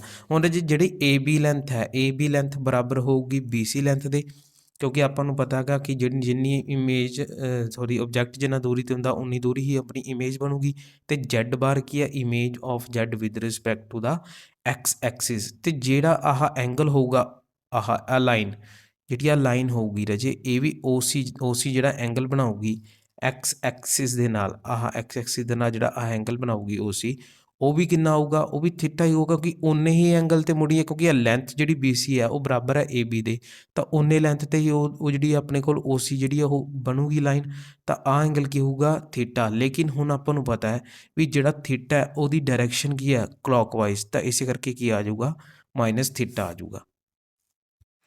ਤਾਂ ਆਰਗੂਮੈਂਟ ਆਫ ਜਿਹੜਾ ਆਪਣੇ ਕੋਲ ਜੈਡ ਬਾਰ ਕਿੰਨਾ ਆ ਗਿਆ, ਉਹ ਆ ਗਿਆ ਮਾਈਨਸ ਥੀਟਾ। ਸੈਕਿੰਡ ਇਕੁਏਸ਼ਨ ਲਿਖ ਲੈਂਦੇ ਹਾਂ। ਹੁਣ ਸਾਨੂੰ ਪਤਾ ਹੈ ਕਿ ਜਿਹੜਾ ਸਾਡੇ ਕੋਲ ਜੈਡ ਬਾਰ ਹੈ ਉਹ ਲਾਈ ਕਰਦਾ ਹੈ ਫੋਰਥ ਕੁਆਡਰੈਂਟ ਦੇ ਵਿੱਚ, ਅਤੇ ਜਿਹੜਾ ਮਾਈਨਸ ਜੈਡ ਹੈ ਆਪਣੇ ਕੋਲ ਉਹ ਕਿੱਥੇ ਲਾਈ ਕਰਦਾ, ਉਹ ਲਾਈ ਕਰਦਾ ਹੈ ਥਰਡ ਕੁਆਡਰੈਂਟ ਦੇ ਵਿੱਚ। ਮਾਈਨਸ ਜੈਡ ਅਤੇ ਇਹਦੇ ਕੋਆਰਡੀਨੇਟਸ ਕੀ ਨੇ, ਮਾਈਨਸ ਐਕਸ ਮਾਈਨਸ ਵਾਈ। ਉਹ ਤੋਂ ਲੈ ਕੇ ਮਾਈਨਸ ਜੈਡ ਤੱਕ ਦਾ ਜਿਹੜਾ ਡਿਸਟੈਂਸ ਹੈ ਸਪੋਜ਼ ਉਹ ਵੀ ਕਿਹਦੇ ਬਰਾਬਰ ਹੈ, ਸਪੋਜ਼ ਨਹੀਂ ਉਹ ਵੀ ਬਰਾਬਰ ਹੈ ਓ ਸੀ ਦੇ ਬਰਾਬਰ ਹੈ, ਕਿਉਂਕਿ ਲੈਂਥ ਤਾਂ ਕੀ ਹੈ ਸੇਮ ਹੀ ਹੈ। ਉਹ ਜਿਹੜਾ ਮਾਈਨਸ ਜੈਡ ਹੈ ਉਹ ਕੀ ਹੈ, ਮਿਰਰ ਇਮੇਜ ਹੈ Z the with respect to origin ਦੇ। ਤਾਂ ਮਾਈਨਸ ਜੈਡ ਤੋਂ ਲੈ ਕੇ ਓ ਤੱਕ ਦਾ ਡਿਸਟੈਂਸ ਜਿਹੜਾ ਹੈ ਉਹ ਬਰਾਬਰ ਹੋਵੇਗਾ ਓ ਤੋਂ ਲੈ ਕੇ ਜੈਡ ਤੱਕ ਦੇ ਡਿਸਟੈਂਸ ਦੇ। ਤਾਂ ਸਪੋਜ਼ ਜਿਹੜਾ ਮਾਈਨਸ ਜੈਡ ਪੁਆਇੰਟ ਹੈ ਇਹਦਾ ਮੈਂ ਨਾਂ ਰੱਖ ਲਿੱਤਾ ਡੀ, ਤਾਂ ਓ ਡੀ ਜਿਹੜੀ ਲੈਂਥ ਹੈ ਰਾਜੇ ਉਹ ਬਰਾਬਰ ਹੈ ਓ ਸੀ ਦੇ, ਉਹ ਬਰਾਬਰ ਹੈ ਓ ਏ ਦੇ, ਕਿਉਂਕਿ ਓ ਡੀ ਜਿਹੜਾ ਹੈ ਉਹ ਲੈਂਥ ਹੈ ਮਾਈਨਸ ਜੈਡ ਦੀ, ਮਾਈਨਸ ਜੈਡ ਪੁਆਇੰਟ ਦੀ ਓਰੀਜਨ ਤੋਂ, ਅਤੇ ਜਿਹੜਾ ਮਾਈਨਸ ਜੈਡ ਹੈ ਉਹ ਕੀ ਹੈ, ਉਹ ਏ ਦੀ, ਜਾਂ ਆਪਾਂ ਕਹਿ ਸਕਦੇ ਹਾਂ ਜੈਡ ਦੀ ਇਮੇਜ ਹੈ ਵਿਦ ਰਿਸਪੈਕਟ ਟੂ ਓਰੀਜਨ ਦੇ। ਤਾਂ ਲੈਂਥ ਤਾਂ ਸੇਮ ਹੀ ਹੋਵੇਗੀ। ਹੁਣ ਜੇ ਆਹ ਐਂਗਲ ਥੀਟਾ ਹੈ ਆਪਣੇ ਕੋਲ, ਤਾਂ ਜਿਹੜਾ ਆਹ ਐਂਗਲ ਹੈ ਇਹ ਵੀ ਕਿੰਨਾ ਹੋਵੇਗਾ ਆਪਣੇ ਕੋਲ, ਉਹ ਵੀ ਹੋਵੇਗਾ ਆਪਣੇ ਕੋਲ ਥੀਟਾ ਹੀ ਹੋਵੇਗਾ। ਪਰ ਅਸੀਂ ਕੀ ਫਾਈਂਡ ਆਊਟ ਕਰਨਾ ਹੈ, ਅਸੀਂ ਫਾਈਂਡ ਆਊਟ ਕਰਨਾ ਆਰਗੂਮੈਂਟ, ਜਾਂ ਫਿਰ ਅਸੀਂ ਕਹਿ ਸਕਦੇ ਹਾਂ ਅਸੀਂ ਫਾਈਂਡ ਆਊਟ ਕਰਨਾ ਐਂਗਲ। ਐਂਗਲ ਕਿੱਥੋਂ ਫਾਈਂਡ ਆਊਟ ਕਰਨਾ, ਹਮੇਸ਼ਾ ਪੋਜ਼ੀਟਿਵ ਐਕਸ ਐਕਸਿਸ ਤੋਂ ਲੈ ਕੇ ਉਸ ਲਾਈਨ ਤੱਕ ਦਾ, ਉਹ ਲਾਈਨ ਜਿਹੜੀ ਕਿਸੇ ਕੰਪਲੈਕਸ ਨੰਬਰ ਦੇ ਪੁਆਇੰਟ ਨੂੰ ਰਿਪਰੈਜ਼ੈਂਟ ਕਰਦੀ ਹੈ, ਜੁਆਇਨ ਕਰਦੀ ਹੈ ਪੁਆਇੰਟ ਨੂੰ ਅਤੇ ਓਰੀਜਨ ਨੂੰ। ਹੁਣ ਜੇ ਅਸੀਂ ਜਿਹੜਾ ਪੁਆਇੰਟਸ ਨੇ ਸਾਡੇ ਕੋਲ ਉਹ ਹੈਗੇ ਨੇ ਏ ਸੀ ਅਤੇ ਡੀ, ਅਤੇ ਰਾਜੇ ਏ ਆਪਣੇ ਕੋਲ ਜੈਡ ਨੂੰ ਰਿਪਰੈਜ਼ੈਂਟ ਕਰ ਰਿਹਾ, ਸੀ ਰਿਪਰੈਜ਼ੈਂਟ ਕਰ ਰਿਹਾ ਜੈਡ ਬਾਰ ਨੂੰ, ਅਤੇ ਡੀ ਰਿਪਰੈਜ਼ੈਂਟ ਕਰ ਰਿਹਾ ਮਾਈਨਸ ਜੈਡ ਨੂੰ।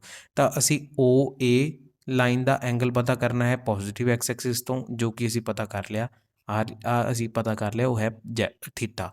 ਫਿਰ ਅਸੀਂ ਪਤਾ ਕਰਨਾ ਸੀ ਓ ਸੀ ਲਾਈਨ ਦਾ ਐਂਗਲ ਕਿਤੋਂ, ਪੋਜ਼ੀਟਿਵ ਐਕਸ ਐਕਸਿਸ ਤੋਂ, ਉਹ ਵੀ ਅਸੀਂ ਪਤਾ ਕਰ ਲਿਆ, ਕਿੰਨਾ ਆ ਗਿਆ ਮਾਈਨਸ ਥੀਟਾ ਆ ਗਿਆ ਆਪਣੇ ਕੋਲ।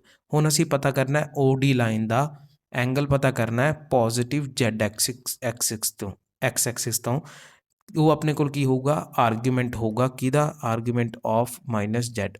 ਤਾਂ ਆਰਗੂਮੈਂਟ ਆਫ ਮਾਈਨਸ ਜੈਡ ਕੀ ਹੋਊਗਾ, ਉਹ ਐਂਗਲ ਜਿਹੜਾ ਪੋਜ਼ੀਟਿਵ ਐਕਸ ਐਕਸਿਸ ਅਤੇ ਓ ਡੀ ਲਾਈਨ ਦੇ ਵਿੱਚ ਬਣਦਾ ਹੈ। ਤਾਂ ਹਮੇਸ਼ਾ ਚੀਜ਼ ਧਿਆਨ 'ਚ ਰੱਖਣੀ ਹੈ ਕਿ ਆਪਾਂ ਪੋਜ਼ੀਟਿਵ ਐਕਸ ਐਕਸਿਸ ਤੋਂ ਹੀ ਸ਼ੁਰੂ ਕਰਨਾ ਮੈਜ਼ਰ ਕਰਨਾ ਐਂਗਲ ਲਾਈਨ ਤੱਕ। ਤਾਂ ਹੁਣ ਆਪਣੇ ਕੋਲ ਜਿਹੜਾ ਆਹ ਐਂਗਲ ਹੋਊਗਾ, ਆਹ ਜਿਹੜਾ ਐਂਗਲ ਆ ਗ੍ਰੀਨ ਲਾਈਨ ਜਿਹਨੂੰ ਰਿਪਰੈਜ਼ੈਂਟ ਕਰ ਰਹੀ ਹੈ, ਇਹ ਐਂਗਲ ਆਪਣਾ ਕਿੰਨਾ ਹੋਊਗਾ, ਸਾਨੂੰ ਪਤਾ ਹੈ ਇਹ ਪੂਰਾ ਐਂਗਲ ਕਿੰਨਾ ਹੈ। ਮੈਂ ਇੱਕ ਵਾਰ ਡਰਾ ਕਰ ਦੇਣਾ, ਇਹ ਜਿਹੜਾ ਸਾਡੇ ਕੋਲ ਪੂਰਾ ਐਂਗਲ ਹੈ ਇਹ ਆਪਣੇ ਕੋਲ ਕਿੰਨਾ ਹੈ, ਇਹ ਹੈ ਆਪਣੇ ਕੋਲ ਹੈਗਾ 180 ਡਿਗਰੀ।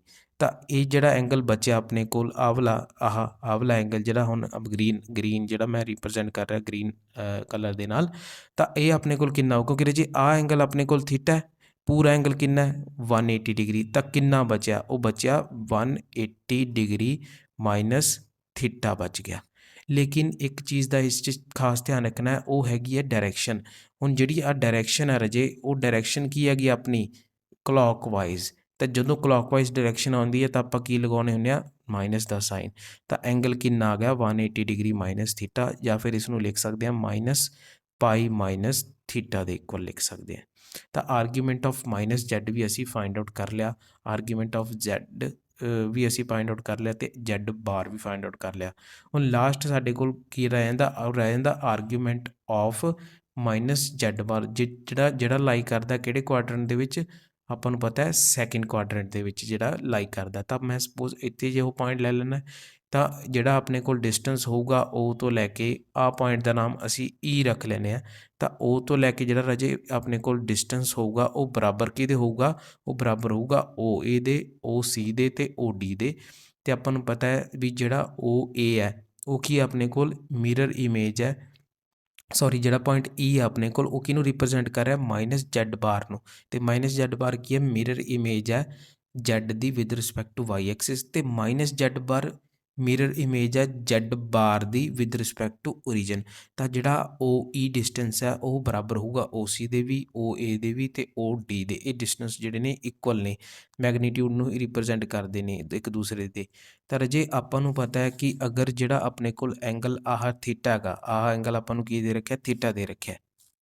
ਪੋਜ਼ੀਟਿਵ ਐਕਸ ਐਕਸਿਸ ਦੇ ਨਾਲ ਜਿਹੜੀ ਓ ਏ ਲਾਈਨ ਹੈ ਉਹ ਕਿੰਨਾ ਐਂਗਲ ਬਣਾ ਰਹੀ ਹੈ, ਉਹ ਥੀਟਾ ਬਣਾ ਰਹੀ ਹੈ। ਤਾਂ ਜਿਹੜੀ ਆਪਣੇ ਕੋਲ ਓ ਈ ਲਾਈਨ ਹੈ ਉਹ ਵੀ ਉਨੇ ਹੀ ਐਂਗਲ 'ਤੇ ਹੀ ਨੈਗੇਟਿਵ ਐਕਸ ਐਕਸਿਸ ਤੋਂ ਦੂਰ ਹੋਊਗੀ, ਤਾਂ ਇਹ ਐਂਗਲ ਵੀ ਆਪਣੇ ਕੋਲ ਕੀ ਹੋਊਗਾ, ਥੀਟਾ ਹੀ ਹੋਵੇਗਾ। ਉਸ ਤੋਂ ਬਾਅਦ ਅਗਰ ਗੱਲ ਕਰੀਏ ਤਾਂ ਸਾਨੂੰ ਪਰ ਚਾਹੀਦਾ ਹੈ ਕਿ ਆਰਗੂਮੈਂਟ ਆਫ ਮਾਈਨਸ ਜ਼ੈਡ ਬਾਰ ਚਾਹੀਦਾ, ਅਤੇ ਆਪਾਂ ਨੂੰ ਪਤਾ ਕਿ ਆਰਗੂਮੈਂਟ ਫਾਈਂਡ ਆਊਟ ਕਰਨ ਲਈ ਸਾਨੂੰ ਜਿਹੜਾ ਐਂਗਲ ਮੈਜ਼ਰ ਕਰਨਾ ਉਹ ਕਰਨਾ ਹੁੰਦਾ ਪੋਜ਼ੀਟਿਵ ਐਕਸ ਐਕਸਿਸ ਤੋਂ ਉਸ ਲਾਈਨ ਤੱਕ ਦਾ। ਤਾਂ ਅਸੀਂ ਆਹ ਜਿਹੜਾ ਐਂਗਲ ਹੈ ਮੈਜ਼ਰ ਕਰਨਾ ਵੀ ਆਹ ਜਿਹੜਾ ਪੂਰਾ ਐਂਗਲ ਕਿੰਨਾ ਹੋਵੇਗਾ ਸਾਡੇ ਕੋਲ ਆਹ ਸਾਰਾ। ਤਾਂ ਇਹ ਐਂਗਲ ਕਿੰਨਾ ਹੋਵੇਗਾ ਸਾਨੂੰ ਪਤਾ ਹੈ, ਜਿਹੜਾ ਆਹ ਟੋਟਲ ਐਂਗਲ ਹੈ ਮੈਂ ਇੱਕ ਵਾਰ ਡਰਾ ਕਰ ਦਿੰਦਾ, ਆਹ ਟੋਟਲ ਐਂਗਲ ਜਿਹੜਾ ਹੈ ਉਹ ਕਿੰਨਾ ਆਪਣੇ ਕੋਲ 180 ਡਿਗਰੀ, ਅਤੇ ਜਿਹੜਾ ਆਹ ਐਂਗਲ ਹੈ ਆਪਣੇ ਕੋਲ ਇਹ ਕਿੰਨਾ ਆਪਣੇ ਕੋਲ ਥੀਟਾ। ਤਾਂ ਕਿੰਨਾ ਬਚਿਆ, ਇਹ ਬਚਿਆ 180 ਡਿਗਰੀ ਮਾਈਨਸ ਥੀਟਾ। ਤਾਂ ਰਾਜੇ ਈ ਪੁਆਇੰਟ ਆਪਣੇ ਕੋਲ ਜੋ ਕਿ ਮਾਈਨਸ ਜ਼ੈਡ ਬਾਰ ਹੈ, ਜਿਸ ਦੇ ਕੋਆਰਡੀਨੇਟਸ ਆਪਾਂ ਨੂੰ ਪਤਾ ਹੈ ਕਿ ਆਪਣੇ ਕੋਲ ਇੱਥੇ ਐਕਸ ਨੈਗੇਟਿਵ ਹੈ ਅਤੇ ਵਾਈ ਕੀ ਹੈ, ਪੋਜ਼ੀਟਿਵ। ਤਾਂ ਇਹ ਆਪਣੇ ਕੋਲ ਮਾਈਨਸ ਜ਼ੈਡ ਬਾਰ ਹੈ, ਮਾਈਨਸ ਜ਼ੈਡ ਬਾਰ ਦੇ ਵਿੱਚ ਸਾਨੂੰ ਪਤਾ ਹੈ ਕਿ ਸਾਡੇ ਕੋਲ ਸੈਕਿੰਡ ਕੁਆਡਰੈਂਟ ਹੁੰਦਾ, ਮਾਈਨਸ ਐਕਸ ਅਤੇ ਕੋਮਾ ਵਾਈ ਉਹਦੇ ਕੀ ਹੁੰਦੇ ਨੇ, ਕੋਆਰਡੀਨੇਟਸ ਹੁੰਦੇ ਨੇ। ਅਤੇ ਜਿਹੜੀ ਓ ਈ ਦੀ ਲੈਂਥ ਹੈ ਜਿਹੜੇ ਜੇ ਉਹ ਓ ਏ ਦੇ ਬਰਾਬਰ ਹੀ ਹੈ, ਅਤੇ ਜਿਹੜਾ ਐਂਗਲ ਹੈ ਥੀਟਾ ਉਹ ਵੀ ਸੇਮ ਹੀ ਹੋਵੇਗਾ, ਓ ਈ ਬਣਾਉਂਦੀ ਜਿਹੜੀ ਮਾਈਨਸ ਐਕਸ ਐਕਸਿਸ ਦੇ ਨਾਲ। ਉਸ ਤੋਂ ਪਰ ਆਪਾਂ ਨੂੰ ਚਾਹੀਦਾ ਕਿ ਇਹ ਪੋਜ਼ੀਟਿਵ ਐਕਸ ਐਕਸਿਸ ਤੋਂ ਉਸ ਲਾਈਨ ਤੱਕ ਦਾ ਐਂਗਲ, ਜਿਹੜੀ ਲਾਈਨ ਜਿਹੜੀ ਅਸੀਂ ਸਪੋਜ਼ ਕੀਤੀ ਹੈ ਪੁਆਇੰਟ, ਜਿਹੜਾ ਪੁਆਇੰਟ ਅਸੀਂ ਲਿੱਤਾ ਗਾ ਮਾਈਨਸ ਜ਼ੈਡ ਬਾਰ ਅਤੇ ਓਰੀਜਨ ਨੂੰ ਜੋੜ ਕੇ ਜਿਹੜੀ ਲਾਈਨ ਆਉਂਦੀ ਹੈ ਉੱਥੋਂ ਤੱਕ ਅਸੀਂ ਐਂਗਲ ਪਤਾ ਕਰਨਾ ਸੀ, ਉਹ ਆ ਗਿਆ ਆਪਣੇ ਕੋਲ 180 ਡਿਗਰੀ ਮਾਈਨਸ ਥੀਟਾ, ਜਾਂ ਫਿਰ ਅਸੀਂ ਲਿਖ ਸਕਦੇ ਹਾਂ ਇਸਨੂੰ ਪਾਈ ਮਾਈਨਸ ਥੀਟਾ। ਤਾਂ ਇਹ ਆਪਣੇ ਕੋਲ ਜਿਹੜੀਆਂ ਸਾਰੀਆਂ ਚਾਰੇ ਵੈਲਿਊਜ਼ ਜਿਹੜੀਆਂ ਜ਼ੈਡ ਬਾਰ ਮਾਈਨਸ ਜ਼ੈਡ ਬਾਰ ਦੀਆਂ ਆਪਣੇ ਕੋਲ ਆਰਗੂਮੈਂਟ ਦੀਆਂ ਜਿਹੜੀ ਵੈਲਿਊਜ਼ ਜਿਹੜੀਆਂ ਆ ਗਈਆਂ ਨੇ। ਤਾਂ ਇਸ ਤਰ੍ਹਾਂ ਅਸੀਂ ਜਿਹੜਾ ਉਹ ਕਿਸੇ ਵੀ ਕੰਪਲੈਕਸ ਨੰਬਰ ਦੀ ਵੈਲਿਊ ਫਾਈਂਡ ਆਊਟ ਕਰ ਸਕਦੇ ਹਾਂ। ਤਾਂ ਇਹਨਾਂ ਦੀ ਜਿਹੜੀ ਵੈਲਿਊਜ਼ ਨੇ ਉਹ ਡਾਇਰੈਕਟ ਯਾਦ ਰੱਖਣੀਆਂ ਨੇ, ਸਾਨੂੰ ਯਾਦ ਹੋਣੀਆਂ ਚਾਹੀਦੀਆਂ ਕਿ ਜ਼ੈਡ ਦੀ ਵੈਲਿਊ ਕਿੰਨੀ ਹੈ ਥੀਟਾ, ਜ਼ੈਡ ਬਾਰ ਦੀ ਵੈਲਿਊ ਕਿੰਨੀ ਹੈ ਮਾਈਨਸ ਥੀਟਾ, ਮਾਈਨਸ ਜ਼ੈਡ ਦੀ ਆਰਗੂਮੈਂਟ ਦੀ ਵੈਲਿਊ ਕਿੰਨੀ ਹੈ ਮਾਈਨਸ ਪਾਈ ਮਾਈਨਸ ਥੀਟਾ, ਅਤੇ ਆਰਗੂਮੈਂਟ ਆਫ ਮਾਈਨਸ ਜ਼ੈਡ ਬਾਰ ਕਿੰਨਾ ਪਾਈ ਮਾਈਨਸ ਥੀਟਾ ਦੀ ਇਕਲਾ। ਅਤੇ ਇਹਨਾਂ ਨੂੰ ਅਸੀਂ ਕੀ ਕਰਨਾ, ਯਾਦ ਹੀ ਰੱਖਣਾ ਹੈ। ਦੋ ਰਾਜੇ ਇਸ ਦੇ ਵਿੱਚ ਨਾ ਦੋ ਇੰਪੋਰਟੈਂਟ ਹੋਰ ਜਿਹੜੇ ਰਿਜ਼ਲਟਸ ਨੇ ਅਸੀਂ ਯਾਦ ਰੱਖਣੇ ਨੇ। ਅਸੀਂ ਸਭ ਤੋਂ ਪਹਿਲਾਂ ਕੀ ਕੀਤਾ, ਆਰਗੂਮੈਂਟ ਆਫ ਜ਼ੈਡ ਪਤਾ ਕੀਤਾ ਜੋ ਅਸੀਂ ਥੀਟਾ ਮੰਨਿਆ। ਸੈਕਿੰਡ ਅਸੀਂ ਪਤਾ ਕੀਤਾ ਉਹਨੂੰ ਹੀ ਯੂਜ਼ ਕਰਕੇ ਅਸੀਂ ਆਰਗੂਮੈਂਟ ਆਫ ਜ਼ੈਡ ਬਾਰ ਕੱਢਿਆ, ਉਹ ਕੀ ਹੈ ਮਾਈਨਸ ਥੀਟਾ। ਥਰਡ ਅਸੀਂ ਰਿਜ਼ਲਟ ਜਿਹੜਾ ਫਾਈਂਡ ਆਊਟ ਕੀਤਾ ਉਹ ਕੀਤਾ ਕਿ argument of minus Z the value ਕਿੰਨੀ ਹੈ, ਉਹ ਆਪਣੇ ਕੋਲ ਆ ਗਈ ਮਾਈਨਸ ਪਾਈ ਮਾਈਨਸ ਥੀਟਾ ਦੇ ਇਕੁਅਲ। ਅਤੇ ਫਿਰ ਉਸ ਤੋਂ ਬਾਅਦ ਅਸੀਂ ਫਾਈਂਡ ਆਊਟ ਕੀਤਾ ਫੋਰਥ ਨੰਬਰ 'ਤੇ ਕਿ ਆਰਗੂਮੈਂਟ ਆਫ ਮਾਈਨਸ ਜਿਹੜਾ ਜ਼ੈਡ ਬਾਰ ਉਹਦੀ ਵੈਲਿਊ ਕਿੰਨੀ ਆ ਗਈ ਆਪਣੇ ਕੋਲ, ਉਹ ਆ ਗਈ ਪਾਈ ਮਾਈਨਸ ਥੀਟਾ। ਤਾਂ ਇਸ ਤਰ੍ਹਾਂ ਅਸੀਂ ਇਹ ਚਾਰ ਰਿਜ਼ਲਟਸ ਪੜ੍ਹੇ। ਇੱਕ ਨਾ ਸਾਡੇ ਕੋਲ ਫਿਫਥ ਰਿਜ਼ਲਟ ਕੀ ਹੈ ਰਾਜੇ, ਕਹਿੰਦਾ ਜੇ ਸਾਨੂੰ ਕਹਿ ਦਿੱਤਾ ਜਾਵੇ ਕਿ ਆਰਗੂਮੈਂਟ ਆਫ ਪਤਾ ਕਰੋ ਓਮੇਗਾ ਦਾ। ਹੁਣ ਸਾਨੂੰ ਪਤਾ ਓਮੇਗਾ ਕੀ ਹੈ, ਅਸੀਂ ਪੜ੍ਹਿਆ ਸੀ ਕਿ 1 ਓਮੇਗਾ ਸਕੇਅਰ ਕੀ ਨੇ, ਕਿਊਬ ਰੂਟਸ ਆਫ ਯੂਨਿਟੀ ਨੇ। ਅਤੇ ਸਾਨੂੰ ਪਤਾ ਹੈ ਕਿ ਜਿਹੜੀ ਓਮੇਗਾ ਦੀ ਵੈਲਿਊ ਹੈ ਅਤੇ ਓਮੇਗਾ ਸਕੇਅਰ ਦੀ ਵੈਲਿਊ ਕਿੰਨੀ ਹੈ, ਮੈਂ ਇੱਥੇ ਜਿਹੜੀਆਂ ਵੈਲਿਊਜ਼ ਲਿਖ ਲੈਣਾ। ਓਮੇਗਾ ਸਾਡੇ ਕੋਲ ਹੈ -1 ਪਲੱਸ ਸਕੇਅਰ ਰੂਟ ਆਫ 3 ਫਿਰ ਆਇਟਾ ਡਿਵਾਈਡਡ ਬਾਈ 2, ਅਤੇ ਓਮੇਗਾ ਸਕੇਅਰ ਹੈ ਰਾਜੇ ਆਪਣੇ ਕੋਲ -1 minus square root of 3 iota divided by 2। ਤਾਂ ਇਹ ਆਪਣੇ ਕੋਲ ਦੋ ਵੈਲਿਊਜ਼ ਆ ਗਈਆਂ ਓਮੇਗਾ ਅਤੇ ਓਮੇਗਾ ਸਕੇਅਰ ਦੀਆਂ। ਤਾਂ ਹੁਣ ਸਾਨੂੰ ਕਿਹਾ ਗਿਆ ਕਿ ਓਮੇਗਾ ਦਾ ਆਰਗੂਮੈਂਟ ਪਤਾ ਕਰੋ। ਤਾਂ ਕੀ ਮੈਥਡ ਹੈ, ਉਹੀ ਮੈਥਡ।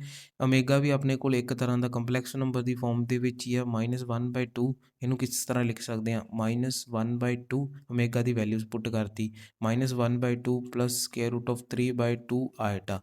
ਹੁਣ ਆਪਣੇ ਕੋਲ x ਕਿੰਨਾ ਨੈਗੇਟਿਵ, y ਕਿੰਨਾ ਪੋਜ਼ਿਟਿਵ, ਤੇ ਜਦੋਂ x ਨੈਗੇਟਿਵ ਹੋਵੇ ਆਪਣੇ ਕੋਲ ਤੇ y ਹੋਵੇ ਪੋਜ਼ਿਟਿਵ ਤਾਂ ਕਿਹੜੇ ਕੁਆਡਰੈਂਟ 'ਚ ਚਲਾ ਗਿਆ? ਤਾਂ ਇਹ ਰਾਜੇ ਆਪਣੇ ਕੋਲ ਆ ਗਿਆ ਸੈਕਿੰਡ ਕੁਆਡਰੈਂਟ। ਤਾਂ ਸੈਕਿੰਡ ਕੁਆਡਰੈਂਟ ਦੇ ਵਿੱਚ ਆਪਾਂ ਨੂੰ ਪਤਾ ਹੈ ਕਿ ਜਿਹੜੀ ਆਪਣੇ ਕੋਲ ਪ੍ਰਿੰਸੀਪਲ ਵੈਲਿਊ ਆਫ ਆਰਗੂਮੈਂਟ ਹੈ, principal value of theta of omega ਕਿੰਨੀ ਆ ਜੂਗੀ? ਉਹ ਆ ਜੂਗੀ ਰਾਜੇ ਪਾਈ ਮਾਈਨਸ ਅਲਫਾ। ਹੁਣ ਆਪਾਂ ਨੂੰ ਪਤਾ ਅਲਫਾ ਕਿਹਦੇ ਬਰਾਬਰ ਹੈ? ਉਹ ਹੁੰਦਾ ਹੈ tan inverse y upon x ਦਾ ਮੋਡੂਲਸ। ਤਾਂ ਇੱਥੋਂ ਆਪਣੇ ਕੋਲ ਵੈਲਿਊ ਕਿੰਨੀ ਆ ਜੂਗੀ? ਪਾਈ ਮਾਈਨਸ ਟੈਨ ਇਨਵਰਸ ਤਾਂ ਆਪਣੇ ਕੋਲ ਕੀ ਹੈ? y ਕਿੰਨਾ ਹੈ? Square root of 3 divided by 2 ਤੇ ਆਪਣੇ ਕੋਲ x ਕਿੰਨਾ ਹੈ? -1/2 ਮਾਈਨਸ ਜਿਹੜਾ ਉਹ ਆਪਣੇ ਮੋਡੂਲਸ ਨਾਲ ਕੈਂਸਲ ਆਊਟ ਹੋ ਜੂ, 2 ਨਾਲ 2 ਕੈਂਸਲ ਆਊਟ ਹੋ ਗਿਆ ਤਾਂ ਰਾਜੇ ਆਪਣੇ ਕੋਲ ਕਿੰਨਾ ਆ ਗਿਆ? Pi minus tan inverse square root of 3। ਤਾਂ ਇੱਥੋਂ ਆਪਣੇ ਕੋਲ ਕਿੰਨਾ ਆਨਸਰ ਆ ਗਿਆ? Pi minus tan inverse square root of 3। Answer ਆ ਗਿਆ ਪਾਈ ਮਾਈਨਸ 60 ਡਿਗਰੀ। ਤਾਂ ਆਨਸਰ ਕਿੰਨਾ ਆ ਗਿਆ? 180 ਚੋਂ 60 ਮਾਈਨਸ ਕੀਤੇ ਤਾਂ ਕਿੰਨਾ ਆ ਗਿਆ? 120 ਡਿਗਰੀ ਜਿਹੜਾ ਆਨਸਰ ਆਪਣੇ ਕੋਲ ਆ ਗਿਆ। ਤਾਂ ਆਪਾਂ ਨੂੰ ਪਤਾ ਲੱਗ ਗਿਆ ਵੀ ਜਿਹੜਾ ਆਰਗੂਮੈਂਟ ਹੁੰਦਾ ਓਮੇਗਾ ਦਾ ਉਹ ਹੁੰਦਾ ਹੈ ਆਪਣੇ ਕੋਲ 120 ਡਿਗਰੀ, ਜਿਹੜੀ ਉਹਦੀ ਪ੍ਰਿੰਸੀਪਲ ਵੈਲਿਊ ਆਫ ਆਰਗੂਮੈਂਟ ਹੁੰਦੀ ਹੈ ਓਮੇਗਾ ਦੀ। ਹੁਣ ਜੇ ਆਪਾਂ ਰਾਜੇ ਫਾਈਂਡ ਆਊਟ ਕਰਨੀ ਹੋਵੇ argument value of omega square ਦੀ ਤਾਂ ਆਪਾਂ ਕੀ ਕਰਾਂਗੇ? ਇੱਥੇ ਆਪਣੇ ਕੋਲ ਆ ਜਾਊਗਾ -1/2 ਤੇ ਆਪਣੇ ਕੋਲ ਦੂਸਰਾ ਕੀ ਆ ਜੂ? Minus square root of 3/2 iota. ਤਾਂ ਹੁਣ ਆਪਾਂ ਨੂੰ ਪਤਾ ਹੈ x ਵੀ ਨੈਗੇਟਿਵ ਹੈ ਇੱਥੇ ਤੇ y ਵੀ ਕੀ ਆ ਗਿਆ? ਆਪਣੇ ਨੈਗੇਟਿਵ ਆ ਗਿਆ। ਤਾਂ ਰਾਜੇ ਜਦੋਂ x ਵੀ ਨੈਗੇਟਿਵ ਹੋਵੇ ਤੇ y ਵੀ ਨੈਗੇਟਿਵ ਹੋਵੇ ਆਪਣੇ ਕੋਲ ਕਿਹੜਾ ਕੁਆਡਰੈਂਟ ਆ ਜਾਂਦਾ? ਆਪਣੇ ਕੋਲ ਆ ਜਾਂਦਾ ਥਰਡ ਕੁਆਡਰੈਂਟ। ਤਾਂ ਥਰਡ ਕੁਆਡਰੈਂਟ ਦੇ ਵਿੱਚ ਸਾਨੂੰ ਪਤਾ ਪ੍ਰਿੰਸੀਪਲ ਵੈਲਿਊ ਕਿਹਦੇ ਬਰਾਬਰ ਹੁੰਦੀ ਹੈ? ਉਹ ਬਰਾਬਰ ਹੁੰਦੀ ਰਾਜੇ ਪਾਈ ਮਾਈਨਸ ਅਲਫਾ ਦੀ ਵੈਲਿਊ ਮੂਰੇ ਮਾਈਨਸ ਲਗਾ ਦਿਓ ਤਾਂ ਆਪਣੇ ਕੋਲ ਕੀ ਆ ਜਾਊਗਾ? ਆਪਣੇ ਕੋਲ ਆ ਜਾਊਗਾ pi minus tan inverse y upon x ਦਾ ਮੋਡੂਲਸ ਦੀ ਸਾਰੇ ਅੱਗੇ ਮਾਈਨਸ। ਤਾਂ ਇਸ ਦੇ ਅੱਗੇ ਵੀ ਅਸੀਂ ਕੀ ਲਗਾ ਦੇਣਾ? ਮਾਈਨਸ ਦਾ ਸਿੰਬਲ ਜਿਹੜਾ ਉਹ ਲਗਾ ਦੇਣਾ ਮਾਈਨਸ।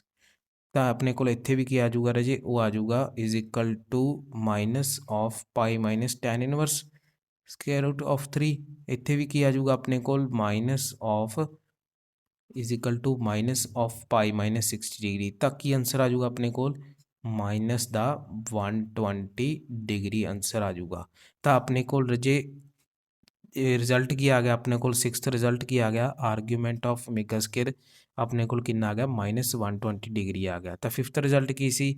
ਆਰਗੂਮੈਂਟ ਆਫ ਓਮੇਗਾ ਆਪਣੇ ਕੋਲ ਕਿੰਨਾ? 120 ਡਿਗਰੀ ਤੇ ਆਪਣੇ ਕੋਲ ਆਰਗੂਮੈਂਟ ਆਫ ਓਮੇਗਾ ਸਕੇਅਰ ਕਿੰਨਾ ਆ ਗਿਆ? ਉਹ ਆ ਗਿਆ -120 ਡਿਗਰੀ ਆਪਣੇ ਕੋਲ ਆ ਗਿਆ। ਤਾਂ ਇਹ ਦੋ ਜਿਹੜੇ ਹੋਰ ਰਿਜ਼ਲਟ ਜਿਹੜੇ ਤੁਸੀਂ ਯਾਦ ਰੱਖਣੇ ਨੇ।